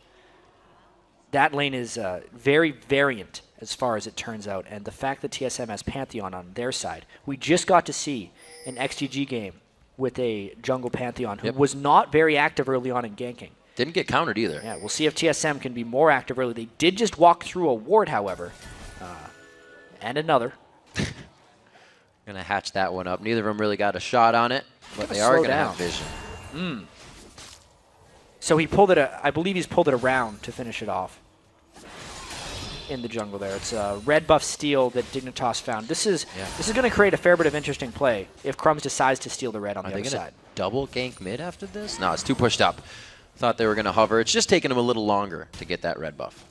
Oh, they are taking forever with this. It keeps walking back, guys. Come on now. No. This is not good. Well, Cruiser's out of lane, so he's not getting experience either, but I guess nothing's dying in the lane, so that was odd. This does a couple bad things for TSM. It means Crumbs easily gets double buffs without being contested. It also means Dyrus is immediately behind Cruiser in the lane.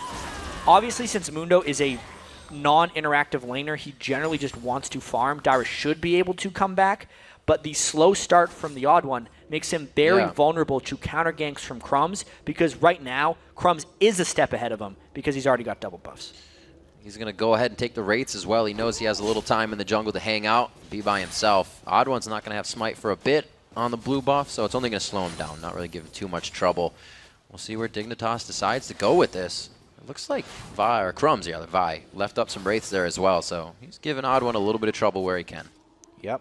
Going to go clear out his jungle as quickly as possible as well. Just power farm a little bit on Vi. That's pretty common for the Vi strategy. He's also staying closer to the middle lane because he wants to be able to protect Scar from potential Pantheon ganks. Yeah, it's almost the same way it used to be for TSM. Odd One was in the back pocket of Reginald when he was there, and he's always there on the backside to help Bjergsen out as well. Dyrus and Cruiser going back and forth. A good bit of minion damage as well, giving Cruiser a bit of the upper hand. How did that happen? It's 13-5.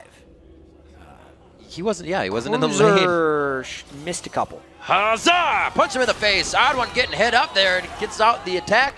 Looks like the slow is going to be on, but Dyrus. Cruiser went around the long way. Couldn't help. Yeah, if that cleaver would have landed, though, I wouldn't have been too surprised to see a Cruiser flash over the wall in an attempted finish. That was a good counter gank by Crumbs. He expected Odd One to be up there at that time. They just couldn't convert much more. Looks like Odd One's put himself in a sticky spot here, not being able to get up and help too much with these ganks. Dyrus doing what he can. Like you said, up 10 CS. Hopefully he can keep Cruiser under the turret here. Teleport rather on Cruiser. Dyrus with that ignite. We kind of saw this last game as well. Dyrus can go aggressive if he wants. Yeah, there is a chance if he goes an offensive Trundle build like Blade of the Ruin King, he could get Mundo kills. I wouldn't be too surprised to see Dyrus go for a Hydra on Trundle. That's something I saw debuted by Darien in the European LCS. It's because one of Trundle's weaknesses, even though he's a fantastic duelist, is his ability to clear waves and then get back to supporting the team. If you build a Hydra, that is no longer a problem. Very early roam by Bjergsen, walking through a ward, though. Yeah, being seen there, Cruiser using that trinket effectively. He's pushed off about 10 CS still in that lane. Odd One is on the bottom side of the map. He'll get himself back. Some items purchased here as Dignitas is trying to suffocate Turtle under the turret for a little bit. The wave's back in their favor for now. Right, and this is the lane that Dignitas has the biggest edge in. Caitlyn Annie would be their bread and butter if, QT5 played more Caitlyn. But the matchup itself is much more powerful than the Thresh Lucian unless they get some nice hook support. A little rendezvous in the top brush. Level 5 Dyrus, who has been staying in lane to that Cruiser, who's getting a little bit of zone defense put on him. So he'll do what he can to stay in. Dyrus is beating up on him. Yeah, even on low mana, he has a huge upper hand there. Jumping in and out of Scar, a good heal coming out, but Bjergsen still having the upper hand on a second attack. That was an easy win for him there. Ooh, fancy feed. Wouldn't have been a win for much longer if he ate that spear. But some nice work there by Bjergsen. He had no fear of the Crumbs gang, which is why Crumbs is coming around again. Scar basically just said, Bjergsen's playing really aggressive right now. Yeah. If he does that again, Crumbs could punish. You can see him trying to hover towards the top side. He won't get too much help from Odd One. He's level 4. Dyrus is going to hit 6 off this wave, I believe, and then they might try a turret dive before Cruiser does. There it is. Could get the Subjugate down any second now. The Ignite would only be a crusher. He's not even level 6, so he can't put on Sadism. First Blood comes in quite easy and quick for TSM. That was just solid communication across the board. It's probably going to cost them the Dragon, however. It is arguable which one of these two is better, but Cruiser didn't necessarily need to die. When Odd One roams up around 6.5 minutes, it does mean the Dragon is takeable. Nice little hook, but it's not going to be much. Try to flay through the wall. I would have been impressed, but they do try to give him a bit of harass. One thing you can see, though, is the Dragon gave 125 gold per person right there, which multiplied is 625. First Blood is worth 600, right? So it's actually a very even gold trade, and now it's going to be a matter of that evenly distributed gold on Dignitas is better than the concentrated gold on the Odd One and Dyrus. We'll see if Cutie Pie can start taking off. That gives him a little bit more help. Bjergsen putting on the dance in the mid lane. Just trying to get Skara out of his game a little bit with the mind games. He's farming really well on Kha'Zix. He is completely scared Scar off from trying to harass him with Nidalee, which means everything goes to Bjergsen, and he can become a very large roaming threat very soon because Scar is giving him all the inches in that lane. I mean, he can shove up and then roam when he wants. Teamwork in jungle pressure here. We heard it from Kobe. TSM continues to do it. Yeah, trying to get that red buff refresh. They cost themselves a little bit in the early jungle. Let's see if they can get this one back. Cruiser is just not feeling confident whatsoever. Going to give it up. Yeah, that one was a little easier than the first one. Pulled that one around properly. But they did still have the timer, so they make use of it, and they got good wards towards the top side. You can see when Bjergsen is getting scared, that's the side he's always hovering, and it's going to help more once Odd One gets Grand Skyfall, that Bjergsen can maybe bait in a few of these kills that Crumbs and Scar are trying to lock down. Well, Dyrus is definitely going to have an upper hand in this lane for some time. Yeah. Odd One made sure of that early on. And I do actually want to point out the different philosophies of counter jungling. We've seen them from both teams here. When TSM cleared the red buff early, they killed all the small camps so they could get the timer because they wanted to make a return trip. But when Crumbs stole the red buff of TSM, he left the small ones because he was trying to deny experience from the Odd One who was already slow in his jungle. That does mean, though, that the repeat attempt by Dignitas would be blind because they don't know when that buff is coming back up, and they can't continue to punish. We've seen that get the better of a few teams when you go for a little bit too much. Looks like Dig gets the wards down to keep going for what they have, keeping it even right now. Skara building up the needlessly large rod first. We'll see where he decides to go with that. He gets a ward for safety. Looks like he'll stay in mid lane for now. This game is poised to explode fairly shortly. Crumbs at level 6 wants to get his first Vi gank off, and also Odd One, who has pretty much not been farming that much, has hit 6 on Pantheon, and is going to be looking for a gank as well. Ideally for these teams, they clash in the same moment. Whoever would get the... Honestly, whoever ganks first would probably get the edge because there's so much damage that would come out of either one of these ganks. Odd One waiting. You can see him squatting. He's getting ready to jump, but it does not look like he has the chance here. They go in on each other. Great damage actually from Skara. The barrier comes out right away, but the Ignite really hurting the heal there. Great dodge. Bjergsen throws on his own ult. Yeah, so Kiwi Kid had roamed up.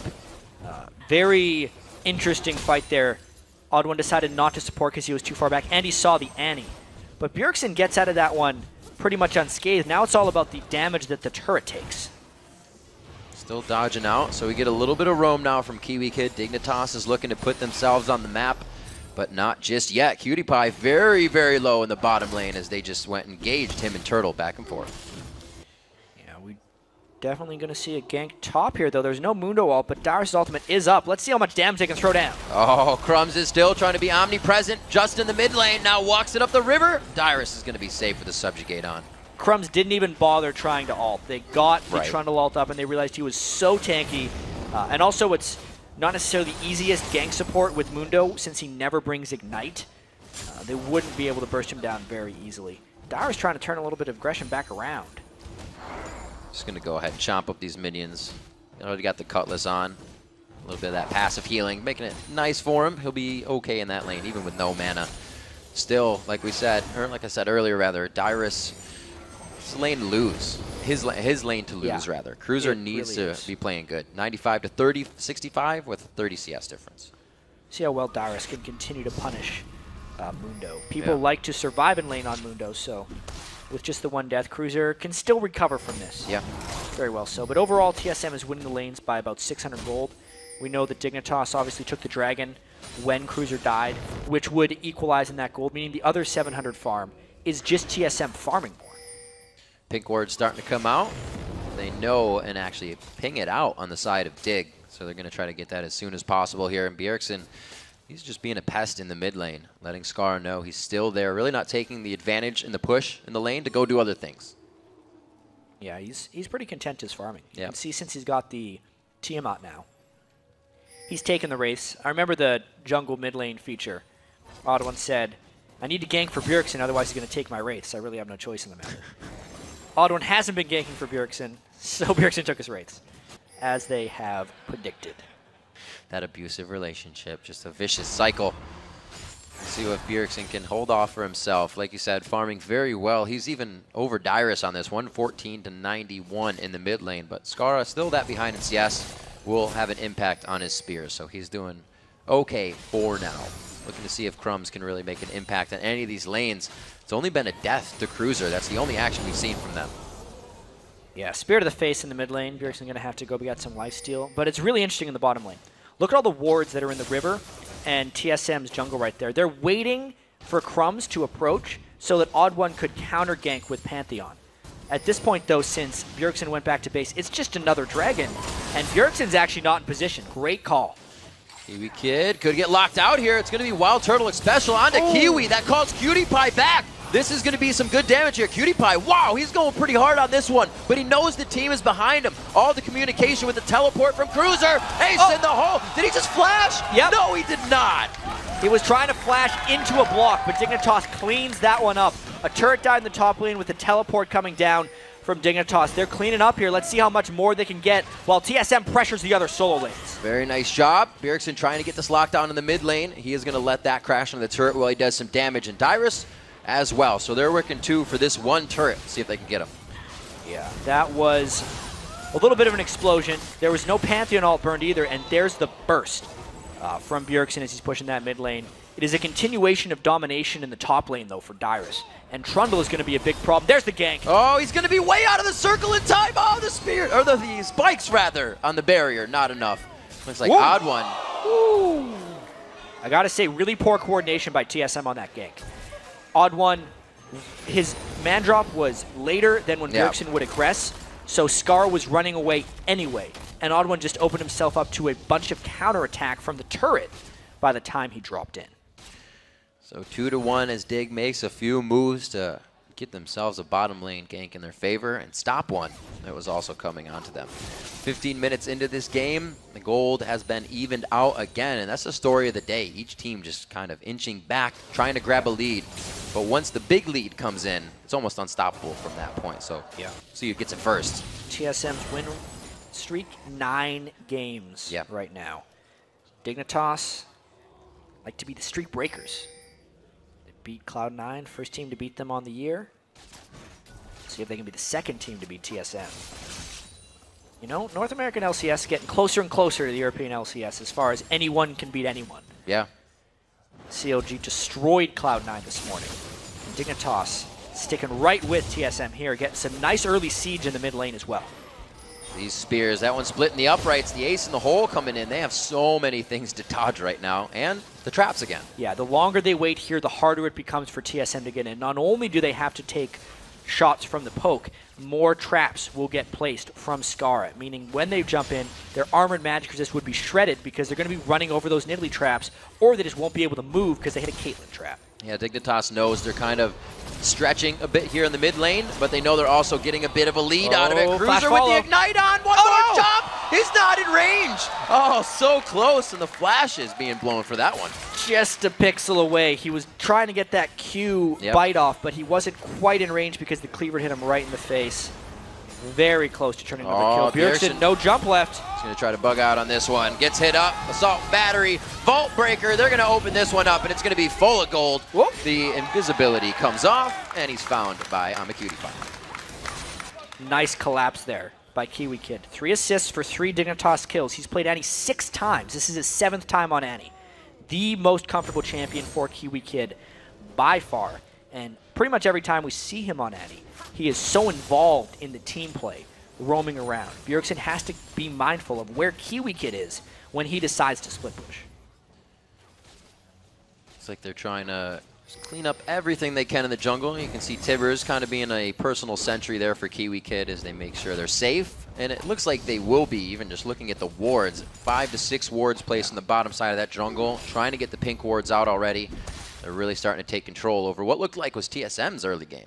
Yeah, that is just a smattering of wards. You can see Crumbs just picked up a few extras as well.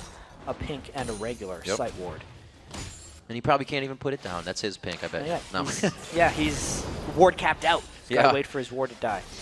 Warding is a team effort. But really, I'm looking at Scar's item build, I think when TSM sees this, they should put an extra priority on trying to deny the next Dignitas blue buff. Scar skipped his Athene's Unholy Grail because most Nidalees need it for mana. He didn't want to build it because he doesn't need magic resist against Bjergsen. Right.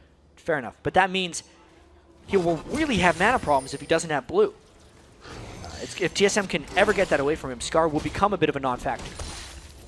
See if TSM kind of takes this into consideration. Something so small as just the blue a few times would put Scar behind enough for them to really gain that lead we were just talking about. Once you get it, it's really hard to come back. At least today, teams are being very definitive once they have that gold in their favor. Right now at 3-1, 18 minutes, TSM's given Dig a little bit of respect here in these fights. Yeah, there's been 2 Dragons thus far that have went to Dignitas. None of them have had Dyrus in the fight. As far as head-to-head matchups go, Dyrus is much farther ahead of anyone else. He's 6,300 gold compared to 5,600 of Cruiser. If they had a fight at Dragon with Dyrus participating, it would be TSM's chance to get back into this game. See what Dyrus can do. The teleport is onto Cruiser. And 40 seconds on the Dragon. So you see the wards coming in for TSM, getting around the blue buff. Looks like a lot of the trinkets have died or been swept out in the bottom side for Team Solo Mid. And Dig, looking to get back in. Well, this is actually not what I expected because Dignitas has Caitlyn and Vi in the top lane. They're trying to shut down Dyrus and get down their 3rd turret of the game so they can really open the map up. That just means they don't care about the Dragon. They're willing to trade this 3rd turret for a Dragon at this point. It means the gold's going to be even, and it means they don't necessarily have to deal with Dyrus. Good clear here. It's going to have to be reacted to. And TSM is going straight for actually the 2nd tier on this. They don't have Vi. Nothing really scares them off of this turret, and they're going to go on to Cruiser as well. Tibbers just behind coming in from the hands of Kiwi Kid, but it's not enough. It just pushes him off the turret after the kill. Yeah, that was a good dive, but got to keep in mind right now, there's still an AmaCutiePie in the side lane, going to try and push down the 2nd turret while TSM is distracted with the Dragon. How is TSM going to respond to this? Dignitas usually doesn't go for the split push until they can get all 3 lanes being pushed, but they're being forced into this. TSM does get a Dragon out of it, but they lose the 2nd tier as well from CutiePie. Yeah, very tactical trade right there. Teams just not really wanting to fight each other. Another thing that's a little bit new about Dignitas and TSM here, normally this matchup is really bloody. It's either really fast games, stomping either side, or just a total kill fest on both sides. Teams definitely turning over a bit of a new leaf here. Dignitas with the poke-heavy composition with Nidalee and Caitlyn. Oh! As Scar gets his other enemy blue buff, doesn't have to worry about that one. Really smart. One game after the other, Nidalee players finding themselves some cheeky blue steals on the spears. 20 minutes into this one, Dignitas is trying to creep that lead up. Wild Turtle, 168 to 179 in that bottom lane. CutiePie on a new 80 carry this game. Yep. Turtle trying to bring in that Lucian again. We said he already has 2 wins on it. Let's see if we can make it another one. He's having a hard game. Not the usual. It's not the usual. Against CutiePie and Kiwi Kid, it's tricky for him. You know, CutiePie is a very, very good 80 carry. Kiwi Kid as well, by far on his most comfortable support. They've just been able to out-aggress him a little bit. Annie is a very hard matchup for Thresh. Thresh loves to normally get in a lot of harass with his 475 range on this patch, 450 on the next patch. And that just means Annie is in range to stun him. They're going to look to try and get a catch. They got him! Oh, that was so unfortunate. He jumped right into it. Yeah, he thought he was safe, was trying to ward up the Baron area, but that's that Thresh vision control. Are they going to do it again? No! Don't go back into the brush! Fool me once. Shame on you. Fool me twice. The other team probably gets Baron. CutiePie, don't do it. CutiePie, don't do it! Oh, CutiePie, don't do it! No! 3rd time's a charm! Oh my god, they bring him into the pit! What a flash! Pulls in the smite, even though it pulled him in range of the ultimate from Caitlyn. This is a Baron for TSM. Really decisive play right here while Dig split pushes. An instant thought process calculation going onto the flash that brought him into the pit. It looks like it's going to bring him into a Baron as well. The lead once again sways the other way. Wow. And even with that Baron, the gold is still pretty close. That just goes to show you. I was just going to say, that's crazy. How Dignitas actually had a bit of a lead, but just time and time again. There's one. They burst down Scar. And of course, they get the reset, so they can all just, they didn't even need to. They're not there. It's okay. Oh, get him again. Whee! But then the clever play right here actually was jumping over to I'm a Cutie Pie, to burst him down, and then as soon as Bjergsen gets ulted in, he pulls Crumbs right into the pit. It doesn't necessarily matter that he ended up dying to the Amacudipai ultimate, because that meant the steal threat was gone for TSM. Crazy, crazy games all day long. Keep it coming, gentlemen. 23 minutes into this, TSM versus Dig. Definitely pleasing everyone, as it should. 35,000 gold to 34.8. Gold is still right there neck and neck. Dignitas has been able to split the map open a little bit more. 5-3 in turrets. Those 2 extra turrets are those outer second tier turrets, so they're just looking to gun down mid. It becomes a bit of a spear dodging contest right now for TSM, because the Baron buff is their advantage, therefore they want to push these mid turrets. But if Scar lands a good spear, the push would be over. Scar is without blue buff though. Remember how important that is, with no big mana regeneration item. This means TSM is just going to continue pushing. You can see he's very low on mana already, trying to put out as many traps as he can to keep the vision up, as well as whatever they can get in shredding that resistance to win this fight. The turret going down very low, the hook not on what they wanted. Kiwi Kid says, yes, I'm initiating. Odd one almost gets hit up. The Peacemaker, very low. He's got a huge wall of people to stop that. You never know with those ones. I've seen him sneak through. Somebody moves, you get a pie to the face, and it's all over. That was really nice play by Amacudipai, the sole defender for Dignitas right now. Obviously, the initiation attempt by Kiwi Kid pushed them off the turret, and they get out of a sticky situation where Scar was out of mana and a Baroned up team was pushing down the mid lane. Boom. Boom. Blasting out the wave. Showed those minions. Just giving the lane some breathing room. He'll be all right. Wild Turtle, he's roaming around by himself. You can see TSM feels pretty confident to be doing something like this. They know exactly that Dig is not going to aggress. They feel like they're behind, and TSM is abusing that. Yeah, both teams really have to be so careful, though. We already saw what can happen if Dignitas walks near a brush that they don't know where it is. Death Sentence comes out, Bjergsen flies out of nowhere and eats him. On the other side, one Nidalee Spear can take a squishy target to about half health, and then there's plenty of follow-up. But here comes a dive right out of the turret. That Skyfall is indeed grand, and they get onto Cruiser. There is the hook from Thresh. Cruiser's the focus. Anybody else? No one wants a piece. Ooh, burns a flash as well. Tankiest man down once again. Baron buff still having some time left. TSM not wanting to relent this push. They want as much as possible out of this buff. Cruiser has been a pretty big factor for Dig in the top lane. TSM made sure to shut him down this game, and now they're taking inhibitor turrets. Dignitas cannot answer. No tank for Dignitas to go in right now. They're just not willing to engage 5v5. Ooh. Smart for them to give up that inhibitor. Unfortunately, cannot follow up on these spears that are taking hundreds, if not almost 1,000 HP at a time off of Team Solo Mid. They're just watching the damage and hoping they can get a kill out of it by another spear. 6-4 at 25 minutes in. TSM is backing. Could probably make a final push here soon. Ooh. Dignitas would have to walk into something unfortunate right here. It's still a very, very close game. Baron buff is going to be gone from TSM very soon. They did get a lot of advantages right there. You can see the turrets have kind of been equalized. But once this Dragon goes down to Dignitas, it's only going to be about a 1,500 gold lead. Yeah.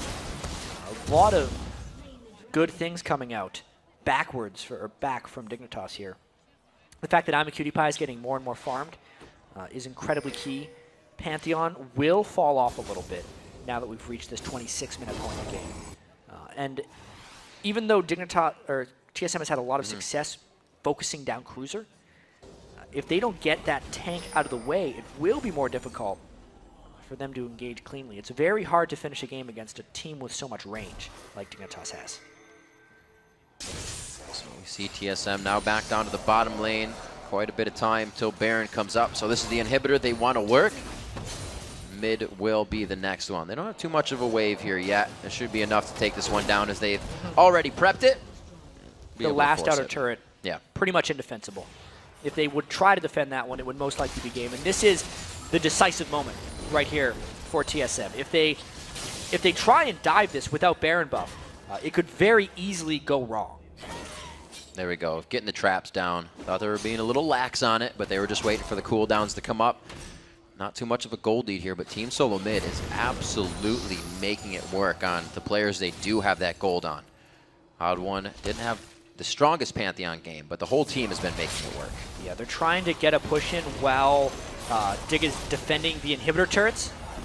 But again, a lot of harass. Odd One's almost completely out of his fight. Another spear lands. Let's see if Dig continues to chase. That was a bit of miscommunication. The Talisman of Gotta watch Ascension the turn. wears off, and then they go in the fight. They got Kiwi Kid. No, Kiwi Kid doesn't even have a chance in this fight. Bjergsen gets out with the ultimate on. They're turning it around. Crumbs and Cruiser just both lose a hell of a lot of health coming in from the Skyfall. It looks like they're going to continue. A Culling going straight at the backside of Dig pushes them off of the fight. All told, 2 for 1 right there. TSM did make the turn. They got a couple of kills, but that was dangerous. You could definitely see once they got a little bit of poke down, TSM had to start running away. I think Dignitas chased a little bit too hard. You can see, look at how low everyone on TSM is before the fight started. And this goes to show you how much stronger TSM really is in a team fight, that they came out on top in this one. Dead before anyone gets there. And then the Odd One gets a lot of Grand Skyfall damage down as well. But once again, like, that was off of a fight where TSM started very low. So in future fights, if TSM can engage before they've been poked down, it goes to show you how much of an advantage it is. But there's also the fear that Dignitas can do so much damage before TSM is even engaged in them. It just means TSM has to be even more decisive. I really would have wanted to see what happened if they got that fight as soon as Kiwi could hit the Talisman of Ascension, because they waited for it to wear off, and they almost telegraphed the fact that, hey, we're coming in, here it is. Like you said, TSM did react quite accordingly. Picked up 8 to 5 in kills here, and a 3,000 gold lead as it starts to spread. Baron is alive, and looks like everybody's going to have a chance. Scar doing some big damage with the spears right now. Yeah. You know, hard damage with the Rabadons into the Void Staff. And there isn't too much magic resistance across the board. It's really just on Dyrus and Oddwin right now, because everybody else is building that damage. Yeah, at that point, let's see if they get another initiation. Cruiser pops the ultimate early, meaning TSM should just back off and wait that one out, making the next TSM team fight even stronger. Cruiser, he's died so much this game. Yep. I think he's just a little twitchy with that ultimate. Did not need to use it there. We see TSM trying to completely make Dig adapt on this one. Dignitas does not want to really walk into this. They know that they're not going to be doing the Baron with vision, so they just hold it steady, and TSM finally kind of grunts, sighs, and says, okay, we'll fight in the mid. One of the really big things to keep a track of as the team fights grow as well is that I'mACutiePie is building a bunch of damage. When he can finish off that Infinity Edge, he will be the single most threatening person on the map. It just means that even though TSM has a big team fight advantage, unless they can close on I'mACutiePie in the later game team fights, it might actually swing back the other direction because Caitlyn will outcarry Lucian. We will see. Those headshots are going to hurt pretty good. They get across the pillar. Here comes Skyfall. The Skyfall almost could be 4 men right in the middle of it. Wow, Kiwi Kid gets obliterated. CutiePie's trying to get out. No damage from the 4-0 with Caitlyn. Cruiser's going to go down. Oh my God, still going around with Kha'Zix. Can he get a 4th? Cruiser goes down to the hands of his special. Crumbs runs from the fight in a 4 for nothing. Yeah, that was almost the makings of a Penico right there when Bjergsen started hopping around, but it was the right time for TSM to get a fight. They had taken absolutely no poke, and they closed down onto I'mACutiePie. The two things we had just talked about that they needed to do, but the Smite is still alive. They're going to see him coming in, though. Uh-oh! Oh, right over the wall. He gives him a punch to the face, but this is going to be an easy 1-2-3. The Baron again in the hands of Team Solo Mid, and it now looks quite grim for Dignitas. Yeah, one more look at that fight. Grand Skyfall with the box, trapped everyone in there. Plus, he just shreds them down. So Bjergsen can go and get the cleanup. And this is the moment where you're kind of thinking he was getting the Penico, but he short jumped to Cruiser. Otherwise, he could have finished him off with another Q, and it slowed down the Goomba stomping from Bjergsen. There it goes. Baron over once again. There's that gold lead, Jet. Like we said, once it happens with a few thousand gold, it just starts to kick off from there. And TSM now 54,000 to 47,000. They have 8 turrets in their favor, which means 3 are on the map for Dignitas. And it's actually one of those Nexus turrets being down. Yeah, I would also say this has been a much better game than the first time they played. Both these teams have improved a lot since the start of the season. Dignitas, even though they've come up on the short end of the stick here, haven't really made many bad calls. They've been caught by TSM making aggressive plays. And they're still trying to keep their gold up by going for Dragon at the right times. You can see Skara still packs a punch with those Nidalee spears. Good hands. They're down by a lot right now, but not forgotten. Down by a lot, and they made sure, TSM made sure to do that the right way. Benny has 4 wins on that Mundo pick. He's played it 5 times, and they made sure to shut him down first. He's been a big factor for Dignitas, and since then, TSM has had a walk in the park after he was out of the game. Early ganks by the odd one. Definitely shut out. Cruiser the Bruiser in this, and Dyrus knows how to punish. He's on a 3-game deathless streak right now as well. Continuing to just be such a rock in that top lane that TSM can always rely on. Very, very helpful. It means that Bjergsen can play those very squishy junglers. Another thing that teams have to worry about when they pick Jungle Pantheon is the general double tank that teams like to do isn't nearly as effective with Pantheon, because Pantheon has to build so much damage early on in the game. It puts even more stress on making sure Dyrus gets farmed. And of course he has been farmed, which is why this is working for TSM. In his own right, he played that lane perfectly to come out of it. 1-0 and 8. Did the same thing almost on Shyvana just last week.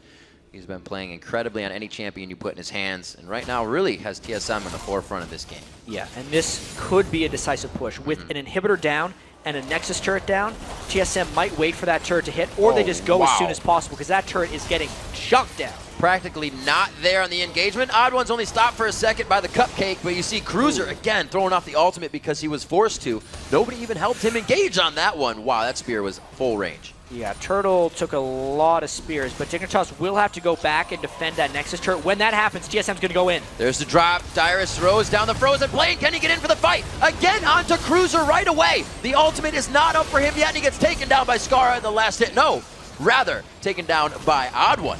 It looks like they're going to go for the inhibitor. Turtle went down in that fray as well, but they get the inhibitor, which is essentially what they came for. They can still rotate and continue their assault.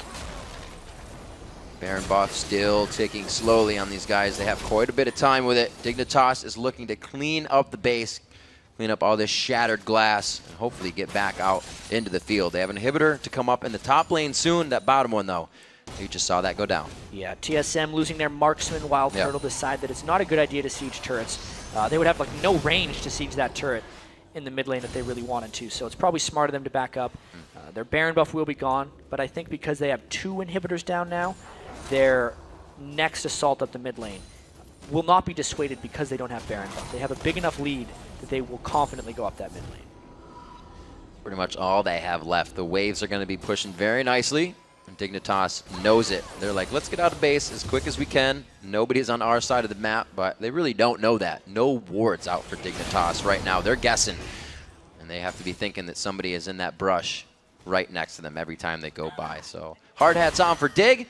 Crumbs is going to go ahead and soak up what he can, and you can see them sticking together on the top side of the map, making sure that everybody is in a safe spot. Well, they got to make sure they stay safe. It's just so hard to stop TSM from initiating on them. I don't really see teams pull off poke compositions against TSM, just in the history of their team, thinking all the way back to Season 2, because they've always been willing to fully commit to team fights when it matters. And TSM will be fully committed on I'm a Cutie Pie, since he is at those big 4 damage items now.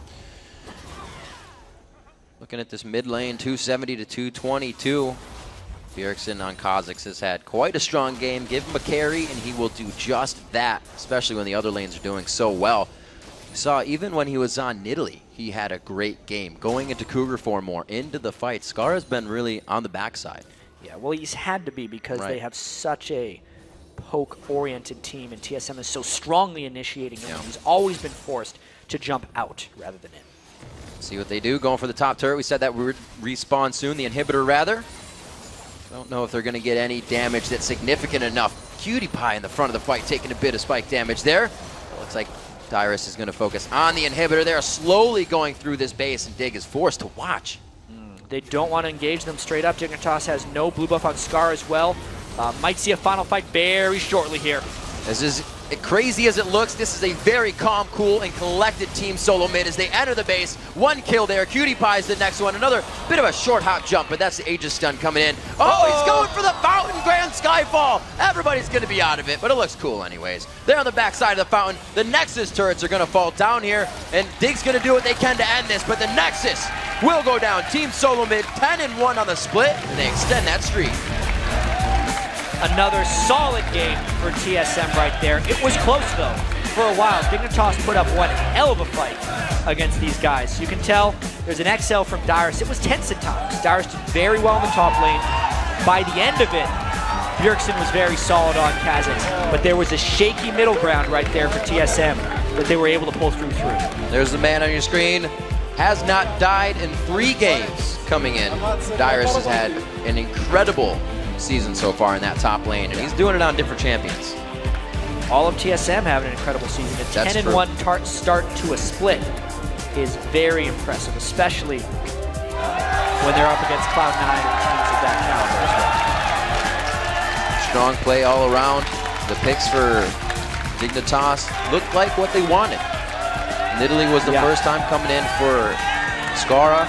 May not have been enough, as Skara is one of the factors, the big carries we've been looking at lately when Jinx isn't on Cutie Pie, when everybody else isn't getting their stuff. And Cutie Pie had a whole bunch of items in that game, but he had, at the end of the day, no tank line to protect him. Right. Cruiser got picked on so heavily, Crumbs was never really able to get going on Vi, that things did fall apart for Dignitas down the stretch. Still, I would say, an incredibly well-played game by both sides. And pretty incredible games all day long. Each team has been playing so much more definitively when they feel or know they have that gold lead. They're taking more risks. Yeah. It's been paying off quite a bit. Yeah, Jungle Pantheon from Odd One was interesting as well. He has very low farm for a lot of that game. He didn't necessarily have the synergy right off the bat with the early ganks. Right. I'd say it was more about the late ganks or just the teamfight initiations that Odd One was able to throw down. Right as Dignitas was trying to retreat, he would cut them off with Pantheon. And that was really one of the big keys to the game there for TSM. It's a different way we've been seeing Pantheon used. Usually you get the good engagement. It would be, somebody sitting in the bottom lane to come in and help the duo. Yeah, but not very many counter ganks. Not very many counter ganks. Mainly just brute force initiations down the stretch. It's interesting. We usually don't see Pantheon used like that. He's always very, very strong in the early game. And Odd One didn't actually come out into the lanes too early himself either. It's kind of a farm fest. They had that bit of trouble at red buff, which they were able to go back to, and that was nice. Another thing teams worked on today, or had a great day on, was controlling buffs. Yeah. Watching the buffs, making sure you have the timers. It was a very control-based early game. I think it was 1 kill to 0 or 2 kills to 1, 10 or 20 minutes into this game. Dignitas got the first 2 dragons. TSM was able to come in after that and start cleaning up team fights. They're obviously going to be happy with this victory, but it was not the steamroll that was game 1. I definitely think Dignitas improved a lot from that moment. They have more communication. We know Crumbs is the shot caller in the jungle, was banned out on the Lee Sin, which we said has not been banned against them. Right. But I think is something that coordinates their strategies to take that next step. They couldn't do much with Crumbs going in on bye this time. Well, yeah, think about all the counter jungling that Odd One was trying to do. Doing that against a Lee Sin would be suicide if they were trying to do something like that. I'm not sure exactly what TSM was planning as they wave off the stage, another victory for them, but whatever it was, it worked out. The Vi was pretty much non-factor. It's TSM now taking the place of what Cloud9 did last split, but they're definitely working on, and this is kind of what Cloud9 says, when you're winning, what do you work on? What do you fix? And it seems like they're able to fix small mistakes that have been coming along, and they look super strong. Maybe they can work on 26-2. That could be the new goal if they want to one-up Cloud9's summer split. Well, 4 more games are down. Let's see how the teams stack up after that. In first place, after taking their 10th straight win, still Team Solo Mid. Then in second and starting to look a little bit vulnerable was Cloud9. They're followed by a tie for third with Dignitas and Counter Logic Gaming, both sitting at 6 and 5. And then sitting in 5th place, it's a tie between Curse and Evil Geniuses. And with 3 wins and 8 losses, we've got another tie for 7th place with Coast and XDG Gaming. We'll be back tomorrow for 4 more games, starting off with XDG versus Curse.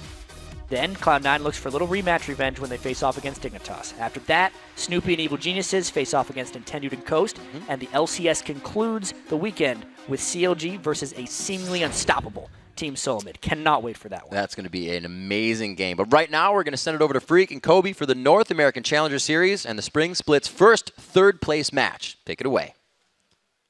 Thank you very much, Riv, and welcome everyone to the 2014 North American Challenger Series, brought to you thanks in part by our friends at Coca-Cola. I'm David Freak Turley alongside Sam Kobe Hartman-Kensler, where basketballs and summoner spells collide. Kobe, how's it going? I liked your dunk, too. Yes, that was on purpose. That's not how that works. I know dunks are. I thought it'd be funny. Good try. It was a joke. It was funny. Good. I was laughed at, not with. That's fine. Coming up tonight, we have the first ever North American Challenger Series third place match. It's a best-of-3 battle between Cognitive Gaming and Complexity Red, the team known as Skyline up until this week. Now, the winner of tonight's match will lock down a spot in the second Spring Series, so there's a little bit on the line tonight. Right, and then tomorrow night, it's the Challenger Spring Series Final, Complexity Black, formerly Determined Gaming, versus the Chinese juggernaut LMQ. Yep. Everybody's looking forward to that one, but games tonight are going to be good too. Yeah. The games that are going to be played tomorrow night are going to be played live on the LCS stage, though, so that's going to be an extra added excitement there. And you'll finally get to see Xiao's face on camera and the little PIP box as he crushes minion wave after minion wave. I love killing minions. They make that satisfying gold sound. That's so glorious. They're greedy. Hey, I like money, all right? It's just how it goes. And in both tomorrow night's finals and tonight's third place series, there's more than just pride on the line. There are Challenger Series points as well. And while there's only a 1-point difference between third and fourth place in this series, it also guarantees a spot in the second Spring Series, which means at least 2 more points. The other team will have to climb through the Rank 5's ladder to have a good shot at making it to the LCS. That's because the 6 teams that accumulate the most Challenger points over the 2 Spring Series will advance to April's Challenger Series playoffs. The top 3 teams from those playoffs will then advance to the Summer Promotion Tournament. For more information on the Challenger Series, head over to the home of LOL Esports, the oddly named lolesports.com. There you're going to find everything that you need to know about the Challenger Series under the Leagues and Tournaments tab. So now let's get to it. The first game in tonight's best of 3 for third place. Cognitive Gaming versus Complexity Red. Now, Cog, they have a wealth of experience. They are the third seed coming to this. They were a spring promo participant. But Complexity Red are they're underdogs coming into this, but they've actually knocked out several heavyweights coming into tonight's show. Yeah, they're like slight underdogs. It's going to be pretty close here. And Complexity Red, who are formerly known as Skyline, that'll be the last time we say that. I'll bring it up again. Okay. They were ranked 15 out of the 20 teams that qualified in the play-in portion of the Challenger Series. So not that high up, but they've made it all the way to the third place. So that's a pretty good showing for them. During the play-ins, they were able to beat Nijacki's Lowell Pro and the 6th seed, Tint Gaming, and who were the 5th seed. Yeah. Yeah, there we go. Jackie's team was 6. Yes. Tint was 5th. We got it. We're here. And, of course, those were just warm-ups. Their biggest upset of the tournament was actually the quarterfinal round where NK Inc. and crew took out the top-seeded, formerly Walking Zed Cloud9 Tempest in 2-0. And I have to say, Complexity's bot lane really stepped up against Cloud9 Tempest. Impactful went 13-2-8 in his 2 wins, which raised his KDA for the Challenger Series above 14. In fact, the team KDA of Complexity Red was an impressive 6.1 heading into their semifinal showdown with LMQ. But we all know what happened there. Yeah, pretty much anyone who faces LMQ has a hard time in the semis. They proved to be too much for Impactful and crew, and Complexity suffered a pair of devastating defeats. Yeah, so it wasn't that pretty. Coming into the LMQ game, Complexity had 43 deaths in the whole Challenger Series. And then they had 37 deaths in just one of the games versus LMQ and 27 in their other game. So it's a pretty big swing. Their team stats don't look that good anymore, but to be fair, all the teams that are playing LMQ get kind of ruined at the moment. It's a little harsh. Although one guy in Complexity did keep pretty well against these guys, and that was the mid laner Golden Glue. So Golden Glue went head-to-head with the mythical Xiao and held his own, and he actually was only 27 CS down to the Chinese record holder, so that's pretty good. Yeah. Plus, Golden Glue was also able to pick up 12 of his team's 19 kills against LMQ, and he was also the only member with a KDA that was greater than 1. So he did more than Gold star die. for Golden Glue. Yes, he's got it. Now tonight, Golden Glue will try to help his team pick up the pieces and come together after a tough semifinal series. Tonight they face one of the Spring Promo Tournament participants, Cognitive Gaming. And even though Cog enters the Rift as the 3rd-seeded team in the Challenger Series, they haven't really gotten in gear yet themselves. Yeah, because they were in the Spring Promotion Tournament, they jumped right into the quarterfinal round. And there they squeaked past VVV White. Yeah. Very close game. 3 tight games, actually. And they were led by their mid laner, Zamfira, in that series, going 16-9-23 overall, including those 2 Lulu games. Zamfira, he actually played Lulu before Alex played it and made it all cool. Yeah. So he's the hipster Lulu mid player, I guess. He played it back when Lizard Elder worked on Glitterlance. He's a cool guy. And of course, Zamfira and Cognitive squeaked by in the quarterfinals. In the semis, they ran into a Complexity Black that was determined to make it to the finals. His name is getting a little bit confusing, but stay with us. Cognitive were the ones who looked over the match in those 2 games. And the only person really to hold his own was their AD carry, nothing here. He definitely stepped up big for the team. In fact, he was the only player on Cognitive Gaming that was able to get more kills than deaths through their 5 challenger teams. And he's definitely going to have to put that backpack on again if he wants to carry his team through this series that they have now and get a 3rd place finish in the Challenger Spring. Yeah, and just as a clarification, Complexity Black is formerly to be determined. Right. Or, well, formerly to be determined, formerly determined gaming. So if you pay attention to the Challenger leagues, you have to be up on the name changes. You have to pay attention to the actual players because as these teams get big, of course they acquire new sponsors, going to entail a name change. So that's going to be happening a lot. Just pay attention to what the players' names are. Yeah, not the same complexity lineage as the team we saw in the LCS in the summer split. We do have Probably on the other one. Either way, whatever. This is whatever. We'll get it down. Don't worry. You'll see the players. It's going to be fine. No big deal. We're here in a champ select. Cognitive on the blue side. Complexity red. Thankfully on the red side, so I'm going to get that one for this one. And we begin champion select. Yeah, perfect. So Gragas taking off the floor first. Jat is really under the impression that this is just a ridiculous mid laner right now because he brings wave clear, he brings trading potential. He's also safe because of low cooldown on Body Slam. Good all-around ban there, but especially since Golden Glue does like to chain kills to help the rest of his team. Yeah. Gragas may be big, but he can move quick, and he will roam effectively if he takes control of the lane. He's greased up. He can slide around. Ooh, that is a wonderful image. It's a pretty picture, actually. It's a very pretty picture. Lulu. No one's surprised. Banned away from Zamfira. The Yasuo dropped from Golden Glue. I wouldn't be surprised to see 3 bans against him. Against Zamfira? Against Golden Glue. Oh, okay. Against Golden Glue. Because if they do him against Zamfira, then that would be what? Like Lulu, Malzahar, and Kog'Maw? Like AP Kog'Maw? Those would be some 3 interesting bans to go with if those are the target bans for Zamfira. Yeah. But not going to happen this time around. No. So Elise dropped away as well, and I'm curious to see how much emphasis goes on Riven here. Richie Rich, a big Riven player. But also the thing with me with the Yasuo ban is Zamfira played Yasuo to good effect in some of Cog's games. It was their 3rd game win, their game 3 win. He played it. And so I feel like if they're banning their own champions, they are really, really scared of Golden Glue being an assassin. And they're okay limiting Zamfira's champion pool here. Yeah, definitely a lot of mid-focus between these 2 teams. Because mid not only sets up what your team composition is going to do as a whole, but it also sets up your jungle plays, which are also very important. A lot of jungle plays, especially early game, always start from the mid lane. It's true. We'll see what they can get with this one, honestly. And I like, you talked about jungle plays as well, the Elise ban coming through, because I don't really know Ziploc as like a big Lee Sin player, but it's another champion that I think works well for NK Inc., sets up a lot of early game plays, and is something I feel like Complexity Red would work well with. But at this time, it's going to be Cognitive Gaming grabbing LeBlanc here for Zamfira, assumedly. More standard. Yeah, I mean, a couple people have played top lane LeBlanc. Hasn't had the most success in competitive play yet, but it is something you use quite often in solo queue and does quite well there, at least in the laning phase. So we'll have to see here if it is a Kha'Zix versus LeBlanc matchup in the mid, then that is a tense matchup. It is easily result in the death of either participant. Yeah, both of them have pretty decent lockdown and a lot of burst. I actually like this, and I want to see it locked in because I like NK Inc. a lot as a jungler. I think he has a lot of room to make early plays. And I'm glad I didn't say the thing I was going to say next. Renekton picked up here for Jezzy, which is going to remove one of 2 big champions for Richie Rich. It will leave open his Riven, though. Right. So there's so much focus put on Richie Rich's Riven that a lot of times, it's always banned out when people play against Cog, and then he defaults over to Renekton. Yeah.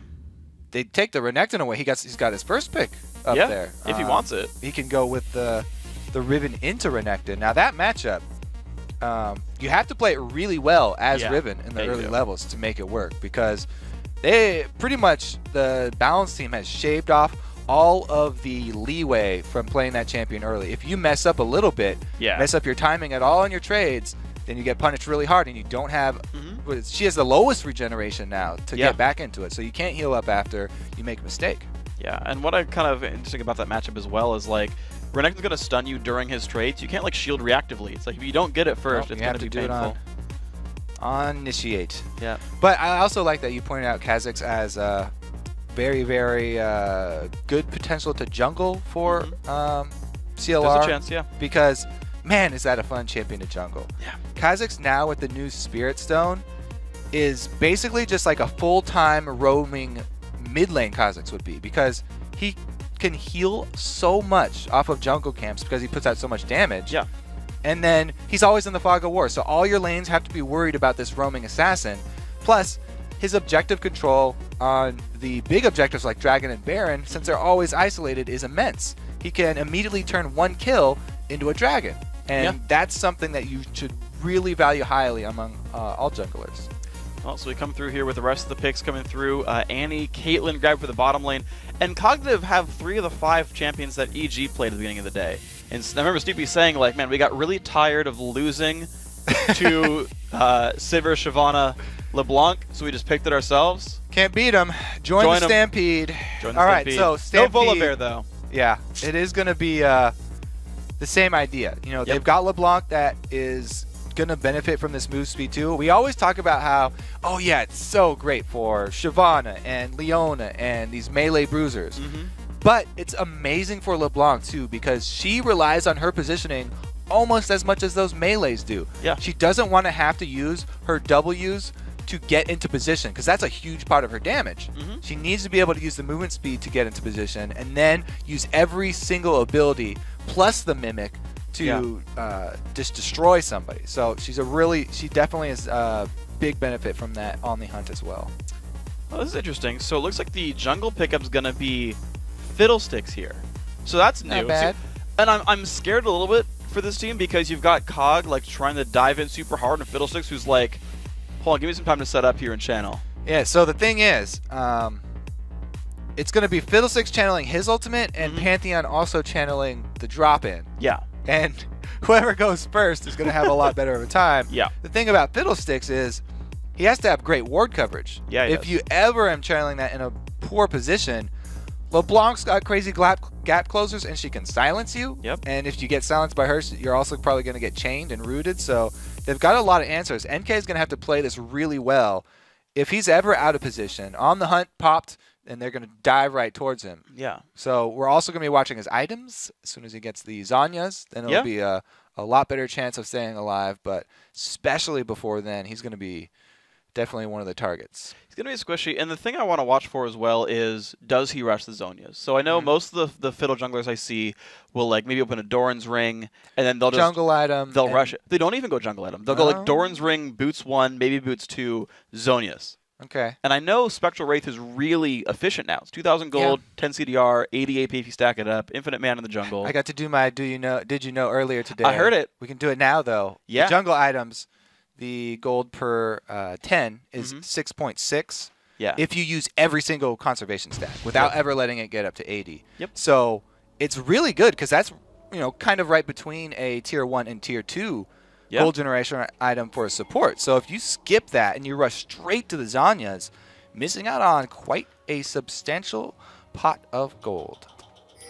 Here we are into the game. He's going to start jungle items, so NK Inc. Well, he could keep wards a are jungle items.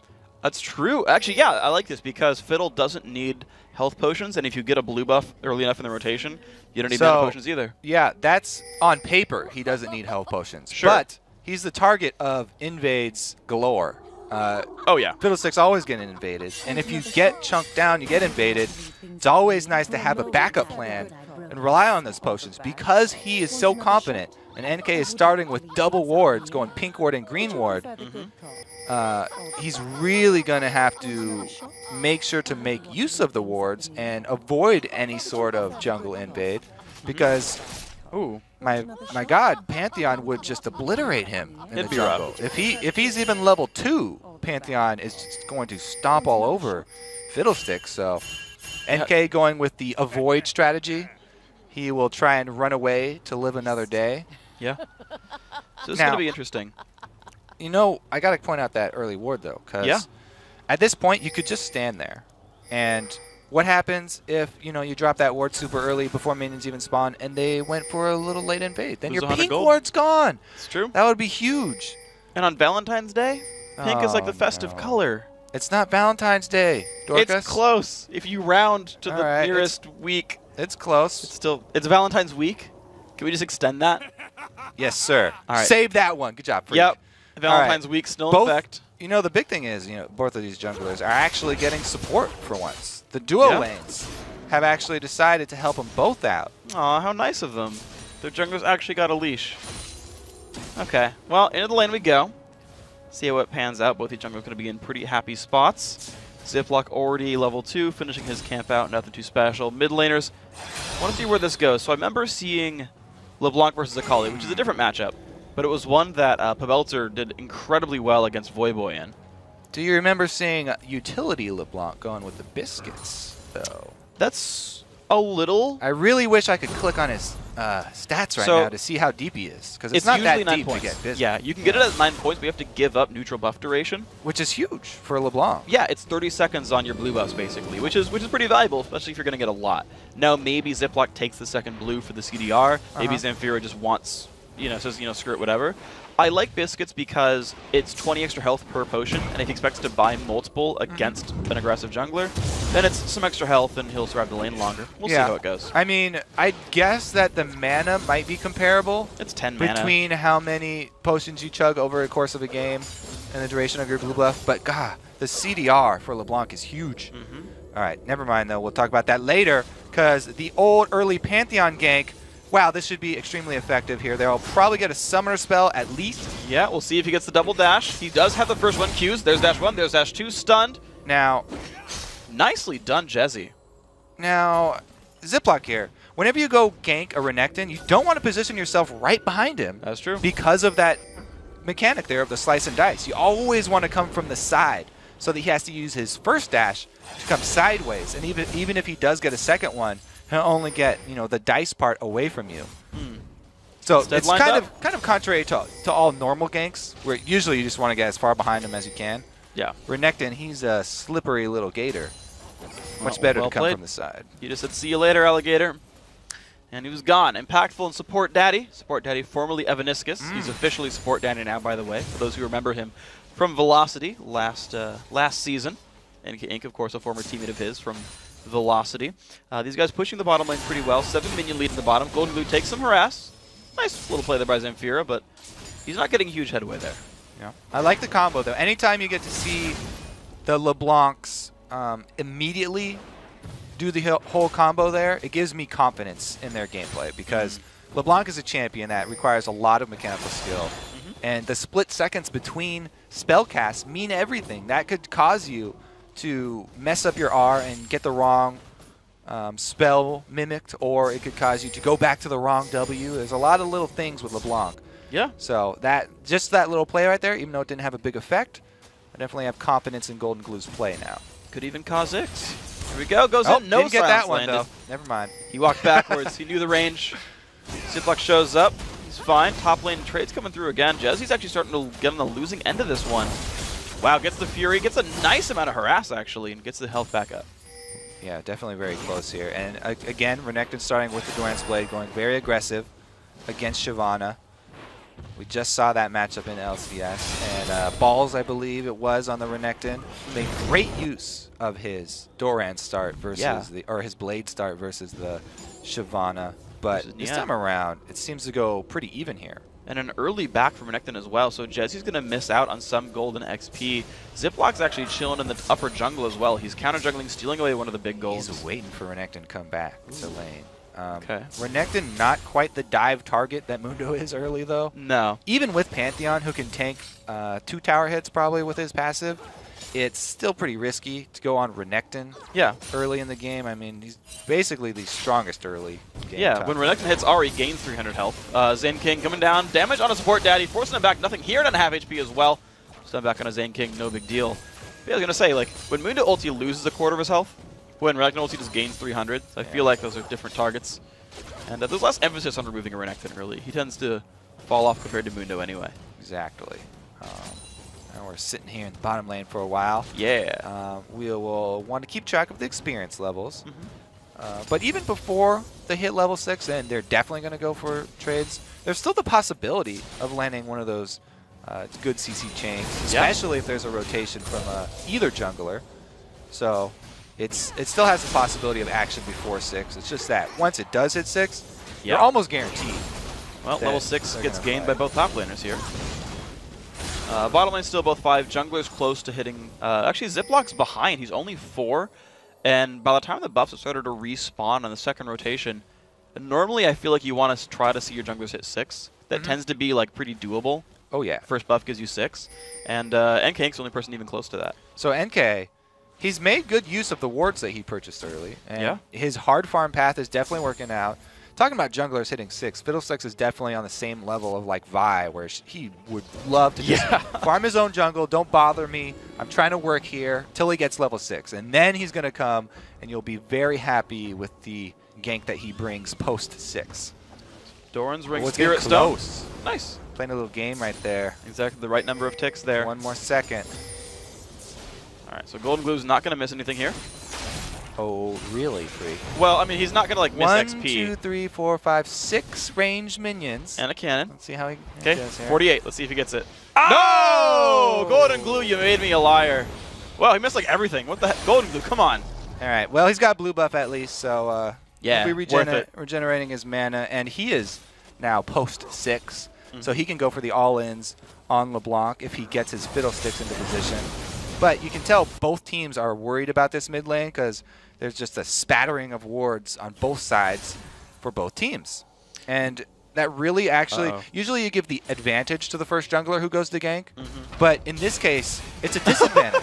That was warded NK Inc. Because not only can they do things like that and make you lose your cooldowns, they can also counter gank you, and Fiddlesticks being counter ganked is probably the worst scenario that you can have. Yeah, he dies pretty quick. If you find him channeling, then he's, Pantheon's going to annihilate him. Golden Glue walking through a ward. As we talked about the spattering of wards in mid lane, they serve a dual purpose, both protecting it and containing both assassins. So if I'm looking to get a trade off from the Fog of War here. Oh, good juke. But there we go, chain, not quite. So a lot of misses here. A lot of air balls in the mid lane, both teams. Fiddlesticks just with the walk-in here. Yeah, so that'll be interesting to look for. How much can he get? Of course, he's got flash. He can go for the fear. Oh, the fear's going to get landed. Do they have enough damage? Silence comes across. 1 extra bounce there. The drain gets him. Flash blood. Drain. Woo! The flash drain from NK. He was angry about the missed ultimate there. Yep. Made him look silly because Samphira was able to bait him with his ward. Showed him, flash drain, baby. Here comes the Pantheon answer, though. Ooh, good flat for support. Daddy and Ziploc doesn't find anything impactful. Stays a little bit too long. He's got a teammate, but he's getting low. Puts on the flash, goes down anyway. Counter engage now from Annie. Nothing here, taking the pain. Do they get enough now on this one? Still chasing, nothing picked up. It's going to be the death to impactful. The chase on a Zane King. Flash now into the turret. Do they have anything more? Has no flash, so it's dangerous to go in, and he did not evolve wings. So if he goes for the kill, then he can't jump back out. Yeah. Now, it does afford them dragon control. Okay. So pretty decent for them. I like the pickup here because they didn't actually have to call their top laner down, even though Renekton did rotate. They're going to get a lot of damage on that top turret in the answer for this dragon because Renekton was halfway down. Yeah. Top turret under a little bit of pain, 70 to 76 in minions, a pretty close matchup there. One that Richie Rich is actually doing a decent job of. Ooh, he's riding his tail here. All right. Dragon form available. I feel like he'll live. I feel like it's not too big of a problem this time around. Yeah, he's going rush tank, Shyvana. He's not going for the Blade of the Ruined King. Yeah. Because, against Renekton, if you do that, then he'll take advantage of your lack of power before you complete Blade of the Ruined King. The curve right there, while you're sitting on Cutlass and waiting for Blade upgrade, is huge. You really lose out on a lot. So that would be a dangerous purchase for him. And he's just going the static or standard Sunfire. Okay, impactful. Can you get your team an extra kill there? NK Inc. waiting in the wings does have Crow Storm. No flash, though. Yeah, no flash for either of this duo lane. So if Zen King, he does find the jump in. Oh my god, baited again? That was impressive. They had no vision. Nope. Beautiful. They guessed it. That was beautiful. What a read. They back off there. So pretty big win for COG without having to expend much down bottom. Cooldown is lower, and now they know there's not as much gank pressure from NK Inc. No Flash, no Crow Storm. He's gonna have to go kill his jungle some more. Now sometimes, sorry, you want to actually take that hit so that you bait the team to come in because you got a Fiddlesticks waiting in the bush. Worked out. I still gotta say, good play, Cog. I liked it a whole lot. So actually, I guess Leona's ultimate. Pretty short, 75, I think. Yeah, giving him vision too, because there's a giant sunbeam coming down. Wouldn't see it in the brush though. Apparently, that's a word. Apparently, we got some. Someone some told you it intel. did. It does. All right. Genius. Huh. Well, either way, Cog come out pretty clean on that one. Made in the shade, maybe. I want to see what NK goes for next, though. He hasn't bought in a long time. I want to see if he goes for like a Needless Large Rod or if he goes for Spectral Wraith. Wraith would cost 1,300 right now. If he has that much money. He did recall. What's it going to be? Spectral Wraith, okay. So early gold generation. Yeah, so I like that. 10 CDR, 50 AP right now. After he kills 15 big monsters, that increases to 80 AP. And that's the entire difference in stats. So we'll see how it goes. Ziploc here. He's waiting to fly. Stretching his legs. No coming flashes. That's a stun. They go for Support Daddy. Player of the season. Down goes Annie. Nothing here gets the kill credit. 1-0 and 1 on Sivir. Coming back now after a bad landing phase. Nice slight lead there on the Leona ultimate as well from Zan King. Very well executed. They go for the guy. Now his flash. I guess both of them didn't have their flashes, so both valuable targets. Yep. Blue buff again to Golden Glue. NK Inc. just chilling with Spectral Wraith, and that, of course, won't give him +2 AP, so he's losing out on ability power right now. Renekton. Can he stay alive? Going to dash over towards his live turret, and they're not going to get anything for it. So in comes the jump back. Golden Glue's going to pop ulti. This is not good, though. Lots of CC going to come in. Golden Glue going to get turned into gold itself. Zamfir getting the kill credit. 1-1, 99 CS. Good collapse there from Cognitive, yet they're still behind in gold. So they do have to be cautious here, and they do have to start turning those kills into some sort of objective.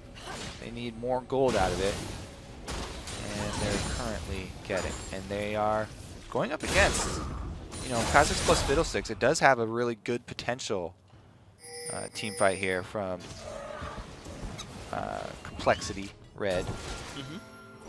Good amount of AoE damage that they can pull off on the Stampede if they're able to land the anti-stun to set everything up. I liked your Vash reference, by the way. Yeah. That was good. I'm glad. I laughed at the analyst desk. No one heard me. I was off stage, but I enjoyed it myself. That's why I said that's the shortcut version if you get the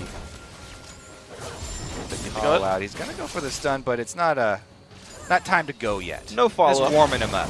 No big deal. So Richie Rich, I wanted to point out something that happened about a minute ago. So Cognitive had a ward on NK Inc.'s red buff. And Richie Rich had just proxied the top lane wave between the two turrets. Yeah. And then they saw NK Inc. start the buff. And no one kind of rotated. Richie Rich just finished his recall and was like, we don't really want to make moves on you yet. They had the potential to kind of force the issue and do something really aggressive. And they were like, we'll wait for a while. Interesting. Because I really like the Shyvana plus Pantheon combo as a counter jungling combo. Yeah. Almost the scariest there. Lee Sin plus Shyvana also really high up there as far as annoying duos are concerned. Yay, annoying. NK coming in just for the lane pressure here. Zenking goes offensive. Very big dive. NK on the half HP. Zenking low. Not going to be death for NK. He flashes away. Didn't quite need to. Ulti comes up into Zenking. No big deal on that one. LeBlanc roaming in. Ooh, this is a little bit scary, but they're running away. Seen by a ward. Zamfir looks like he won't find anything, and he'll get back to his own lane. NK walks into lane for a little bit of lane pressure. Has to burn his flash. Flash on Fiddlesticks is extremely important. That was a giant win for Cognitive. There was, and now they're going to push down towards the mid lane instead. They just recently had a good trade on Golden Glue, who was forced out, so that's a low health Kha'Zix, just recalled. Towards losing more health. Will Cog care about him? Are they scared? Yeah, it's pretty hard for him to go in. I mean, MK might have been able to set up on that side brush there to jump over, but look at all these deep wards. Cognitive are prepped. They know the easiest way to combat Fiddlesticks is getting vision on the entire map so that he has nowhere safe to channel his ulti from. And when TSM fought against a jungle Kha'Zix, when that was Cloud9. Yeah, they just blew him up. Yeah, they blew him up, and they got a blue trinket, but the dive in now on a Zamfir. Do they have the damage? Not quite enough. There comes Crowstorm. Happy birthday to nothing here. But Dragon's going to go over to the blue team, and now the jump in. They're going to trade back onto Pantheon. Impactful, low on health, flashes away from Zane King. Will he stay alive? Richie Rich there. Impactful still running, and he's going to die to a Dragon Lady. Now to Dovahkiin. Richie Rich not in a good spot. Nothing here stays alive. Going to trade kills back and forth. 3 for 2, but Dragon goes to Cognitive. The carnage everywhere. They drop an extra kill, but they grab Dragon, and they lose map control. Very, very close team fight. And they were the ones who started it off. It's going to be answered by a turret. Really, really even trade here. This is definitely a close game. Both of these teams, yeah, you know, they have so much in this third-place match. It's not just a third-place match. This is for not having to go through Challenger top 10 teams again. Okay, so the ult in from NK was able to get Sivir out of the fight. He doesn't kill her, but he got her out of it. And Kha'Zix jumping over the wall means that's 2 out of the fight. LeBlanc here going to be able to go answer that Kha'Zix, and they do actually find him because of the ward coverage. But man, is this close. It was weird. The 2 deaths that Complexity Red took were like overextensions in like the end of that fight. Golden Blue dove in, didn't find Sivir, and like Impactful like didn't realize Shyvana was coming for him, and like auto attacked like Leona for a while. It was kind of strange, but they do go 3 for 2. They got the mid lane turret back for it. Golden Glue senses going off here. Too close. Not Spidey senses. Wrong kind of bug. Goes down. So when people kind of hover around bushes like that, it makes me think they know better. Because he almost backed off. Okay, here comes Pantheon, though, up top. Walks back for a second, lands the double jump, rooted in place. Now can he stay alive? Another stun comes through. More burst. 500 health. Still going lower. Nope. Zamfira picks it up. Another one going away. He did play that as well as he could have, though. As soon as he sees Pantheon ult, he steps 1 half step back in order to get 2 charges from Slice and Dice. But it's just no reason he's going to be able to escape that with his life. And again, a roam from Cog. They were able to capitalize on it. 3 members pushing onto the inhibitor turret, but there are defenders. We'll see if they can get in here. Inhib turret, I should say, under fire. The flash in on the Golden Glue. Crowstorm shows up. What's he going to get? Fear on his Zamfira. Doesn't get a ton. Silence coming through the drain. Not going to be enough. Keeps Golden Glue alive, but nothing else. And they got a huge cooldown for it. The dive definitely paying off there. Again, Cognitive are not letting up on this. As I was saying before, I mean, both these teams, this is not just a third-place match, but they won't have to climb the Challenger 5v5 ladder again to get back in. They get immediately seated in. It's a lot of extra time. Golden Glue gets the slow. All right, Richie Rich forced the ulti. Not a huge cooldown, but you can see him saying, this is my jungle. I didn't get ganks mid. That means I get to steal away the race. Steal the race? Yep. All right. To the Bjergsen style. Keep your grubby little hands off, Richie Rich. Yeah. You're rich enough. You have 140 minions. You don't need my gold. So here we go into this game. Complexity Red, I'm glad that they're fashionably, they're the correct color for their team name. Fiddlesticks is not a very fashionable guy. Oh, he's going to run on the trap? It's his own trap. All right, doesn't care. It's hidden in the bush here. Yeah, it's okay. We're good. It's not blind pick. We're good to go. Wow, he's got his stun charged up. So Renekton actually has a stun down right now. That's a good opportunity for Shyvana to engage. You always want to keep track of those cooldowns that your lane opponent is using and engage when you have the favorable matchup there. Renekton, the stun being down is a huge part for him. So I like how Richie decided to take advantage of that. Okay, well, Ziploc going again for the mid lane, but NK Inc. is around. They're going to engage, and he walks very far forward. Does not have Crowstorm available to silence and stun now onto Pantheon. Going to pick up support Daddy. NK not in a good spot either. I don't think he should have joined that fight. Impactful. Ziploc back around a bit long. One more attack. The bait. Can't find it and goes down. Mid lane picked off as well by Zamfira. 4 kills in the map. They're starting to run away with this one here. The roaming from Cognitive. They're just taking the first step each time. Even though NK was prepped and ready, not able to answer. He didn't have his ultimate. Wasn't able to add any of the damage. It's Cognitive making the plays, and they need to shore that up with vision. After you get so much control, taking out mid and bot, you could just litter that blue side with wards. And down goes Jezzy. Yep. 5 kills, no unanswered in the last 30 seconds or so. Cognitive starting to run away with this one. 5,000 gold lead. We barely missed that mid. And this was Infira able to get both chains. It's a missed jump. He failed to jump over the wall, didn't go very far. Face plant there. Yep. It looked graceful, but just really short. Because it was slow-mo? Yeah. That's I mean, why he went up really high. flapped his little wings. So if you were an Olympic judge, what would you give that jump? And remember, he died for it, Freak. Yeah, so that's like a 2 out of 10. Okay, there you go. It was graceful, but it was not very effective. Okay. Anytime you die on a jump, probably they're going to take off points. So take note of that. Any future Olympians that are watching the no stream fatal here, jumps, please. You don't want to die on your jumps because Freak will remove points. Yep, I'm now the official Olympic judge for the Summer Olympics gymnastics. Check. We're good. Check. It's going to be me. What kind of items we got here? Look at Zamfira. The reason he's been able to do this is, of course, the single target burst from his Deathfire, but he rushed Void Staff. So even though, you know, the primary targets that he's going for aren't building any magic resist, he actually has the option of killing Renekton now, even though Renekton has gone for it. And pretty much with him hogging all blue buffs, he's going to have decent cooldown reduction, and he's going to be spamming it on whoever is close to him. Yeah, and this is interesting because I've seen LeBlanc builds evolve over time. So this is the original, I say original as of like 6 months ago build for LeBlanc. Like this is the standard bursty build. Yeah. People are now almost all maxing W. This it's like not even. It was cute for a while. People have evolved and said no, it's W now. And even without Athenes, it's still doing that. I mean, it's a good story, but yeah, there's going to be some fighting. Support Daddy trying to run away. Crowstorm does come through into the Baron pit. Look at the damage. They've picked up one so far. It's going to be the flash away. 1-for-1 impactful trying to run Golden Glue, putting a slowdown to help his team as Zamfira finds another as NK ain't going down. Ziploc still on the chase. Golden Glue. He can jump to a minion and Q him. Yep, that'll do it. Nice call. Ziploc picks one up. Oh, nothing here. Trying to fight. Chezzy goes down. Another good fight for Cognitive. 4-for-1. Cool story, bro. 4 kills for Cog, and now they can go for the Baron without the threat of a Smite Steal and a Fiddlesticks coming over the wall. I was going to say, it's very dangerous to go for a Baron versus a Fiddlesticks team because they can keep you in that Baron. But now it's going to be easy. So there's the jump over. They actually have Zamfira jump back into the pit. He should have not taken his second W there and just stayed up on the other side, maybe. Yeah, and nothing here flashed over the wall. NK Inc. flashed to get in, and everyone ditched him. It was a lot of hopping over there. Yeah. Hopscotch. I mean, no one wanted a surprise party. I guess a lot of people don't like surprise parties. I didn't know that, because I'm a pretty big fan. Maybe it's just Fiddle. Maybe he's just a really unpopular dude. Like, he and Mimi should hang out. They're two of the only undead champions in the game. Kind of. Amumu will take any friends he can get. Yep. Even a Fiddlesticks? Even Fiddlesticks. What about a Teemo? I said any, Freak. Okay. All right, they're going to take the Dragon, though.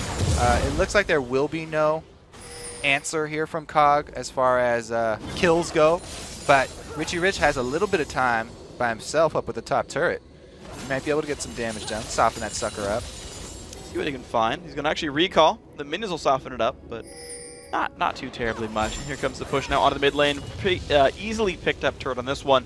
And now all 6 tier 1 and tier 2 turrets are down. Cognitive 25 minutes in only. Like, this is pretty rapid, everything considered. Yeah. Ziploc's just cracking himself up over how well this is going with that Pantheon. And he's almost worked on that Black Cleaver. So, you know, Zamfira's already got his own spell penetration. Ziploc's going to be adding Armor Shred for everybody. You know, Sivir definitely going to be happy about that one. Resistances are not going to be a valuable purchase for Complexity because the penetration's been rushed so quickly from Cognitive. Yeah. Really hard for them to have an answer. They're going to try Fear. Nothing here is going to go down right away, and the battle has begun. Bandom coming in soon. 1-for-1 so far. Backline support, Daddy taking some pain. Rich in the front line. Golden's going to go down to Ziploc. He's going to get locked up under the turret, though, and trade that one back. Zamfira into the back line. Finds one more impactful. Trying to survive under his turret. Can he find Zamfira with this one? Some damage. Finds Zane King. Jesse's alive as well, and suddenly LeBlanc, the only one alive, can't dodge that one. Triple kill impactful. The Complexity Red finds some life. Cognitive get engaged on by the Fiddle, and they just turn forward. Like, both these teams only have one mode. They are just always go. Always attack, move forward. Okay, Fiddlesticks comes in. You're going to fear up our tank. Okay, we change directions. Immediately reinitiate. Pantheon jumps in. Everybody's going to go deep. He takes up the first turret, and he's trying to back out, but everybody else goes deep onto the support, taking him out. The chain doesn't land on Impactful. It hits Jezzy. Oh, that may have been the difference in life or death for that Caitlyn. But the world will never know. Looks like Sivver's coming in. Wants a piece here on the hunt, but it's a red buff Sivver. I mean, a red buff Caitlyn. Oh, who's going to have the damage Q? Oh, doesn't dodge any of it. More crits come out from nothing here. He's a full item up, heck. Better duck. I hate how Sivver gives away tips to the enemy team. It feels like, you know, when you're in a game and your laner starts typing in all chat, haha, jungler, I have a ward there, I can see you, don't gank me. I'm like, no, you fool. Don't tell them that we have a ward there. You're giving away free tips. Sivver does the same thing. She's like, yeah, duck, get out of the way of my boomerang blade. You know, I think it's actually more of a taunt. So, well, it's a taunt, but you're giving them, you're like teaching the enemy. Well, no, think about it. So think back to EU semifinals. When we had Tick, Trick, and Duck versus NIP, Tick, Trick, and Duck. Well, actually, no. Sorry, Nuke Duck was the better Duck than Tick, Trick, and Duck. So they were saying that they were the better Duck. What in the hell does that have to do with Sivver? Because Sivver's line is better Duck. Oh, wow. Got it. It's come full circle. Okay. Got it. Duck, Got it. Duck, duck, duck, duck, and there's no goose. Where's Atlanta when you need him? Not in the tournament, unfortunately. See where he goes from here. Cognitive looking to go back onto the aggressive. Onto the aggressive. Sure, we'll go with it. Yep. They're looking for the siege. 6 turrets still down. See what they're looking for here. They certainly are the team that feel like they're winning. Yeah, and they've done a really good job of warding up the map so that Fiddlesticks can't get the engages on them from Fog of War. But the one place that's hard to ward is inside by those inhibitor turrets. Sure. And they don't want to make that mistake again because that was a really good counter-initiate from Complexity. Yeah. Gave them a lot of momentum. And if they can pull that off again, then they'll jump right back into this game and they can actually start taking things outside on the map. Well, I think that COG are playing the long con here. They have 4 pink wards in the upper jungle on the route to Baron. Yep. Those won't time out. They're like, all right, we know you won't have vision. We do. We'll wait till it respawns. And they've got another pink ward, so everybody's bought one. Yeah. Everybody's pink ward has been purchased. That's teamwork right there. Zamfira has yet to place his, a little bit stingy. That's fine. It looks pretty in the inventory. It's fashionable and it's colorful. They also have, 3 of those sweepers. I like that. Both teams upgrading the sweepers. Only thing here, Complexity could change out one of their trinkets for the Scrying Orb. I know we talk these up a lot. Yep. Nobody likes to get them. But in the situation that you're running into 5 pink wards in your own jungle leading over to Baron, you might consider just one person picking up a Scrying Orb. Yeah. Going for that. Well, I have 2 thoughts here as well. So one is that NK Inc. finished his Zhonya's. So we're talking about, vision and all that being important. Zhonya's got finished as of that last team fight that Complexity won. Yeah. So for the first time all game, NK Inc. can finally survive in a team fight and get his Crowstorm off, which I think is actually really important. Assuming he doesn't get stunned by Pantheon or silenced by LeBlanc. Well, that's up to him. Nice try. Didn't block it. So it might seem like a douche move to try and make Nothing Here take that when he wasn't ready with his spell shield, but Sivver's got lifesteal. Yeah. So definitely want to make her take that instead, if you can. That was nice. They pinged out that they knew the pink ward was there. The ward that these guys just killed, it was like they could have only seen that with the pink ward. So they know where one of them is, and then when Complexity has some map control, they can sweep that away. But Baron's up in a minute. These wards have not fallen yet, so Cognitive, no one's stopping them yet. Now, they've got 15 seconds till Dragon respawns. They have the timer, so they can take that global gold, and then they have 2 options. Do we try and go for a dive? Oh, or we can just try and bait around Dragon, not even wait for Baron bait. Blue buff as well. Both teams knew it was up. Sivver tries to chase him off, and gets it successfully. And Dragon as well, so Cognitive, they're playing a bit of a slower game here, but they're taking away a lot of the objectives. Baron's at 15, Dragon's theirs. One of the pink wards got swept away. CLR's getting something going here. All right, so right now, Cognitive really picking up all the pieces. They've got 5 more seconds till Baron. It looks like they are going to go for the option of Baron bait because they have such a good team for catching Complexity. If Complexity overextend inside the jungle, on the hunt, plus LeBlanc, we've talked about the potential there. It's also on the hunt, plus Leona. Not only is her Solar Flare really long engaged, but once she gets sped up, she can land it with increased accuracy. They're waiting around in the bottom of the Lizard Brush. Pantheon comes in. Well, they're going to engage. The bait. And King's going to get jumped. A nice flash over the wall. Ziploc does not find anything except for a trap. The jump in from Jezzy a bit by himself. But here comes Crowstorm. 5 Zamfira, and he is gone. There comes Ziploc, but Zonius is up. Link King's going to stay alive. Nothing here does not get caught out. Golden Glue's going to look for it. He will pick up the kill there. This fight's going well. 2 for 1 so far. Zen King forced back. The fear onto Richie Rich. Golden Glue forcing more jumps away. Richie Rich flashes over the wall. Still a 2 for 1. This fight is actually continuing right now. Remember that NK Inc. is alive. Does have damage available. Ziploc finds a way in. Golden Glue gets 1. Does not get 2, but Ziploc trades the kills away. CLR is going to push down and get a turret for this. This is great news for Complexity right now. They're able to spread out. See them avoid not only Pantheon ultimate, but the initiation from Zamfira. His first 2 spells, not able to hit either. Really, really spread out chaotic team fight.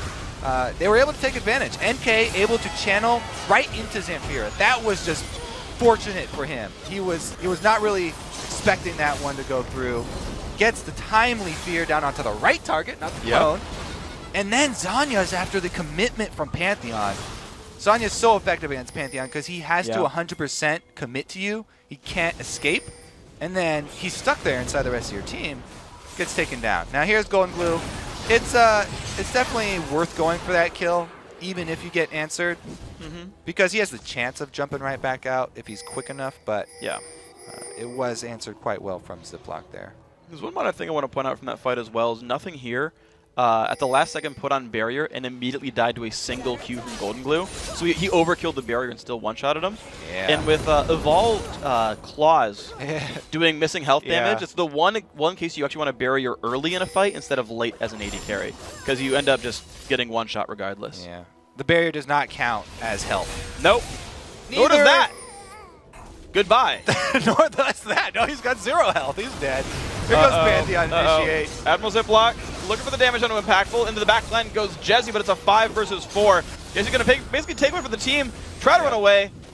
Will die. Richie Rich gets the kill. The rest of the team does get out, but with that, it's a 5v3. Fiddlesticks does not have flash, but he's got his ulti. So this is a pretty strong Baron baiting position for Cognitive. They know that NK is itching to come in for this one. And that's why they've still got 2 people outside the Baron pit waiting for him to make a move. Yep. Team's going to back off. Richie Rich, not Richie Rich, sorry, Golden Glue's going to run to the bottom lane and get some gold, and the rest of Complexity are just taking away their jungle. It's the best thing they can do at this time. Yeah, just give that one up. Way too dangerous. Hey, look at Renekton here right now. He's got one of those. Yeah, he does. Inventory. Hey, they know. Too bad. They know those 3 sweepers. Too bad he's already dead. They're not going to help them out that much. Come up from cooldown eventually. Yeah, it will eventually. I'm just saying. All things come full circle. I'm really good at this game. The cooldown will eventually come back. Thank you, John Madden. I could be wrong on this one. I'm going to do a did you know where I don't actually know. That's just a question, freak. Yeah. Kobe, did you know? I believe Scrying Orb is the only, so the blue trinket, because I forget all the full names of them, is the only trinket whose cooldown still goes down when you pay for the upgrade. I believe you can cast more of them if you pay for it.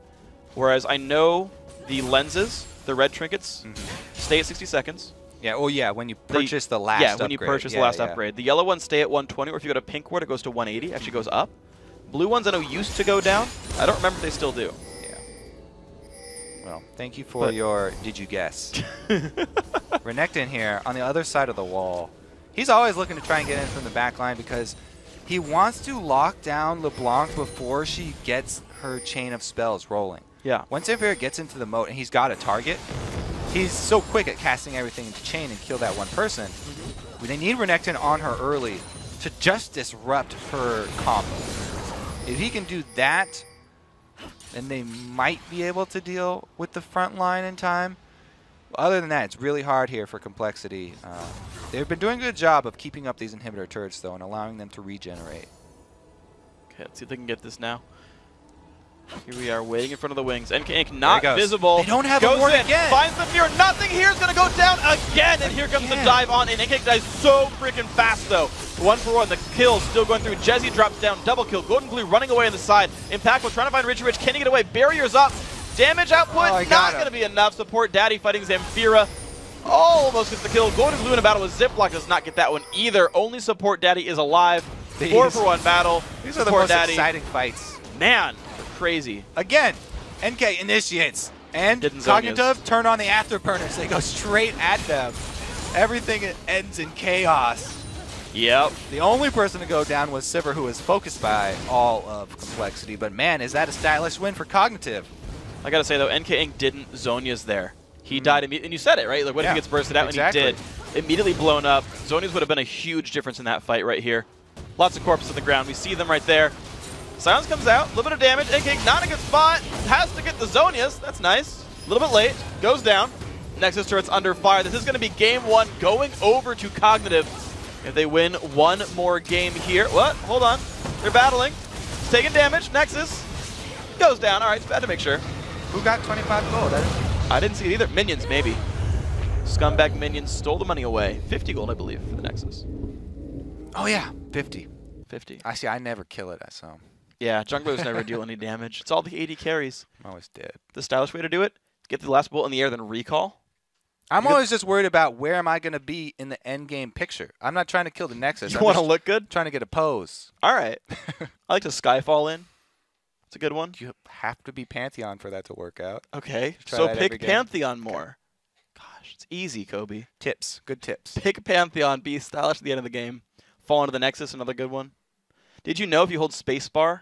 We're going to move on. We got an actual game to talk about. So, interesting game. The Crowstorm ganks, the Fiddlesticks ganks, pretty hit and miss. Some of them got outplayed. Some of them were really freaking good. The team fight initiations from the Crowstorm also, I think, pretty exceptional. He died too fast, but I think the timing was very good. He found his target very well. I got to say, like, as much as it kind of backfired, I like the Fiddlesticks. In the one around Baron, it turned out really well for them because, yeah, he's channeling his ultimate backwards towards the rest of the team and runs into Zamfira. Yeah. That's great. That's exactly how they want to turn out. But besides that, you know, Cognitive were able to make really good use of Sivir ulti, and everybody being sped up makes it hard for Fiddlesticks to catch somebody and land the fear on them. So, I mean, Sivir really seems to be the theme of the day today. Yeah, all the LCS teams using Sivir all over the place to great effect, and now Challenger teams as well.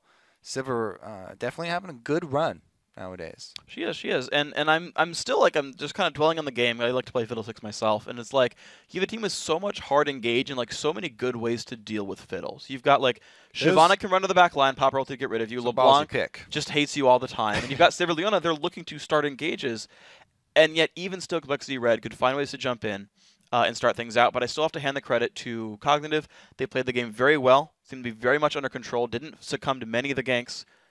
Won pretty much all their lanes. We got to say it was a very well played game by them. Yeah, it was. I have to say, too, the mid-game aggression from Cognitive, they got picks on both sides of the map simultaneously a couple of times. So really everybody on that team was on point. And it's going to have to be more ward control from Complexity. I do like the Scrying Orb, though. After they had already lost control, that's kind of your Band-Aid on the situation. But before that, they need to start it up earlier. So, well played. Now, guys, we've got to take a quick break, but when you return, it's time for the second game in tonight's Challenger Series third-place match. Complexity Red versus Cognitive Gaming Part 2, coming up right after this.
Welcome back to the 2014 North American Challenger Series. It's time for the second game in this third place fight between Complexity Red and Cognitive Gaming.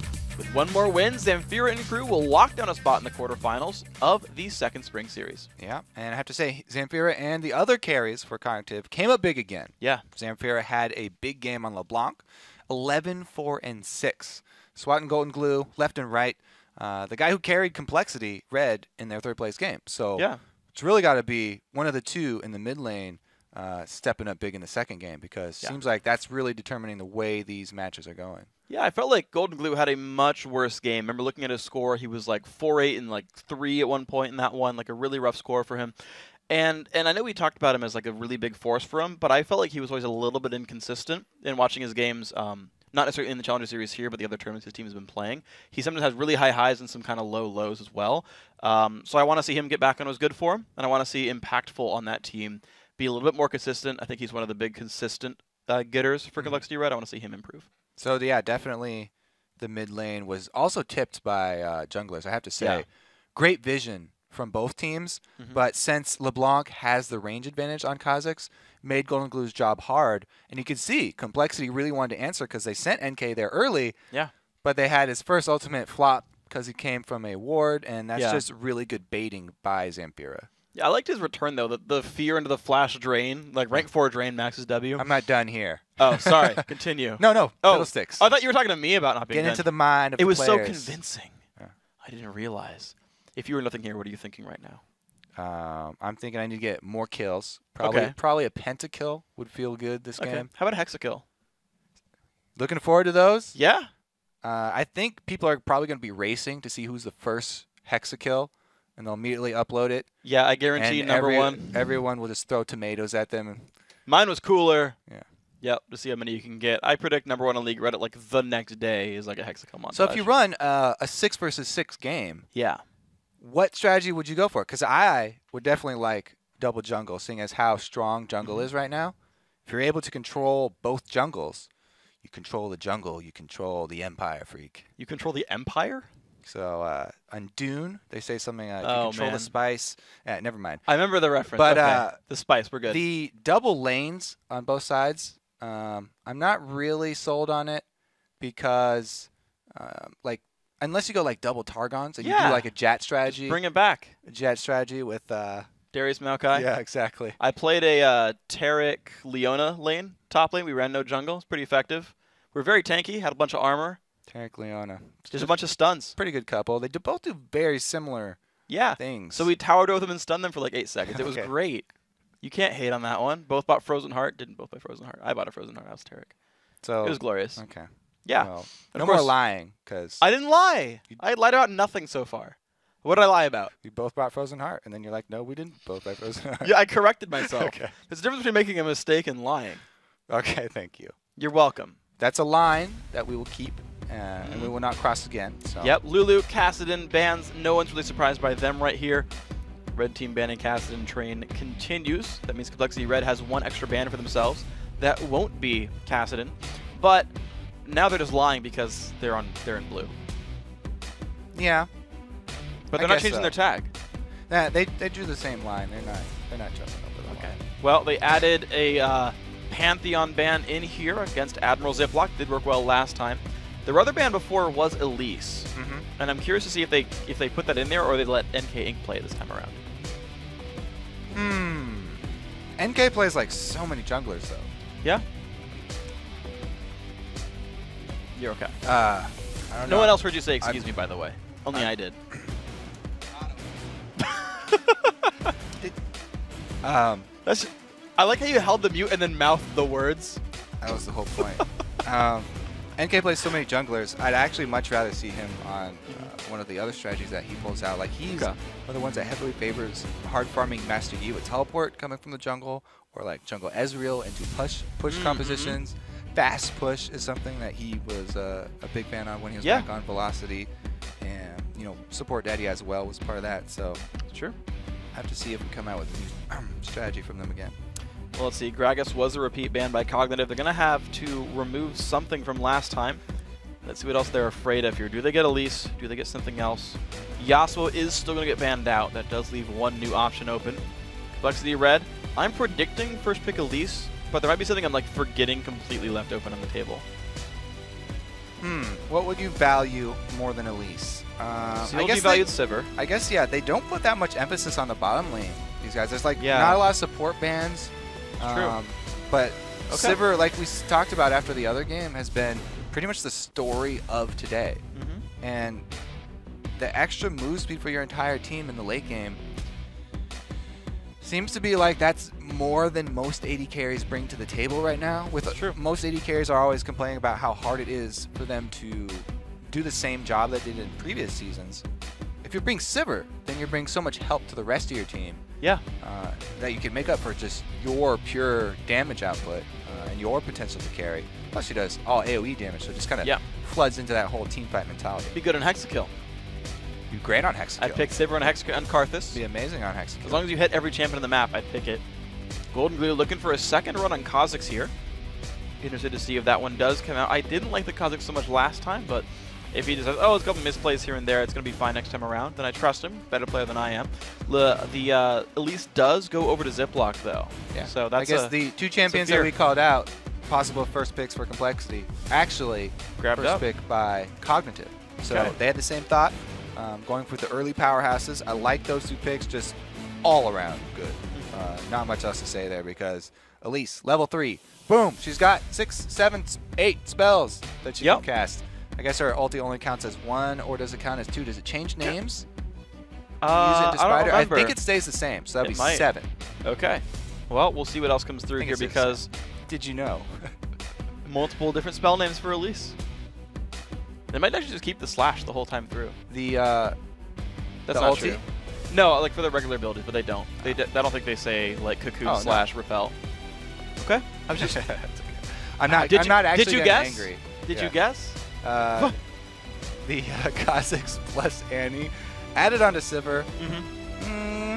Not much of a stampede, so it's just taking away Sivir there and adding her for the end game. It still helps Kha'Zix, rotate around. Yeah. Sivir also can be played in a lot of tower pushing strategies, just because it makes it so much easier for your team to rotate and retreat as well as answer aggression from the opponents.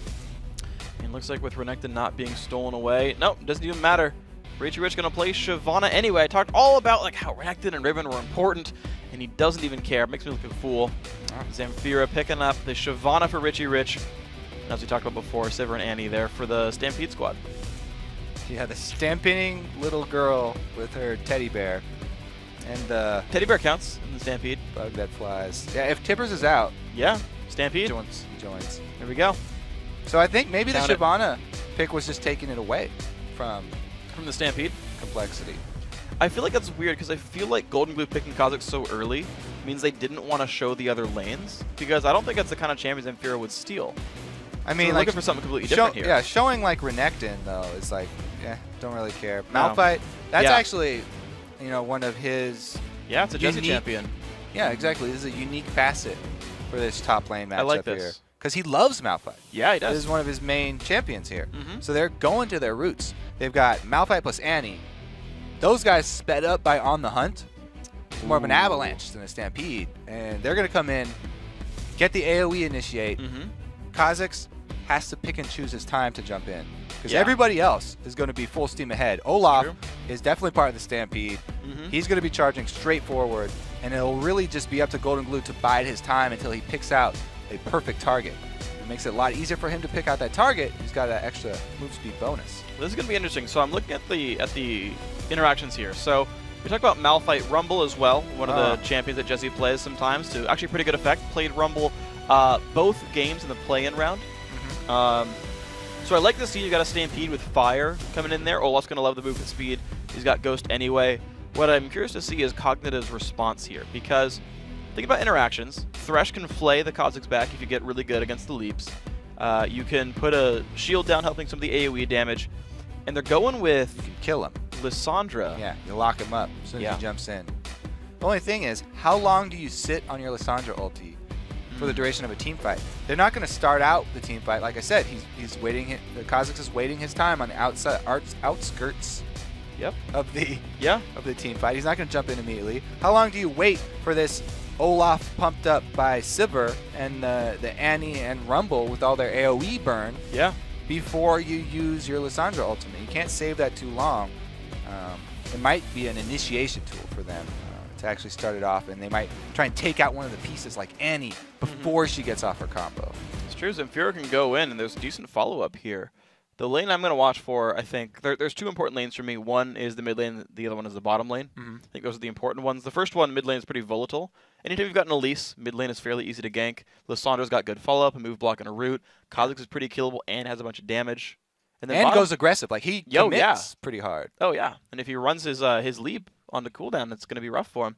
The other one is important because it's a Sivir lane. And in general, Sivir is short-ranged. Annie's got a lot of volatility there. He's got a stun to follow up for, like, Olaf. I think they're both really volatile lanes. Yeah. You don't usually pick Sivir for the lane phase. No. It's always for that team comp. Yeah. But if she gets fed, once she gets her bloodthirst, so she's wave clearing like a maniac, and she puts out all of this AoE damage for the team fights very early. Yeah. So that plus Rumble screams dragon fights because you've got a Kha'Zix for isolation damage on it. You can kill it really quickly, and you've got plenty of AoE damage to answer if Cognitive come to contest it. So I think, Complexity are going to be the ones looking for those team fights, whereas Cognitive are going to be praying for the picks. They've got the Thresh Hook, they've got the Cocoon, and then they have Lissandra for locking up whoever they are able to land skill shots on. You know what's interesting is you talked about dragon fights being important. Jezzy has run with Teleport Rumble. Whoa. So he doesn't even want... I mean, I feel like you should punish him for that in lane. Yeah, but there's two thoughts here. So one is like Olaf Rumble doesn't have any kill threat anyway. Like very little, especially against Shyvana. So he's like, screw it, screw the kill pressure. But you're right about punishing it, right? If they get a gank in, he's pretty defenseless. Jezzy could go down. But I feel like that's the one lane you weren't expecting to gank for in the first place, and that's going to pull Ziplock's attention somewhere where I don't know if it's really needed. It's just a thought. We'll see. Maybe he's better than I am. He is better than I am, but see what he goes for with this one. So we've been staring at this mid lane for a while. I guess that was a little bit of BM. Auto attacks going down immediately, and Caitlyn gets thirsty. Chugged her health potion already. Is going to hurt her in lane. Yeah. Substantially. If she takes damage. So she is Caitlyn. I mean, the Sivir lane's always looking to try and push in, but so is Caitlyn. Yeah. And they're kind of going to be fighting over those minions, so we'll have to see if nothing here can make up for his lack of health potion with lane phase play. Ooh, good word over the wall. Hook on a support daddy. Auto. I think he missed the Q, actually. Well, he hit impactful, so still hit, question mark? So that was not as impactful as it could have been, though. Count it, yeah. Okay. Minions getting swept away. That's going to hit him again. Still doesn't care too much. Let's see how the lane pans out, because the Ricochet's on cooldown now for the next few seconds. Now, if you're hitting 2 people every time with your Piltover Peacemaker, do you award a greater than 100% hit rate? Yes. Freak? Yes, you do. Oh, so you get extra points for that. Yes, you do. Mr. Olympic Judge. So far, it's only 2 hits and 2 shots. I agree. It's just hits over shots, that's all it is. Now, Karthus has really high ult accuracy. It's like that's why there's no award for that. I'm just saying. Yeah. Look at this, though. Fighting over the level 2, as usual. Staying pretty even.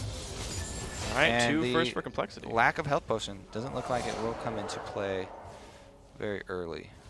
And Zanking getting the zone. Look how far back they're playing. CS missed by impactful. 5 to 8 in minions so far. That's a lead for nothing here.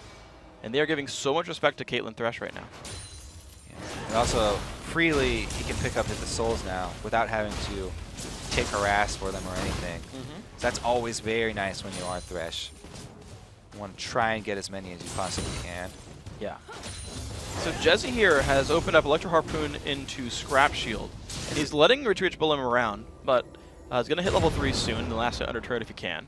Right. Elise making invades now. Look at this. Well, behind Golden Glue. Lissandra can set up ganks pretty well, and if you can hold him in place for the Cocoon, good lead. Then you can chain that CC. However, Zamfira not able to land the AoE snare, and it's just going to be a hop away for Golden Glue. Losing some mana. Jesse's down to half. They're looking for him. So is Richie Rich. NK Inc. guessed the wrong spot, though. Jesse's surrounded. Punish him for that teleport. I mean, that's definitely the right call here, especially with Elise who can repel the damage. Jumps in, repel goes in the air, Richie Rich. Oh no! Better take it now. What are you waiting for? The flash? Ooh, wow. Okay, so the thing about Elise repel, if you cast on the ground, yes, you're going to have to wait the whole 2 seconds if there are no minions. But there were minions walking through there, so you don't want to wait any longer than you have to. Yeah. And come right back down because, you know, Shyvana tanking up that turret for you isn't going to wait long. He only had one more shot to die. Very close play right there, but they got exactly what they needed to be done, and nobody lost their life to the follow-up gank from Olaf, who also burned his ghost. That's true. He tried to get there and couldn't find it. Interesting thing to note, did you know? So once Rumble was dead, and once Ziploc had finally landed on the ground and the Spiderlings had respawned, Richie Rich could have dodged turret aggro, and it would have hit the Spiderlings before it hit Ziploc. Yeah, it does acquire targets on the Spiderlings first. Yep. So that's a thing. Like, a lot of people, when they rappel up and there are no minions down to land on, they get antsy because you have to sit up there for the whole 2 seconds if there's no target. Yeah. If you're the only one, though, it will go to you first. Elise does land before these Spiderlings, but as long as like it loses its old target on somebody else, yeah. If he moves out, yeah, and your lightnings are on the ground, then you're okay. Couple of it used to, yeah, used to just like auto acquire on the Spiderlings when just you were there, and then it was easy to terror dive people, and everyone complained because that's just ridiculous. It's a little strong. Now, I'd probably see some repeat ganks because anytime you have a global, like I always used to say this back in Season 3, you want to go to the source of the global, so that would be Rumble since he has his teleport. You want to go attack him before he's able to join the fight anywhere else. Because if you're joining the fight anywhere else, not only can he join, but you can also get counter ganked, and that's no fun. Well, Zamfira has that idea in mind. Oh, jumps in the wall. Snag him. W. Delays Q. Ignite is on. No level flash 5. for Jezzy. It's level 5 though, so no ulti. Oh, Q doesn't land. He gets out. Close. How close is he to level 6? I really wish we could click on him. Golden glue is now, so yeah, not far. He's got to be like half a wave or something. Oh well, very close. They were able to chase Rumble out of lane. Still good news for Cognitive. Still things rolling their way. Now it's Complexity Red that are going to have to make something happen here. Olaf without Ghost, it's hard for him to force any ganks, so I don't really expect him to come up in any big plays. It's mostly just try and farm and stay around the lane that you think will get ganked so that you can come counter gank if a play starts to take place. We'll see if he gets the spidey sense, right? See if he can find out where Ziploc's coming in. Something interesting for me is Cog just grabbed Sork Shoes on their jungler and their mid laner. So they're trying really hard to make like aggressive bursty plays pretty early on. I don't normally see Sork Shoes Wretch unless you're looking for that. For both of them? Mid and jungle, yeah. Yeah. It's fairly common for Elise, but like...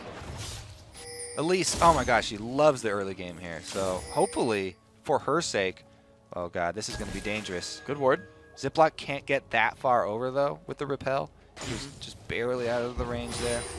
And it was pretty dangerous for Olaf to try and contest that second blue spawn in the first place. So it's a good habit for both teams actually to be aware of the 7-minute timer, which is pretty easy to keep. Yeah. And always be looking for that counter blue. See what they go for here. So mid lane, minions dying back and forth. Pretty equal minion kills for these guys. 0-0-0, 57 minions. Jesse definitely behind early. He'll catch up by about 3 minions on this wave. But certainly that gank has set him behind. He's losing this lane to Richie Rich. And it's going to be, I guess, his team fights that'll set him apart and have more impact in this game. Yeah, and I'm actually surprised that he has not defensively warded for the tower dive because the tower dive could keep happening to Rumble here. You know, he's got no defensive summoners, and he doesn't have a lot of defensive stats either built up. So no defensive ward for him. Yeah. But, you know, the call has been made to the other side of the map. And Jesse's actually burned his teleport already, and Cognitive, I believe, sensing this, have actually gone for Dragon right now. The team is grouped up, and no one's even trying to stop him. So Elise, both of her Spiderlings die to the Dragon.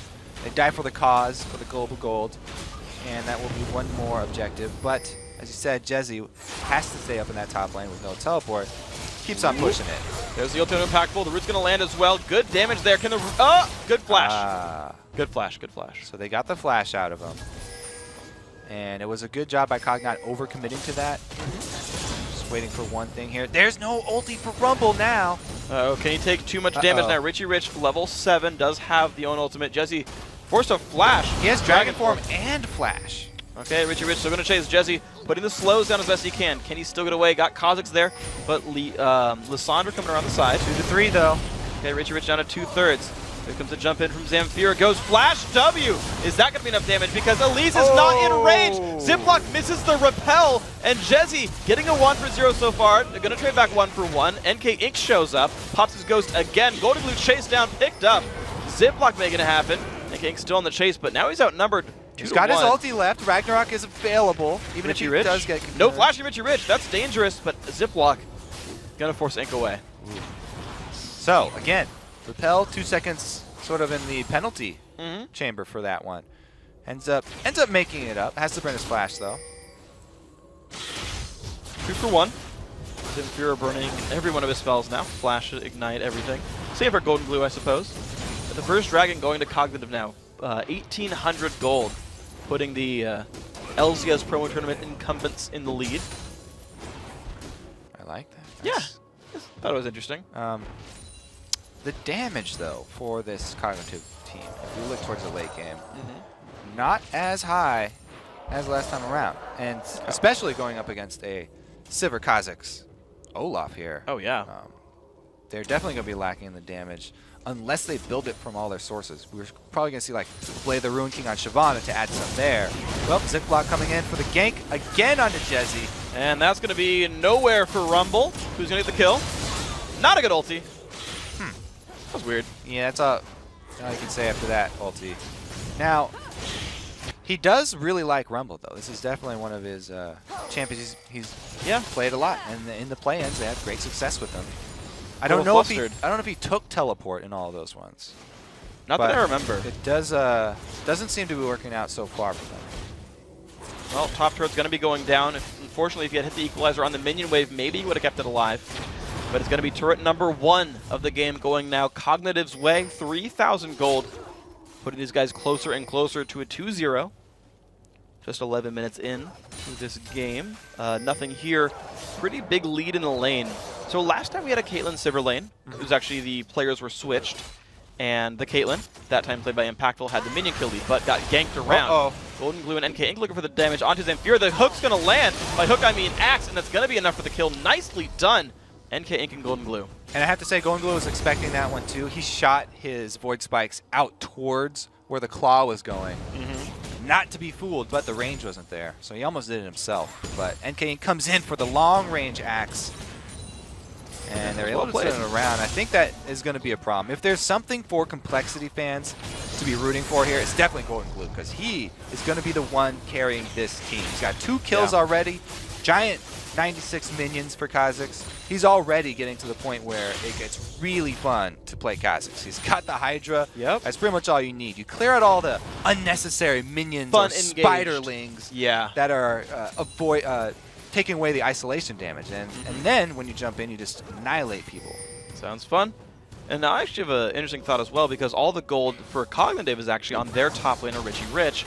And he's going to be fairly isolated. No teleport. On Shyvana is going to be split pushing a long time. And Jezza gets to actually move around the map as long as he can keep the minions in good standing. I'm curious to see how much this gold lead is going to matter for Cog for the next little while. We've sort of seen it already manifest itself in Richie Rich roaming around the map a lot more. You know, running all the way down to Dragon. And that's sort of the reason why Jezzy's even in CS, even though he is down so many kills from all the dives. But Richie Rich, you know, he does have to spend a lot of time traversing the map. All that walking time, he's not acquiring more gold for his team, whereas Jezzy will passively farm whatever minions have been pushed to him and then join with the teleport. And Rumble, with the counter initiate, is actually just fine. You know, even if he comes in a couple seconds later, it's not going to be the end of the world. He's not like the Malphite where you want him there at the very beginning. Richie Rich going to go for the steal here? Doesn't actually, but he looks for the kill instead. Gets slowed down. He's okay. Well, yeah, not going to get anything there, but he did use his Cutlass active. Will they stay for the turret? Yep. That's going to go down pretty cleanly. 2 turrets now for Cognitive. 3,000 gold still the score, though, so nothing's moved in a little while. Ziploc looking now for the bottom lane red buff. Damage on the NK Ink. There comes the damage across. 2/3 HP, now below half for this Olaf. Trying to run. Ziploc's gonna have another Q. 300 health, another Q. More damage. Does he have it? Axe, Ignite, E. Got him. Richie Rich getting the more money. Good Rumble ulti now. Richie Rich does not have flash. He's got no way to get out from Jesse. Slow comes in. Golden Blue's gonna get that one. Shut down 500 gold. And impactful. Not a great place. Has to try to get away. Actually, all right, there we go. They give it to Ziploc. That execution damage, my goodness, right through the barrier. Don't even care. Ouch. Jesse's going to sweep away the bottom lane minions, but not what these guys wanted. 7-3, and look at that. Dragon is just now up, and it's a 4 versus 3 on the map. Yep, perfect timing there for Cognitive. Every time that you do have control of the Dragon timer, it just helps your team because you can coordinate all of your moves to that side of the map and make sure that you convert kills into objectives here. Good job securing it as well. Ziploc actually so confident he walks away as he smites, trying to scare off that Kha'Zix. Alright, so let's watch the kill that we sort of missed here. Navarre does go in to lock down the support. Barely trading with the support there. Lost a lot. Yeah. And we already saw what happened to the Sivir, who was sort of cornered under her turret. Yep, she died. Running in circles. She died. Meanwhile, alone. Again, we got to keep the hope alive for this Complexity Red team. Sure. Kha'Zix, Golden Glue, got a 500 gold shutdown. So the rich man. Not only was the team already counting on him, a lot of their support resting on his shoulders, but even more so now. He's the Golden Glue that holds the team together. Looks now for a Spider, who's the superior bug. Ziploc trying to get away. Boomerang Blade comes across. More burst coming through from Annie. But here comes Zamfira. Can he defend the turret? The team is regrouping. It's going to be a 5 versus 4. Gets the root onto 2. Support Daddy about to be destroyed, leaving some orphans behind.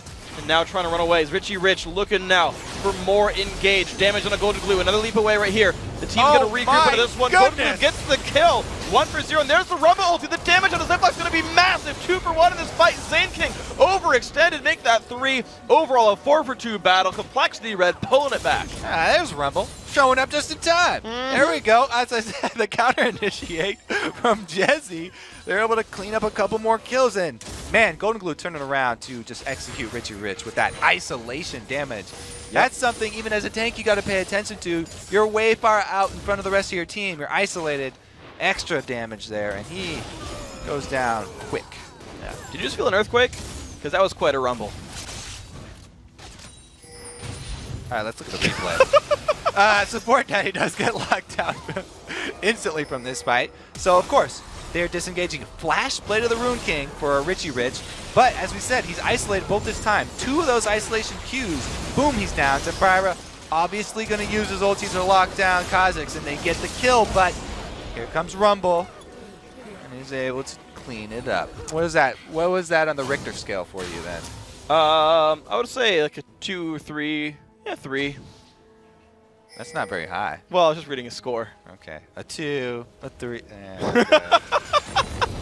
Terrible. It was really lame. Because, like, that's such a pitiful earthquake. We're in California, freak. They got to be at least. It's only a rumble. All right. A kill down bottom. What happened? Let's go take a look at the body. Yeah, she's dead. We're going to have to CSI. Let's see what happened here. 3 members of COG, 1 dead Sivir. Cocoon. Do the math. Hook. He got obliterated. And Golden Glue barely escaped with his life, probably jumping out backwards. Uh-oh. Richie Rich now. And has aggro. Golden Glue's going to trade his life for it. Worth it? Kill him? He flashed. NK Ink? Didn't deal he the flash damage? for that sucker? No. Golden Glue flashed in. He flashed out, maybe? In. Whatever. Rumble ulti goes out. Some damage in the minions. Still not going to be able to keep the turret alive. Looks like Cognitive's going to grab this one for themselves. Yes. Yeah, Saber kill government turret. I'm telling you, both these teams only have one direction they go, always forward. Okay, so it was the hook into the Zamfira coming in. They lock him down, and he's dead. Toast. Nicely played. We pretty much already figured that out from the crime scene. Yep. We've got a new show. We just look at bodies on League of Legends in the assist pool. What happened here? Looks like Thresh was down bottom by himself, probably landed a hook, and a capitalization there from... Uh-oh, support Daddy. No, stop it, run away. Sivir ult pop. Going to keep the team alive. Lantern's there, and Ziploc is going to be safe. I love having a Thresh on my team as Elise, because if you do repel like that, and you got nowhere to go, Always such a relief to come down to that safe, warm light of the lantern. It's no surprise that the bugs are drawn to it. I feel like Golden Glue just can't help but leap there as well. Yeah, he's really been drawn to it. See if you can find some more. 4, 3, and 1. It's really unfortunate that you can't body block it as well anymore, since it does have its own collusion now. Can't ward block it. I thought that was a cool mechanic. I guess it's not really intended, so take it out, I guess. I feel like ward blocking Powerball is the lamest version of that. Yeah. Are you Ramus? Here's it was 75 always gold. so hilarious, though. Because he makes a skidding noise when he hits it. Yeah. Thud. He's just sad. Ramus already had enough difficulties, though. We don't want to add that. You could block hooks, too. That was actually hard, though, because you had to, move your mouse in the correct direction and then click as well. So, if we're going over, old bugs, things that were cool, did you know there was a period in time where Olaf's axes, the undertow, could do double damage if you land it directly on the champion model. So it was a bug. Oh, yeah. It was like a super OP bug, but it took a lot of skill to pull that bug off. So I thought, because I was a player at the time, that this was a really cool thing. It was a cool bug. Should leave it in there because you have to have skill to actually pull it off. However, it's ridiculous if you do, because the double damage on early leveled axes was unbelievable. You thought Elise's level 9 burst was high. It was, yeah, it was too much. But it was fun while it lasted. I got to use it in a tournament, actually. So it was... You got to feel good about yourself? It was pretty funny to me, yeah. That's good. Did you know Cleanse used to block every form of debuff? So you could put it down and headbutt and pulverize would literally not affect you? Yeah. That was in the game, on purpose for a patch. Okay, so no more Did You Knows. Time for Dragon. 5 more seconds. They've got it timed. Both teams with vision. Rumble has TP. This will be a pretty... Yeah, I'd like him to come down early, actually. Start that channel. If you're going to contest it, start the channel early. Okay, or you can go with that call. And don't show up contest after Dragon. And just come in and look at the pink ward. They've got the pink ward. 30 gold. That's almost the same as 1,000. Pretty close. Round up. 30 squared is roughly what you'd get for a Dragon. You're just throwing out math statements now. Well, I've been thinking of an equalizer pun for a while. Okay. Don't got one yet. Keep working on it. Don't give it away. Well, there's the equalizer. He just used it. And they're going to go. Zamfir ulting to keep himself alive, but Golden's going to find one, jumps away with exhaust on his body and stays alive. 1 for 0. Ooh, that was bold. But he was rewarded with a kill, and he escaped with his life. Indeed. So, worth it all the way, calculated by Golden Glue. Doing his own math over here on Kha'Zix. I have to say, taking risks like that when you are the carry of your team, all their hopes are resting on your shoulders. Very bold move from him. And it just shows that he's not... Okay, now this would be even more bold. Go for that solo kill on the Caitlyn who's low on mana. Oh my, are you serious? Oh, Golden Glue, please. Oh, God. Golden Glue. Oh, God. Oh, my God. You know he's going to try. Oh, this is such a good move here. I have so much respect for you, Golden Glue. Yes, Golden Glue. So much respect. Golden Glue, do it. Golden Glue, up here. Ah, he got it. Run. Golden Glue, come on. Nope. Okay, he's no faker, that one. Mission accomplished, though. I was never more excited for a kill. I've never cheered for a single player that hard before. It was... That was great. I was so happy he did that. Yeah, I could tell by your cheering there, if that's what we'll term it. Now, if he was faker, he definitely would have got out of that alive, right? Easy. Koreans are naturally better. Probably would have hopped on the wall and got some sort of wall push bug where he got shoved to the other side. What? I don't know. Doesn't matter. I'm just making stuff up now. Yeah, you are. That's my fault. It's okay. Carry on. So, here's a thought on equalizer. Yeah. It's weird that it's only one line because an equal sign requires 2. It's really more like a division or a subtraction sign. It's just name. Yeah, that would be just subtraction because it's also killing people, taking them off the map. I mean, you could divide them. You lower their health by a third. Yeah. Yeah? I guess. You guess. I'm correct here. I like how you preface that with like, because it still opens up the opportunity for a counter argument. We're correct. Yes, freak. I'm just from California. I say before words sometimes. That's a good point. Well, dude, we do have a congregation mid Congregation? I like it. They are congregating? No, that's good. I liked it. What? Twin Shadows on Rumble. I like this team. Golden Glue goes for the assassination kills deep in enemy territory, 1 versus 3. Jezzy builds Twin Shadows on Rumble on top of his Leandry. He's like, you know what? That slow from Electro Harpoons and Equalizer, not enough. Well, need to have another one that will reveal as well. Here's why I like it. It gives, last I checked, 6% movement speed. Oh, yeah. And 40 MR and 40 AP, and it's not too expensive. So it's a Blade of the Ruined King Shyvana, though. That's not only magic damage you got to worry about. No. That's going to be painful when she jumps in on you. But at least Leona. It's a cool item because they're spooky ghosts. Lysandra. Everybody loves spooky ghosts. They're very scary. Oh, down bottom, though, in the jungle. The Vision War here, you can see how Cognitive are slowly creeping up in this red side jungle. They've got a nice line of wards here, and they've sort of established this as their territory now. They've got 3 of the 4 quadrants of the map secured, and one of them leads into Dragon. So if you can retain control of Dragon at this stage in the game, it's almost up to max gold worth. So it's a very, very important objective. Yeah. The importance increased tremendously with the new changes this patch. Now, split pushing here, Richie Rich is going to have a hard time because Jezzy's backing up Golden Flue. And they don't use Twin... I thought it was going to be a hard time because we were going to see Twin Shadows in action. He's going to drag it over the wall anyway. Yeah. Well, Cognitive get down to the bottom lane first for a little bit of pressure onto this turret. Minions aren't there yet, though. It's going to give some time for the recalls. Sivir heading down, and this is the opportunity for Complexity to make another move to get back in this game. Yeah. You can commit all 5 people to this bottom team and pop on the hunt. You'll be able to catch them. I mean, even if you have to go around a box, you don't have to go through the box. Olaf could go through it. Actually, he'll just break all the walls. All the walls. Yes! Great minds. Woo. We think alike. The bad ones get lucky sometimes. Ragnarok. Their boxes have no place. Nope. Ragnarok. Get him out of here. All right. So Golden Glue previously he thinks outside the box. Cleared that ward up there that Richie Rich was using to split push. But he's, even without replacing it, man, Richie Rich just has great split pushing instincts. Hold on. Okay. So safe so far. These guys have definitely slowed this game down. They realize that it's an important game here a little bit. Cognitive win this best of 3. They are guaranteed in the second spring series. They're guaranteed 7 Challenger Series points, 5 for 3rd place, 2 for being top 8 at least in the next series. Plus, I always want to state the importance of intimidation.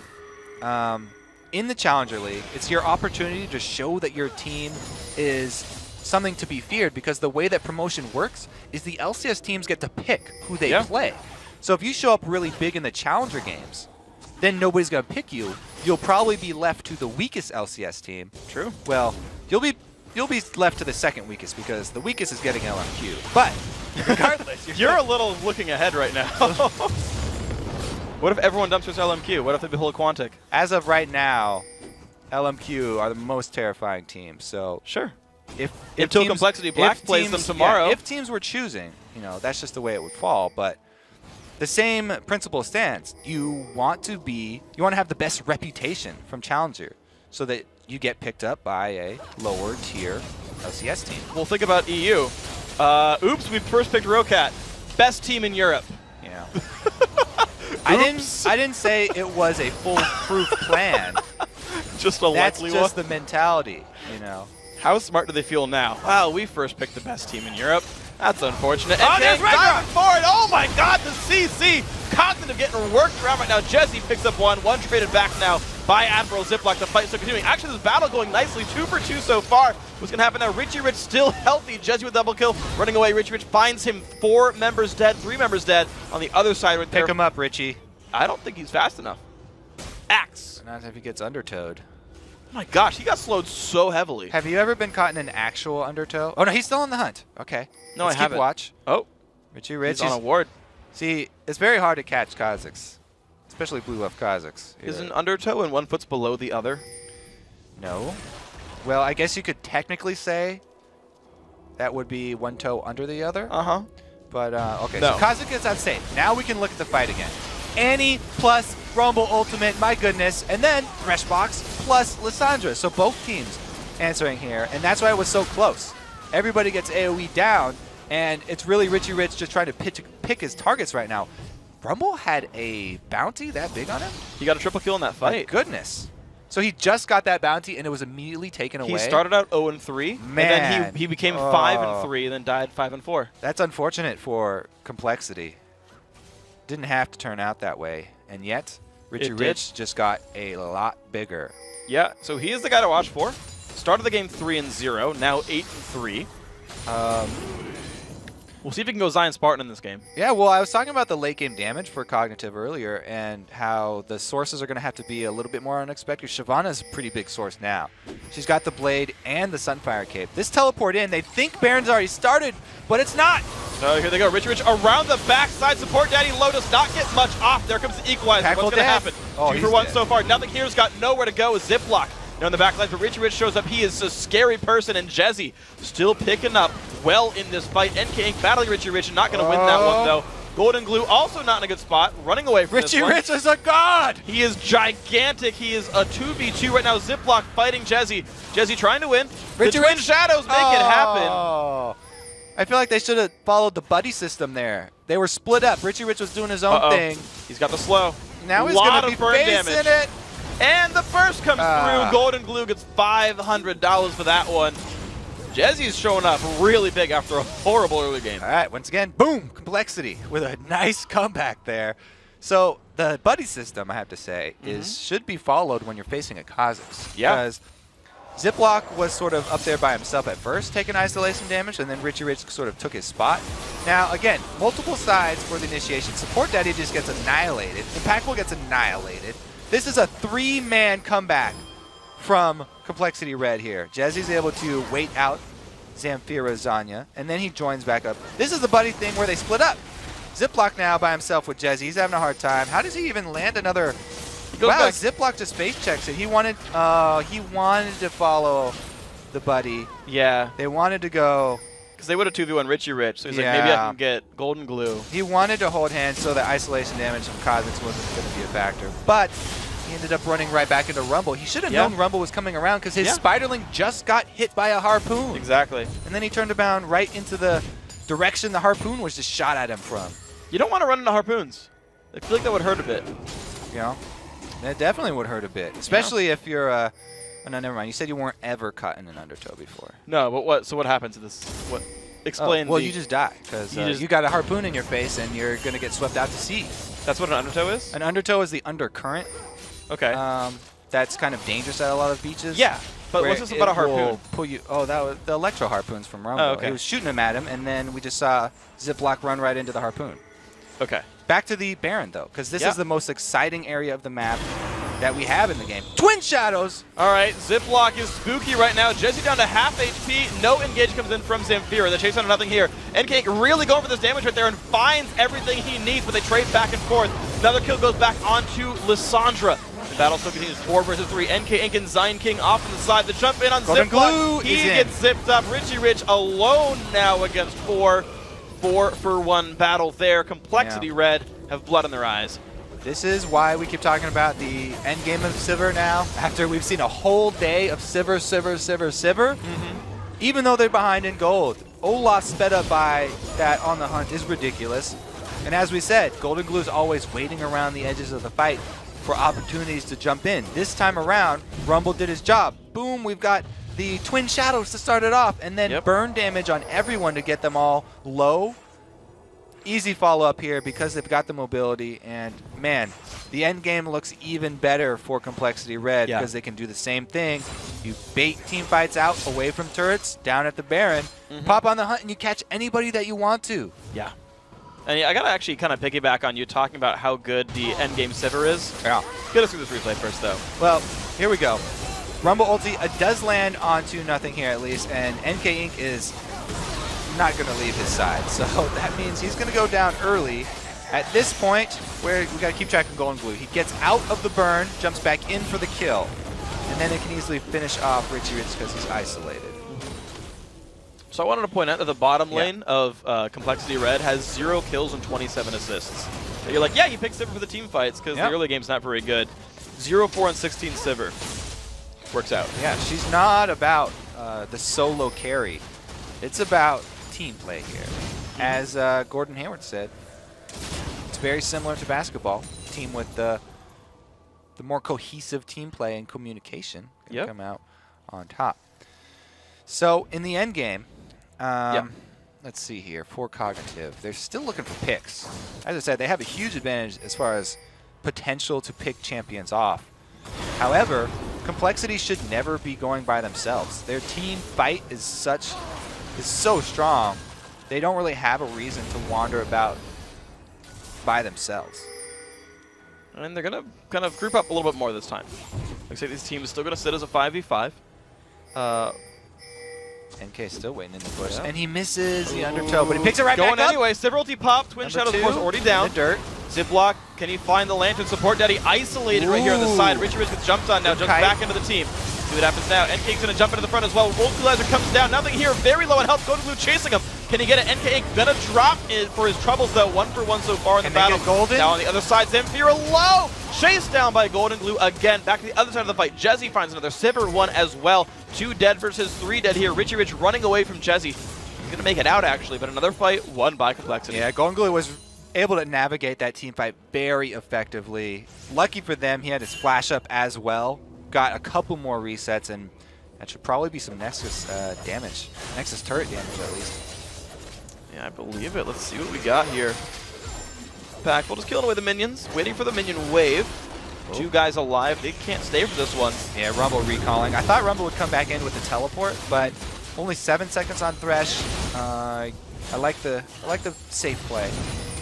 Safe. All right, so once again, initiation. This is Cognitive trying to kite the On the Hunt for as long as they can.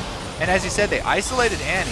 But as soon as they group up here, Rumble ulti onto nothing here, and everybody goes right for his face. They take out the AD carry. We talked about how he's a really big part of this team. He usually carries Cog. They take out the damage source first, and Golden Glue was able to pop back through the fight to get that 3rd kill. Wow. So good stuff here with these guys. And so I did the math in my head, and about 1,100 gold has gone to Impactful because of assist streaks. Where if you have more than 2 more assists than kills, you get some bonus gold in the assists. About 1,100 gold per assist streak for being 18 assists up. Yeah, and the assist streaks for this sort of team where you run Sivir just go through the roof because you're constantly team fighting. And it's usually going to be Golden Glue getting all the kills, so everybody else is racking up assists. And your team just gets so much more money. You can see they've already broken into the lead now. Now that they have the gold lead, not only do they have this Sivir single... whoa. Jezzy jumped on, he's safe. The Ghost's going a long ring around there. They went all the way around that Wraith camp. Yeah. Zamfira, he actually DFG'd last in this combo. Yeah. He wanted to get out away from the Rumble because they're so scared. As soon as On the Hunt gets popped, it's very hard for them to kite this team. This Baron, not even going down, is doing a lot for Complexity because they're constantly drawing Cog over to the side of the map they want to fight in. Yeah. Probably just see a repeat here. Team fight after team fight, after team fight after team fight. Fight us at Baron, +1 kill. Fight us at Baron, +1 kill. Fight us at Baron again, +1 kill. And finally the lead now for these guys. So it's narrow. 800 gold separates the teams overall, all things considered. And he's still playing the initiator role. And looks like Baron has been started on the top of some wards, though. Double wards inside. They're around. But thing is, Cog are not spotted on that trip over. There they are. I think Cog still, like, everything really relies on a really, really fortunate pick for them. And they haven't been able to get it. Okay, Richie Rich trying to run away. Pops the Randuins, but still has nowhere to really go. Man. Over the wall comes Lissandra. Immediately self-ults. The battle has begun. On the hunt, time down. Impactful. Zane King on the bottom side. What's going to go down first? Looks like Jezzy dropping dangerously low, trying to run away. So far, so good. 2 for 0 so far. Double kill for Annie. Traded back in one of the top lane. Lissandra falls 4 for 1 in this battle. Golden Glue, legendary in this fight. Only nothing here alive. Yeah, we talked to how much money he was getting in that early game, and he was the hope here for Complexity Red. He's done a great job with that money. Has not even had to proc that Guardian Angel. Even though On the Hunt ran out by the time they actually started. Oh, God. Yeah, that's unlikely he lives. Okay, there we go. Ace picked up there. That's going to be the 2 turrets going down, and Complexity Red putting themselves back in this match. 1-1 this best of 3 is now. And this is all kinds of interesting. These guys have gone back and forth in some fairly close games. So, Sivir, right? Sivir doing very well. Yeah. She's got great stats today. Yeah. A lot of wins under her belt. I think she's going to get banned out by Red Side. I feel like it'll happen. It was first picked away this time by Complexity Red. They identified how important she was. And the thing is, both times the server's been picked first, and they've allowed the other team to sort of counter-pick it. So first time around, Cog picked it up in their picks 2 and 3, and then immediately got countered by Caitlyn Annie. And Caitlyn Annie had won the laning phase, but got out-ganked by Admiral Ziploc, and of course we saw Cog win that game. This time around, Complexity Red, first pick it blind. They let Caitlyn Thresh fight against them. Yeah. Still doesn't matter. Again, the team fight wins happen. You can see that Cognitive were going for the early game plays to try and end this game before we got to that point because the Sork shoes rush from both their mid laner and from their jungler. Yep. And the dives onto Rumble, going right at that teleport, trying to take him out before the global game really came into effectiveness, but they weren't able to end it early enough. Nope. And eventually their lead dwindled away as on the hunt after hunt after hunt, we're able to chase people down. That was a very well-played game. And so, okay, so you talked about Sivir being an important ban, most likely. I'm wondering what bans you drop. Kha'Zix? Kha'Zix also important. Even though it failed in the first game, you think it's just the X factor is too high? I think it's really important. Golden Glue definitely knows how to handle that champion. The ganks towards mid, I guess if they leave LeBlanc up, then it's going to be a problem again. So yeah, that's kind of a double-edged sword there. Well, think about the red side is going to be Complexity Red. So Kassadin, so far, every game banned by Red. You're thinking Sivir being an important ban here. The Lulu has been banned out by them every single game so far. And then LeBlanc is now number 4. So something there has to drop off. Yeah, that's true. Something that's important, either something's got to give. They got to leave it. They've got to maybe let Lulu go past first rotation and pick it for their support. Up. Leave Kassadin up. I actually think so. I don't think Kassadin needs to be so constantly banned because even when it has been picked like the 2 or 3 times in LCS, we've seen it lose. We've seen people beat him up. I think the Kassadin scared... Nobody practices him. Right. You can punish him early. Yep. The only thing is if you make a mistake, then you're going to get wrecked. I mean, think about all the things you can make bait, any though. mistakes. So don't make any mistakes. Just, have no blink and be melee and just win your laning phase. Yeah. Easy, right? It's not hard. I feel like you're being facetious. No. Super. You just last it with Q for 30 minutes. Okay. And then you'll eventually be a late game terror with your 12 CS. I would like to see Golden Glue on TF because Twisted Fate. I've seen it before, okay. And he's one of the few players that I still trust on that champion. Really? Now, it's not going to happen. Okay. Because he's just has so many weaknesses. Sure. But like Kassadin. Sorry, go ahead. Fine, I give up. No, I'm serious. I'm serious. Please talk about TF. I'm actually interested. I like him. Well, if we return to the global game that they want to play, having a global in your mid lane as well as your top lane is more effective than just having 2 random global ultimates. Whenever they gank the source of your global, your other global comes to counter gank. And you can easily turn that around for even early game dominance. And then in the late game, you have all these answers for split pushing. So as far as the map game is concerned, it's still a very viable option. It's just lane phase for him doesn't really go well in any situation. No. And his damage isn't quite up there with the current assassins. And the damage that people are bringing from the mid lane with all these other champions just surpass TF.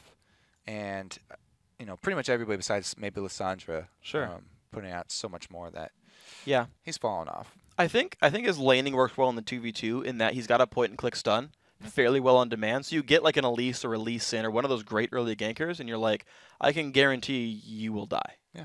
And then once you gank his lane, he goes to another lane. Kills more people. For your jungler, you gank your TF's lane. It frees up your TF to gank somewhere else. Basically, you just got 2 ganks off. And you got to tax mid the entire time. Jungler's dream right Always there. Gotta be thinking ahead. Take the minion farm. Guys, we got to take a quick break. When we return, Cognitive Gaming and Complexity Red take to the Rift to settle once and for all who gets 3rd place in this Challenger Series. Don't go anywhere. We'll be right back.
2014 North American Challenger Series. Very appropriately, it's time for the third game in tonight's third place series between Cognitive Gaming and Complexity Red.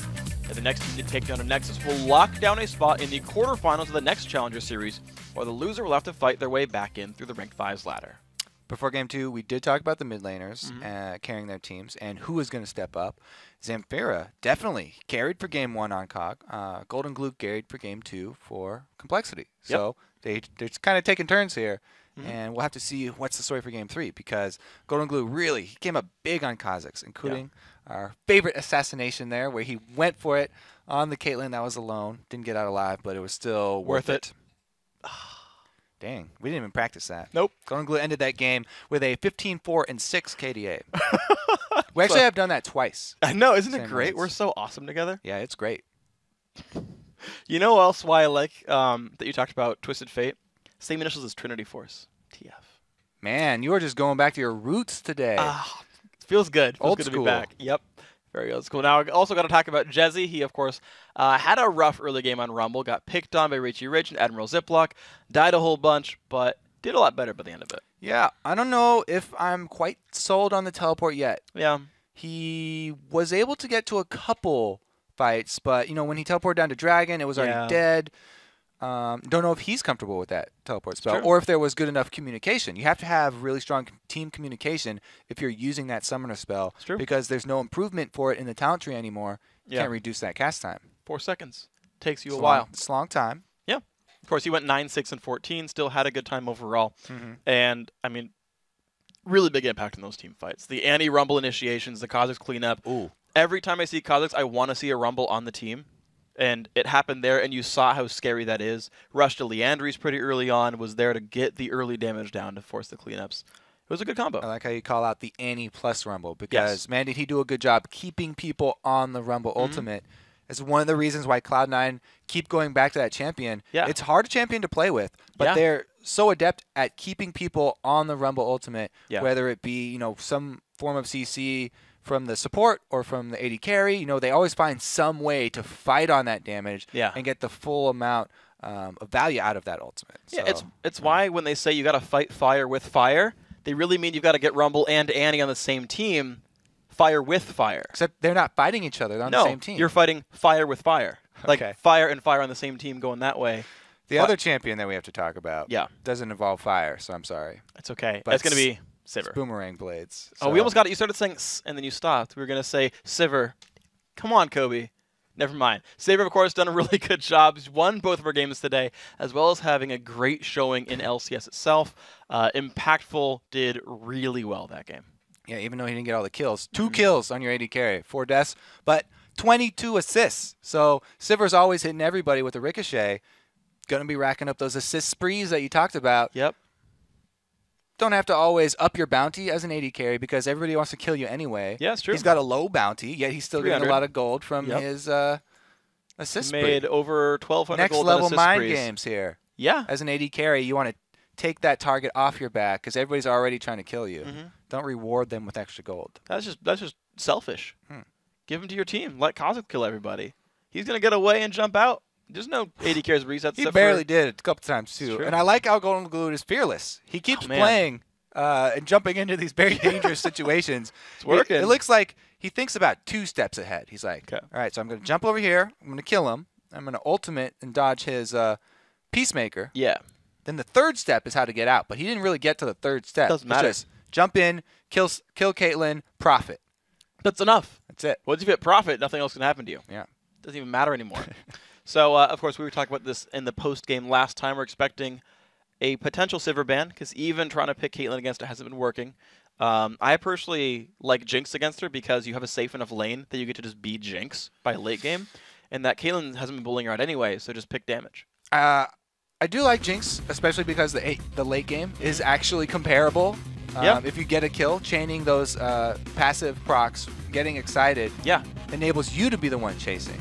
And Flame Chompers work really well against On the Hunt, because if you're already getting a movement speed buff, you're going to walk through them. Exactly. The only thing is, I really love Jinx's laning phase because of the stacking of CC and because of the power of Zap to harass people under turrets, where Sivir's Spell Shield really just kind of ruins your day. It does. And I'm not a big fan of that one being pretty much the ultimate combo breaker. Okay.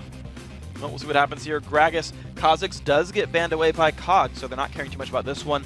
Complexity still removing Lulu, still removing Pantheon as well. Now I want to see if Elise shows up, if Sivir shows up, and if Kassadin shows up. Those are the three I'm looking for right now. I'd jump on that boat. So Kha'Zix has showed up. Yep. He's already on the ban list. Kassadin, Elise, Sivir for the three. Kassadin, Elise, and Sivir. I would probably prioritize Kassadin and Sivir. Okay. If I was going to choose two. I don't think Cog would ban either, though. They'd be happy to get one of the two, regardless. I mean, as your first pick, yeah, you're definitely... Wow, really? So I was going to have this spiel and then like make a bet, and then I was going to win the bet, but... You won the bet, congratulations. You got a high five. You give it to me anyway, yes. Kassadin does come through. Okay, so Elise nice. up for first pick. Want to see if they go for anything else instead. Are those the two ones I picked? Just making sure here. Yeah, you got that right.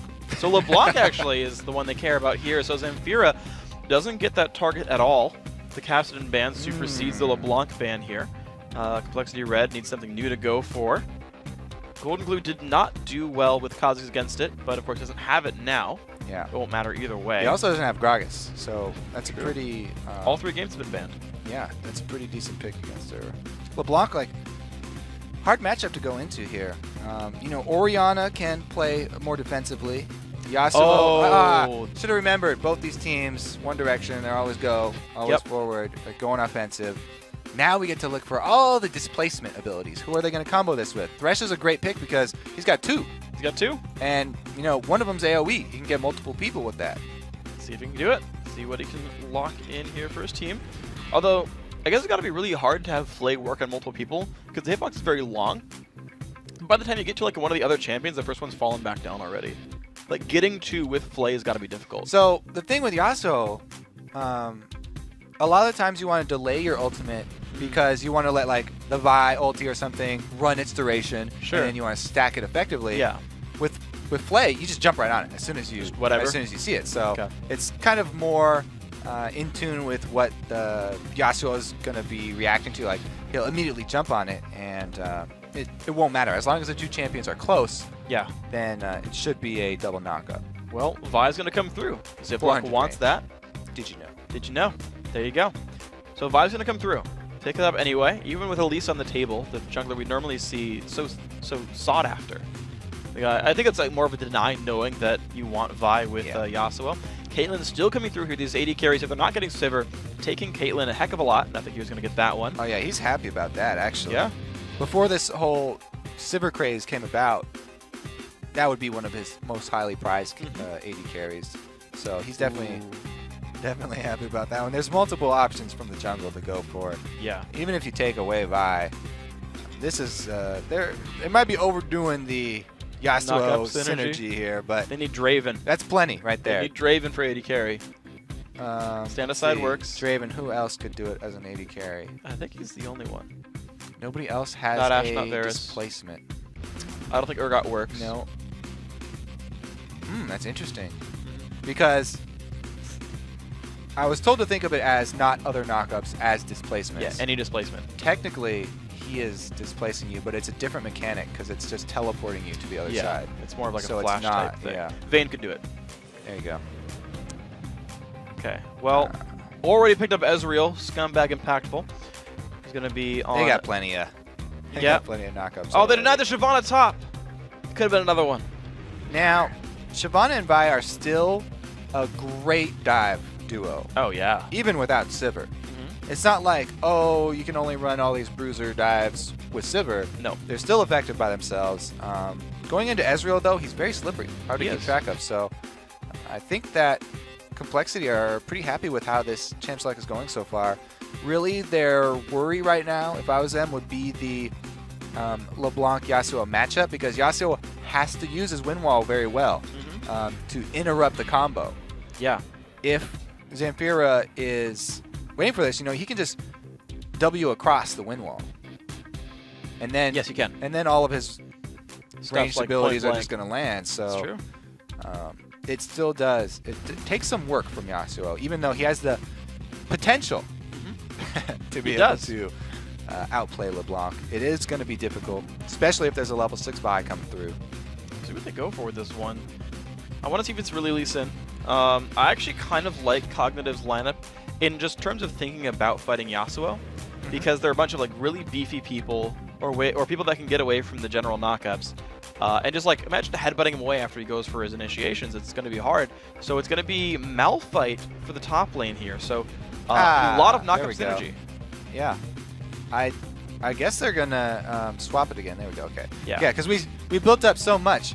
You know, Jesse, he's got this weird top lane champion pool where he likes to play Malphite a lot, and he plays Rumble and Shen, where a lot of people don't play him. But bringing them all out on that was giving me a second thought. But now we finally do get to see it this time around. And again, the teleport. So we'll have to see if he is more effective on the teleport. Because if you're late with a Malphite teleport, then that's even more disastrous than Rumble. Because Malphite, you want him there at the beginning to stick on that AD carry, get the CC, and also slower attack speed at the beginning of the fight before your team's taking all this damage. If you're teleporting in 4 seconds after it's happened, then it's going to be everything's going to go sour real quick. It's true, and he's their best form of engage, the longest ranged, like most reliable form of engage. You'd like him to be there on time. Yes, you gotta would. Be prompt. We'll see if he can do it. Of course, Wukong can do something. Punctuality is something I value highly in my top laners, Freak. All right, well, he's off top lane farming for a while. You'll see him in like 20 minutes. As long as he gets there right on the dot. If he says there in 20 minutes, then you better be there when he says he's going to be there. He'll just keep track, start a stopwatch, and be like, you were 4.3 seconds late, you're fired. Interested to see the matchup, too, as far as the laning phase for Malphite goes. It's true. Because he's not someone who's going to kill you in lane before 6. He's going to be just trying to farm. He's going to be trying to use his passive in the trade and then retreat and play passive. I feel like it's going to be hard to fight Shyvana. I missed it. That's okay. What was it? No, tell me. It was dumb. I didn't even do it on purpose. I just said passive twice. It wasn't even a thing. Oh, I got it. Yeah, that doesn't. I mean, it counts, but you're right. You're dumb. Yeah, thanks. You're welcome. 1, 2, 3. Oh, we only have 3 Doran shields on their team. Ezreal going, of course, with his Doran's blade. Meanwhile, LeBlanc is going with the Doran's ring, and again, utility as far as the biscuits are concerned. So, you do get 2 health potions with your ring, which is one more than you get with all your... He has no potions, he has biscuits. All the rest of your Doran's items. Semantics already trying to get in cheap shots. Speaking of cheap shots, Ezreal and Caitlyn about to trade some keys. Well, we saw this before, and they got a health potion out of it. I'd say all bets are off now. It's not even BM anymore. If you can get a health potion before the lane phase, go ahead and try for it. I feel like that was a misclick or like him not buying it. I didn't see it get used. I just saw it not there. Could just be reaction. I took damage, quick. Yeah, exactly. Because that's a good reaction to have normally. Normally. In a fight, like, as soon as you start taking damage, chug your health potion. That's great. It could be the difference between life and death if it's a close team fight. And however, minions have not spawned. You don't really want to do that early. Yeah. And the thing with biscuits is it's an extra 20 health on the top, too. You can chug a second one, another 20 HP. Okay, trinkets go down. Minute 30 in. People pinging. That's fine. Well, it's a little annoying, but... I mean, that's fine. It's fine. I'll just turn my headphones down. What? Hey, Freak. I'm back. We're about to start the laning phase. Okay. For game 3 of Cognitive versus Complexity Red. Okay. This is winner take all. Kind of. Well, winner take third place. I mean, you still get a 4th place prize. Winner take 3rd place. Winner take 3rd place. Not bad. Good place to be. Winner does not take all. But they do not have to play back through the challenger bracket. Yeah. The challenger, what do we call it? Ladder? There we go. And that's actually a lot of work, as we said yesterday on the European version. It's true. It's basically, if you win this, then you get to be a little bit more lazy. They'll spend their time practicing. They won't actually be lazy. I mean, you just told me they're going to be lazy. I don't know what to say anymore. I trusted you, Kobe. Well, it looks like we have Standard going up here top. Malphite has been able to bully Shyvana. Standard. Yeah, more than I expected, though. No, his shield is gone now, though. Uh-oh. So, as Shyvana, he's going to want to try and at least tag Malphite once every few seconds so that his shield doesn't regenerate. Use the Flame Breath. Yeah. Range. It's free. Boom. Nope, Just keep shields spamming up. it. Too late then. Didn't do anything. Trying to farm with it instead, probably. Oh. Guess gold is more important than that early harass. I really want to click on that Malphite, see what his runes are. I'm guessing 9021. How much magic? Or sorry, 9210. Specifically, how much magic resistance? Okay, Vi is coming in for the first gank, though. Wukong busy farming, and the Vault Breaker does land, so he got at least the Denting Blows proc there. Meh. Not that important. Use the shield, charging it back up. Has a knockback available as well. Yeah. 57 MR, 51 MR for Jezzy, so pretty much MR blues and standard defense masteries. But I actually guess 426 would be my guess, actually. Now, he is extended in the lane because of the early shoving that he did. So if it wasn't for seeing Vi middle right now, he'd probably be placing that Trinket Ward. The reason he's not placing it is because after the gank mid, he saw Vi exit towards the bottom side jungle. So she would have to loop all the way around.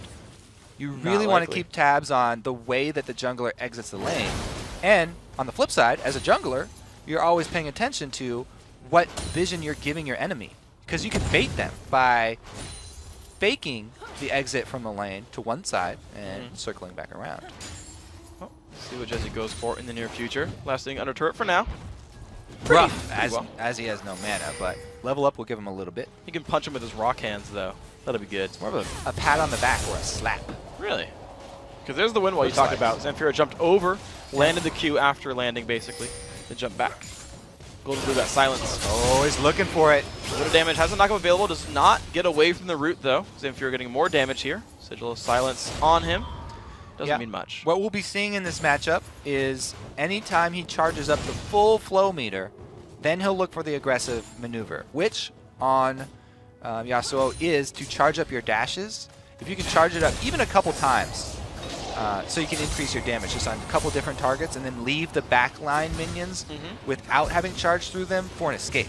Because every time you charge through, you're not going to be able to return to that target. So you want to use 2 ranged minions, one to go in, and then you want to leave one untargeted so that you can use it to get back out. See if we can do it here. Bottom lane, we haven't looked at that one for a little bit. Ziploc going to walk through a ward. Jezzy knows. He might not care. He might have to care soon. Flashes. Good flash. Yeah, ignites on him, but he doesn't care. Ziploc low, and Richie Rich can't follow up. Nice. Yeah, good play there from Jezzy. He's able to get a lot of harass down. But his wave is shoved in regardless, so he's going to be losing some. Will he burn his teleport just to get back quick? I think so. Probably just buy really fast and try not to lose out on too many more minions. Come on, do it. Magic Mantle. Oh, he's buying slow. He's buying kind of slow. Oh, he wants his mana. Okay, he wouldn't TP. He bought slow, and the minion wave's already dead. So there's no point in it now. No point in it now. Got you. Just had to walk his rock legs back. And they will still retain the potential for teleporting down bottom, which is pretty much the only lane he would teleport it in. I don't think he would ever teleport mid because LeBlanc, very slippery champion, and mid a very short lane. And 4 seconds warning is kind of a lot of warning. Yeah. NK Inc. looking a little bit aggressive, puts a ward down in the front of the enemy jungle. It's pinged out. They see it go down. So Cognitive are aware of that vision. Hopefully they can play around it properly. Nothing here, and Zane King still pushing the bottom lane. They've got a 10, or 9 specifically minion lead. And they're just putting pressure on that turret for now. No one's missing minions, but the Caitlyn lane once again winning early. We'll see if that means much later on. Yeah, big surprise, Caitlyn. Strong laner. Out ahead in CS. Now, those double wards at mid, obviously, Complexity are most worried about the level 6 Vi gank at mid, so they're prepping it with vision on both sides. And you can see they've put their vision far enough away that it gives Golden Glue plenty of time to back off if he sees Vi coming from either side. So they're definitely expecting the attention mid. And I want to see if Wukong actually, when they see Vi, if he goes for a counter gank, or if they just tell Golden Glue to back off and say, hey, I'm not going to come. Every time you see Vi, you just have to back off and lose minions. Because that's definitely a trade-off. Yeah. Either Wukong's going to be getting extra money by farming jungle, or he's going to be counter ganking and giving Golden Glue the opportunity to keep farming his lane. We'll see what they do with this one, because right now the top lane is really very overextended right now. It's Richie Rich killing the minion waves behind the turret, forcing Jezzy to survive under his turret and fight them for last hits. but it gives Richie Rich time to kill golems or roam around the map. Did that ward just time out? Because it's going to be a 2 versus 2 mid. Whether they saw it or not. There we go, the jump in. Golden Blue not in a good spot. Trying to jump away, gets a bit of a knockup, but that's going to be actually Ziploc making that one happen. NK Inc. forced to flash away. 1 for 0. As we usually say, one who gets the first step in those duels mid is going to come out ahead, especially when it's a CC-heavy duo like Vi and LeBlanc. The silences into the Vault Breakers, into the Assault Batteries, and he wants more. All right, it's a Cyclone used to get him away. I don't know if he needed it. Assault and Battery was down, but at the same time, Richie Rich, with his aggressive minion pushing, got to steal away the red buff by himself. So a lot now missing from Complexity. Yeah, they got a lot out of the first step there on the mid lane because he went for the gank. Able to turn it into jungle invade, both harass and red buff steal. This is going to be really big for them. Shyvana had already pre-warded that red side jungle too, since she's making those deep trips in. There's only one ward left in there, but it's a really good one. So if you want one ward in the jungle over there, Wraith Wall is a very good place to place one. Yeah. See if she actually goes in again to complement that ward with another higher one, as we saw her place before, or if she just decides to leave it as is. We'll see what they go with this one. So blue buff goes to Zamfira. That lane's still looking happy. I believe NK Inc. just got his own blue. Not going to give that one to Golden Blue. Junglers both level 7. Top lane, I gotta say, probably the grimmest looking lane right now, 79 to 58 minions, so 20 minion difference plus the red buff steal puts Richie Rich very far ahead. Yeah. Now to be fair, he was very far ahead last game and it still went well for Complexity Red. So I'm curious to see if Richie Rich can really use that gold this time around and what Jezzy can do from the deficit. Yeah, Jezzy's got to come up with some sort of big play here because he's on Malphite and he's got teleport. So yes, it's understandable that he's losing his lane to Shyvana. It's understandable that he's getting shoved in, and they made that choice willingly. So what is it that they're going to get out of this? What's going to be the compensation here? Hey, especially NK Inc.'s going to be shouting from the jungle. Okay, your lane's going to lose, and Shyvana's going to invade my jungle, and this is going to make life hard. But we are going to have a global Malphite here. We got to make a play. And it just has not been here for them. Yeah. He's actually even walked all the way mid. Just wasted that entire last, 20 seconds. He sacrificed a full wave and the turret to make that happen. He's now waiting in the brush. But there's no one to coordinate with. So he's kind of just chilling. And that top lane is getting worse and worse. Good win while they were Golden Blue. So Chop that chain up. Damage. Yeah. So the second proc of the chain won't be able to go off because it gets cut in half. And you make his chain out of stronger material. Yeah. Wind gets rid of it. So flimsy. Garbage. Yep. Should try harder. Look at the dragon though. They're already starting it off screen. Little action going on though. Ziploc getting very low with it. Jesse's there. The rest of the team grouping up. Impactful far away actually. Oh, he's cornered. Here they go in. Gonna get smited away. NK gets it. Ziploc goes down. 1 for 0 so far. Poletta Zamfira support daddy in the back line. Good box. Zamfira forced away. Picked up by NK Inc. 2 for 0 so far. Dragon as well. Golden Blue still fighting.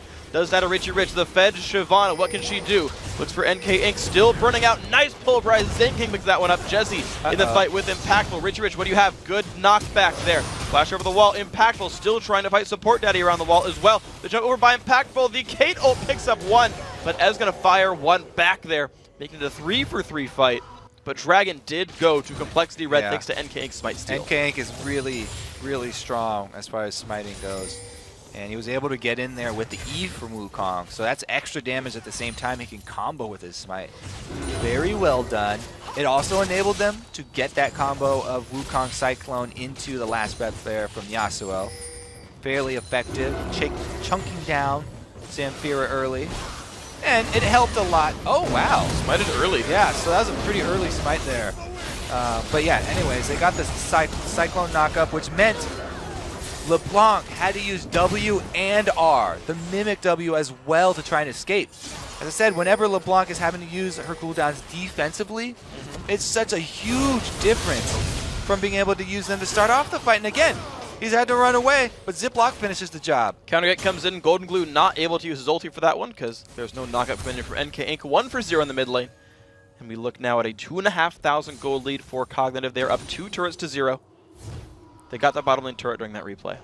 Now, also after that, the Static Shiv was purchased, so that's a huge increase in power for Golden Glue, yet they just annihilated him. Took him right back off the map, so he doesn't get to use it for a good another 30 seconds, and it was a really quickly pulled off counter gank. As you said, later in the game, Yasuo really relies on other people to charge up his knockups for him, because it's very hard for him to do it himself. He has to use 3 Steel Tempest activations, and those things do fall off. You can't just walk around with them. So coming in for a gank like this, wow, miscommunication. Pretty he used early it there. Early. Okay, Dragon Form used. Jesse, no mana. Can't pull his friend in. Oh, man, and this is 4.1, you know, 1600 range on that Yasuo ult. Plenty far. They haven't reduced it, so yeah, definitely miscommunication there. Rough stuff. We'll see what else they can pick up, though, as time goes on. NK did hold the mid lane, so no minions lost there. He's 1-1-1. Did go Golem Spirit on Wukong, of all things. We normally see Lizard, but he wants to be a tank this time. So health is also really great for Wukong. I mean, Wukong just scales in both ways extremely well, either attack damage or health, because his passive, if you're going with health, and then the ultimate, of course, if you're going for attack damage, and him wanting to survive the burst that could come out from Violet Blanc, and it's a very viable choice. Just because Lizard is so popular doesn't mean it's the only route to go. It also provides him tenacity, going with the Golem. Yeah. So that makes me question the damage, though, that Complexity Red has. Ezreal, one of the lower damage AD carries. And you've got Tank Wukong. You've got Malphite, who's not known for his damage. So it's a lot on Golden Glue, who's 1-3 so far. I mean, they're definitely down right now, and it's because the Malphite in the top lane has sort of been bleeding presence everywhere else. NK goes pretty deep. All right, so anyway, yeah, back to your point about the damage. Exactly, they don't have a lot of it. Basically, is what we're saying. There we go. Malphite, by the way, rushing in the Sunfire Cape.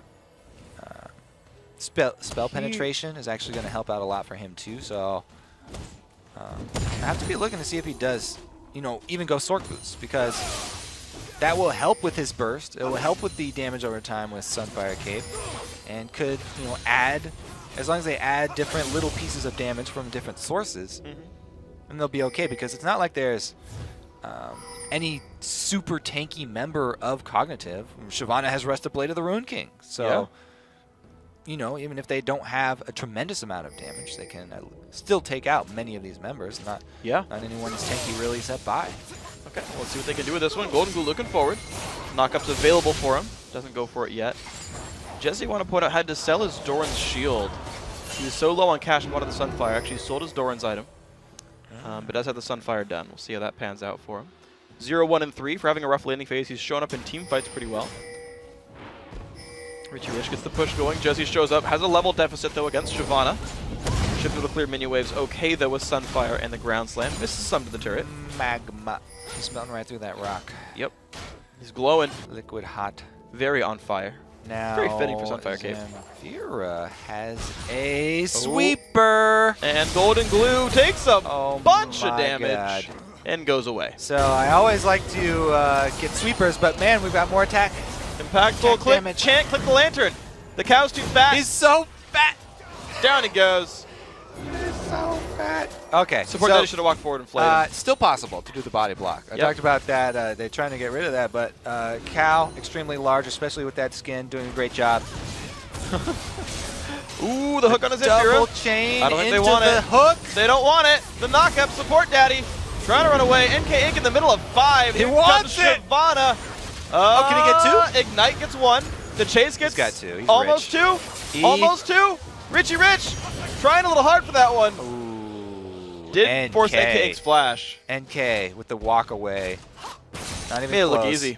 Now, LeBlanc, I really like the Zamfire move, by the way, with the sweeper. Anytime you have an assassin mid, it's going to be roaming like that. Oh my god! Knockup chain. Nothing here.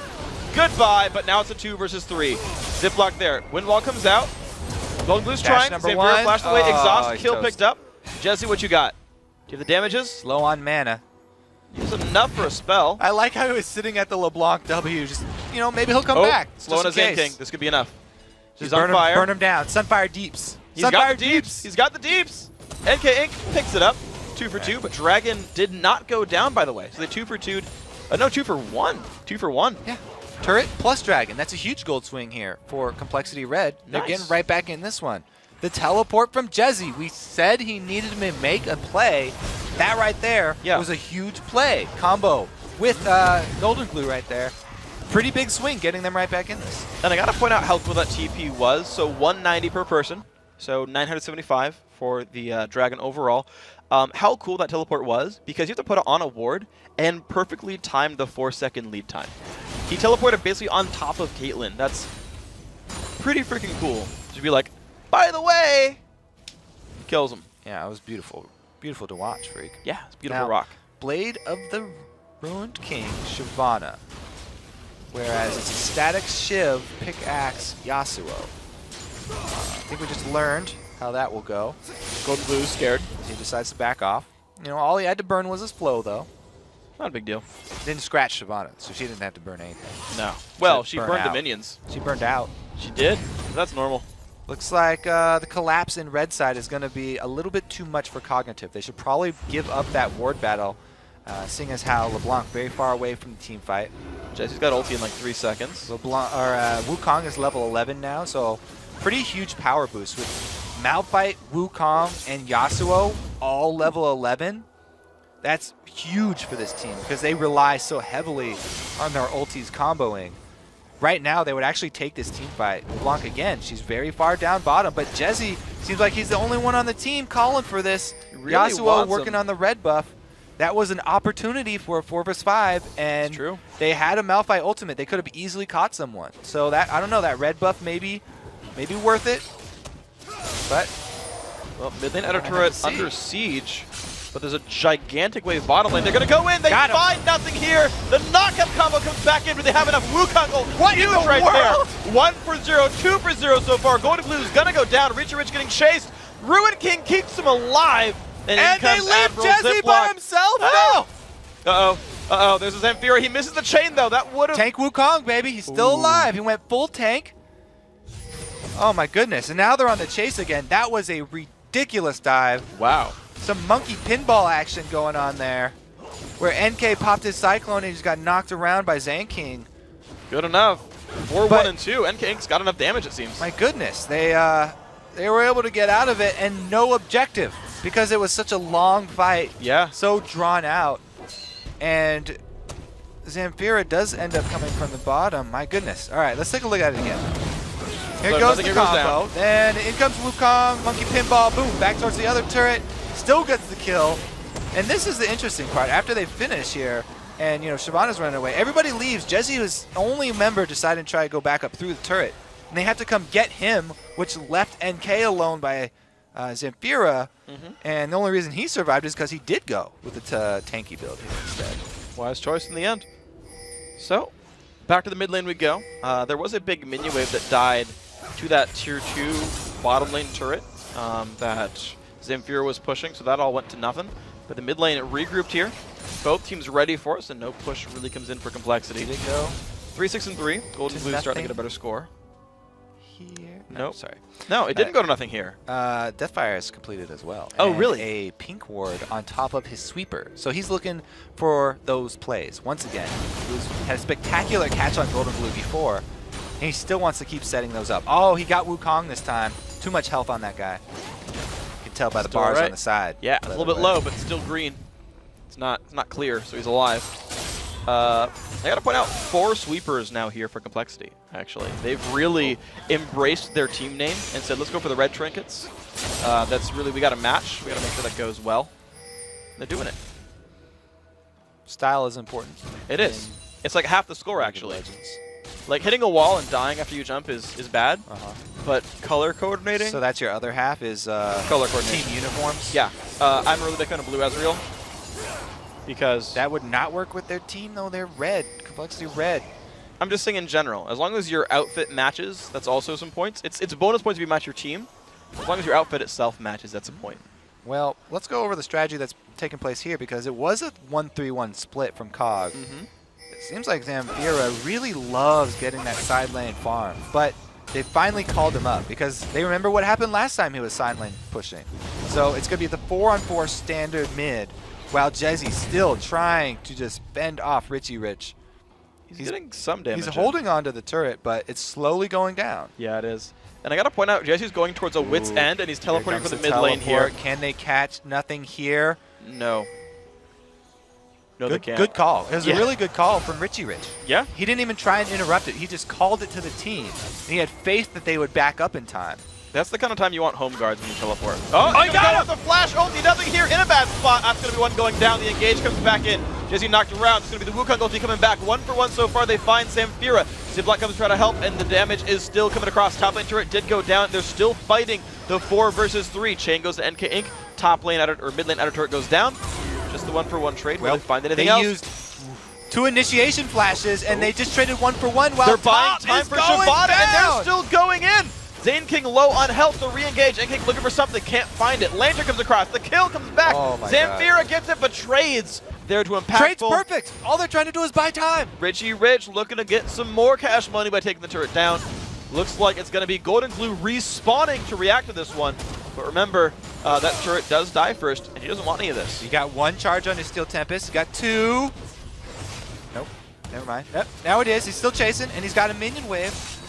Lantern pulls back impactful. Tier 2 turret goes down, but remember the inhibitor turret had died, so better turret kills basically happened there for Cog despite even champion trades. Dragon's up right now. Richie Rich running into Golden Glue again. Oh, this is wow, look at the damage output Richie Rich has. Golden Glue, not a heavy place. Not a heavy place at all. And now Jezzy, also not happy. Zane King in the front lines, does not have ulti. These guys don't want to stay because Admiral Ziploc is coming to command the troops. That's going to be a dragon going over. Fleet, you're right, the fleet. I don't know, you can still call them troops. Yeah, actually, there's troops troops in the Navy fleet. Troops. Yeah. Now after the dragon, they get, wow, oh yeah, Golden Glue's still dead from the Shyvana, so they do have the slight men advantage. They're taking blue right now. They haven't actually swept out the red, so they don't know that it's up. But that would definitely be the next rotation for them, because Dragon, Shyvana up there, is constantly going to be pushing pressure. Well, they got a knock up on Alistair. Doesn't mean a whole lot, though. Oh, they got the nothing here. Do they have enough? Yes, they do. There it is. Look at the burst support. Daddy picks up nothing here. The battle has begun, and King double rooted up. The chase now continues. Zamfira has to dash away. Knock up there onto Admiral Ziploc. He is going to die. That makes it a 2-for-0. Rich Rich on the top lane is going to get an inhibitor. Someone has to stop him. They're making the call for Baron already with just the 2 down. There's no smite that will be a problem, so they can actually get this one. Their inhibitor's already down. I like the call. All right, well, Malphite was sent back to defend, but he interrupts the recall because he needs to be there with the team. We've got Zamfira on one side, Richie Rich on the other. Shyvana has ult. Shyvana can Dragon's Descent in. Well, they're going to pull in. There she goes into the fight. They're not going to go for Baron right now. It's going to be Richie Rich taking some damage. Zamfira does go down. Richie Rich buying time for the team. Box comes down. Richie Rich is going to fall double kill, and that is an uncontestable Baron now picked up. Oh man, Complexity Red just pulled that close. Yeah, the Malphite ulti coming into play. That thing is huge all game long. He's got a wit's end. Yeah. That's ridiculous. Yep. 0-1 and 12. I did call out spell penetration early though. It is. He can reduce magic resistance. Yep. Steal that stuff away. No one else on the team has magic damage in any meaningful way. So, doing Doesn't it for matter. himself. Static Shiv, I guess. 100% crit chance now. Infinity Edge is done. Golden Glue will always do 200 and I forgot the number. 5? He'll do 10% less, so 225. 225 lightning every time that it procs. That'll do something. Probably not going to matter, but it's there. Well, he's also got Baron buff, so this Complexity team does damage. Feeling a lot better about their situation. Yeah. The hard engage really paid off for them. And 1 inhibitor down doesn't even hurt the team at this point. Since it's even and since Baron's off the map, that actually could be a bonus for your team because your minion wave is always going to be pushed and you could continually farm it. Oh, the dive goes in on a Golden Glue. He's not going to like his life very much. Can he stay alive? Goes in for the fight. Can he get a wind wall down in time? Doesn't even try. Going to stay in the battle. They're trading 1-for-1. Mid laners are dead. Nothing here. Has nowhere to go. Tries to stay alive with the barrier. Stays alive a bit longer, but finally drops down. 2-for-1 so far. Ziploc and the back line goes down. More kills going the way of Complexity. And they now chase down towards the mid lane. I have to say, NK Inc.'s decision to go full tank Wukong has really paid off. In the last fight, that was just before this, both LeBlanc's chains were used on him. And taking all of her spells is huge for the team. She's just trying to zone him away and keep him CC'd so he can't knock people up. But because he's full tank, you know, nobody really gets low from the LeBlanc combo. That's usually a big part of this COG team. And they don't have a lot of the extra damage here. Complexity Red able to answer inhibitor. Very nicely done now. And they've got a giant pot of money that's been working itself up for them in the top lane because that minion wave that we talked about, it pushes on in. Perfect timing for them. They've got Golden Glue over there to just farm it up. And he's only within 1,300 gold of Guardian Angel coming through. He's been the guy to die first. 9 of his team's 14 deaths, by the way, on Yasuo. GA is going to make that not as important. Plus, then, if you can get lifesteal after that, it's actually really hard to take him down since end game he stacks flows so fast, and it's a large shield that just through dashes and just through activating his ulti, a couple of those shield activations is pretty much all it takes to buy time for him to get his auto attacks off. That will be a large chunk of lifesteal since he can crit with every single one. He can do a whole bunch of the damage. Super Minion's going to stop spawning soon. This is one of the last few waves to come through here. Kills that off with a pretty good amount of ease. I wonder though if Richie Rich can win this fight this time. He's got his knockup prepped, so this is a good situation for Golden Glue. See, oh, he missed it. You should always. I feel like you should always EQ for the knockup because you can't juke it. Yeah. In most situations. Making it theoretically AOE. can. Yeah. But it's fairly easy to land at that point. Well, not going to go for it. Just going to kill the minions away in the top lane. Looks like Richie Rich not wanting to fight. Doesn't have the ward coverage to watch for ganks because here comes NK Inc. and Impactful. I think that was a good call by his team. Yeah. Yeah, absolutely. This turret likely to fall. Not many minions there, but they don't really care. The attacks be coming in from Ezreal as well. Got to be helping him out a bit. And they're going to keep going top lane. Yeah, there's no reason not to. They've got a teleport Malphite, so theoretically they could have him split push, but as I said before, they need him to start everything off. He's sort of the playmaker for the team. Even NK, there's ways that Cognitive can stop his engage. Malphite, though, there's no stopping that. That's a guaranteed knockup onto the target they want, which will mean Golden Glue can probably assassinate nothing here. Well, they're going to go for it. They find it on Zamfira, and he is gone. The engage continues now in the back lines. The front lines even. Zane King low. The push onto Support Daddy. The turret hitting him. Richie Rich solos out Impactful. Support Daddy not in a good spot. He'll be going down shortly. That's a double kill for Richie Rich. But the other side of the map is so good for Golden Glue and co. Admiral Ziploc trying to run away. He's not going to be able to. It's going to be a 2 for 4. And there's minions on the front line already. Richie Rich is alone defending the base, and Complexity Red could make this a massive comeback. Richie Rich tries. He flashes. He is burning out. He's trying to get away. Golden Glue's going to stop the chase and kill away some minions. Turn number 2 going down. 10 seconds on LeBlanc. They should be able to finish this one. It's the combo. Let's see if they can. Flow shield pop. Nexus going lower and lower. Can they make the rest of this happen? Minions going down, still hitting it. Oh, in comes Zamfira, finds one. NK knocked around. The knockup there coming from Alistar. Do they have the damage? It's so close. NK Inc. exhausted. 300 health. Oh my god, they take him down. The minions not doing enough damage. And that's why I never say GG when that kind of stuff happens. Still in the game. Take a breath, everybody. Still in the game. Now, take stock of the situation here.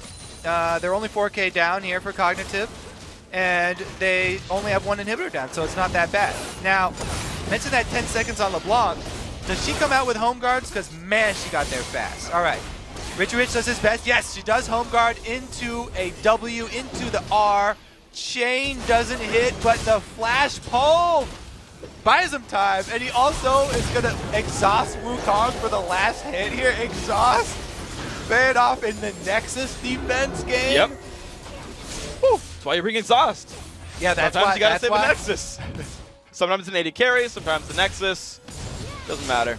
Made it happen. Oh my god! And because the game is so close, it's not even like they're still in a a direless situation here. They've got the potential to defend. Oh yeah, and Hib's back up. It's not even gonna get backdoored. The thing is, this combo is still gonna be used over and over and over by Complexity Red. You know what they're going for.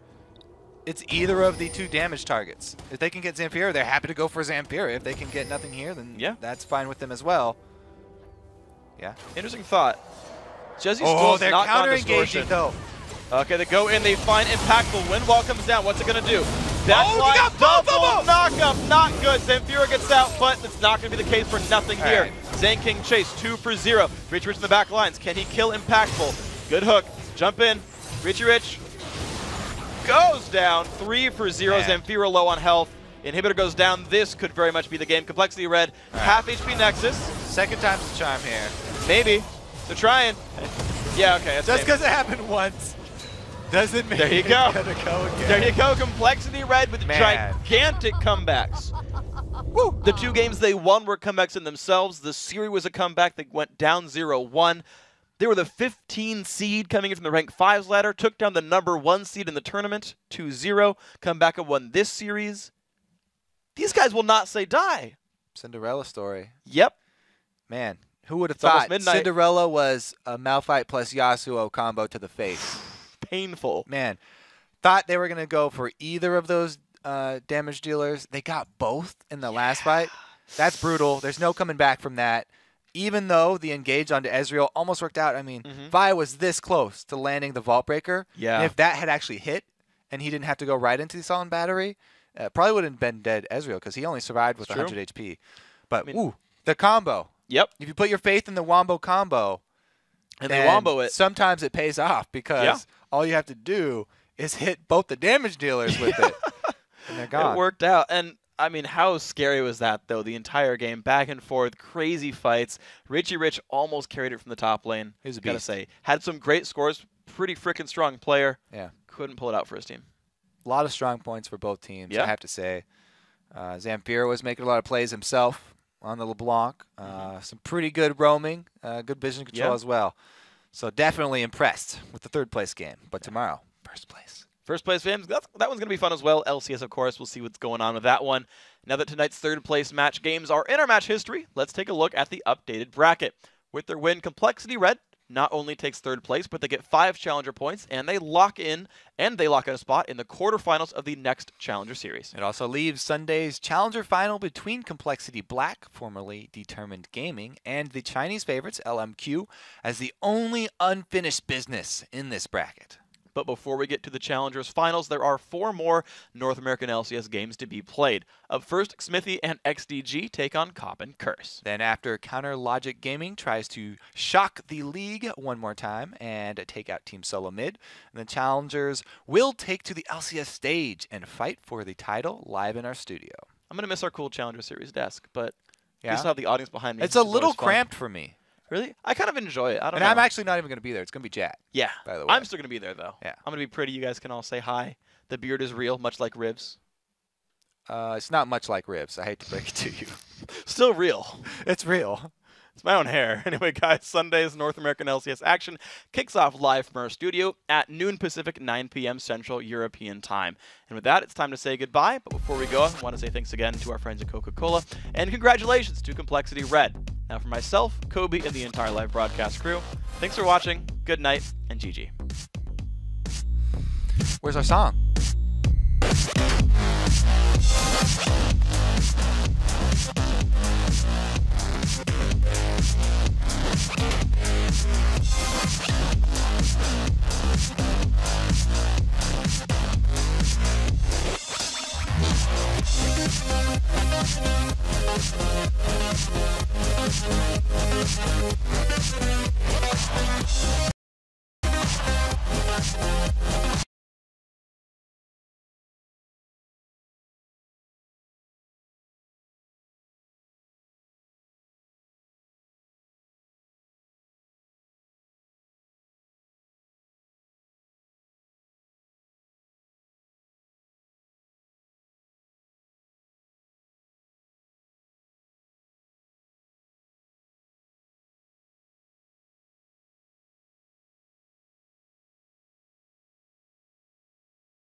brandy, I'm feeling brand new. Got the feather in my hand because I'm just that cool. You peeping at my alligators bent kinda slow. They peeping at me pimping cause I got all the game. And even if the day changed, it's all the same. You rolling up the block, but you in the wrong lane. You hating on a brother, man, you must be insane. I look good. I look good. I look exactly the way you wish you could. I look good. I look good. Come on. I look good. I look good. I look exactly the way you wish you could. I look good. I look good. Come on. Joe said that I'm the best in the West. I got the girls singing, damn, look at how he dressed. No need to guess, just bless my finesse. I keep him in a mess, all up in this caress. Jeans, fitted, shirt, knitted. Man, she need to quit it, she already did it. She gotta be Latina cause she look mixed with it. She all up on me, so I guess she gonna get it. I look good, I look good. I look exactly the way you wish you could. I look good, I look good. Come on. I look good, I look good. I look exactly the way you wish you could. I look good, I look good. Come on. Right. Right.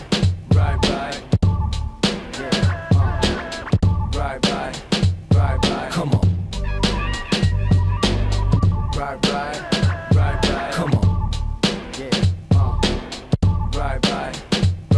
Come on. I look good. Right.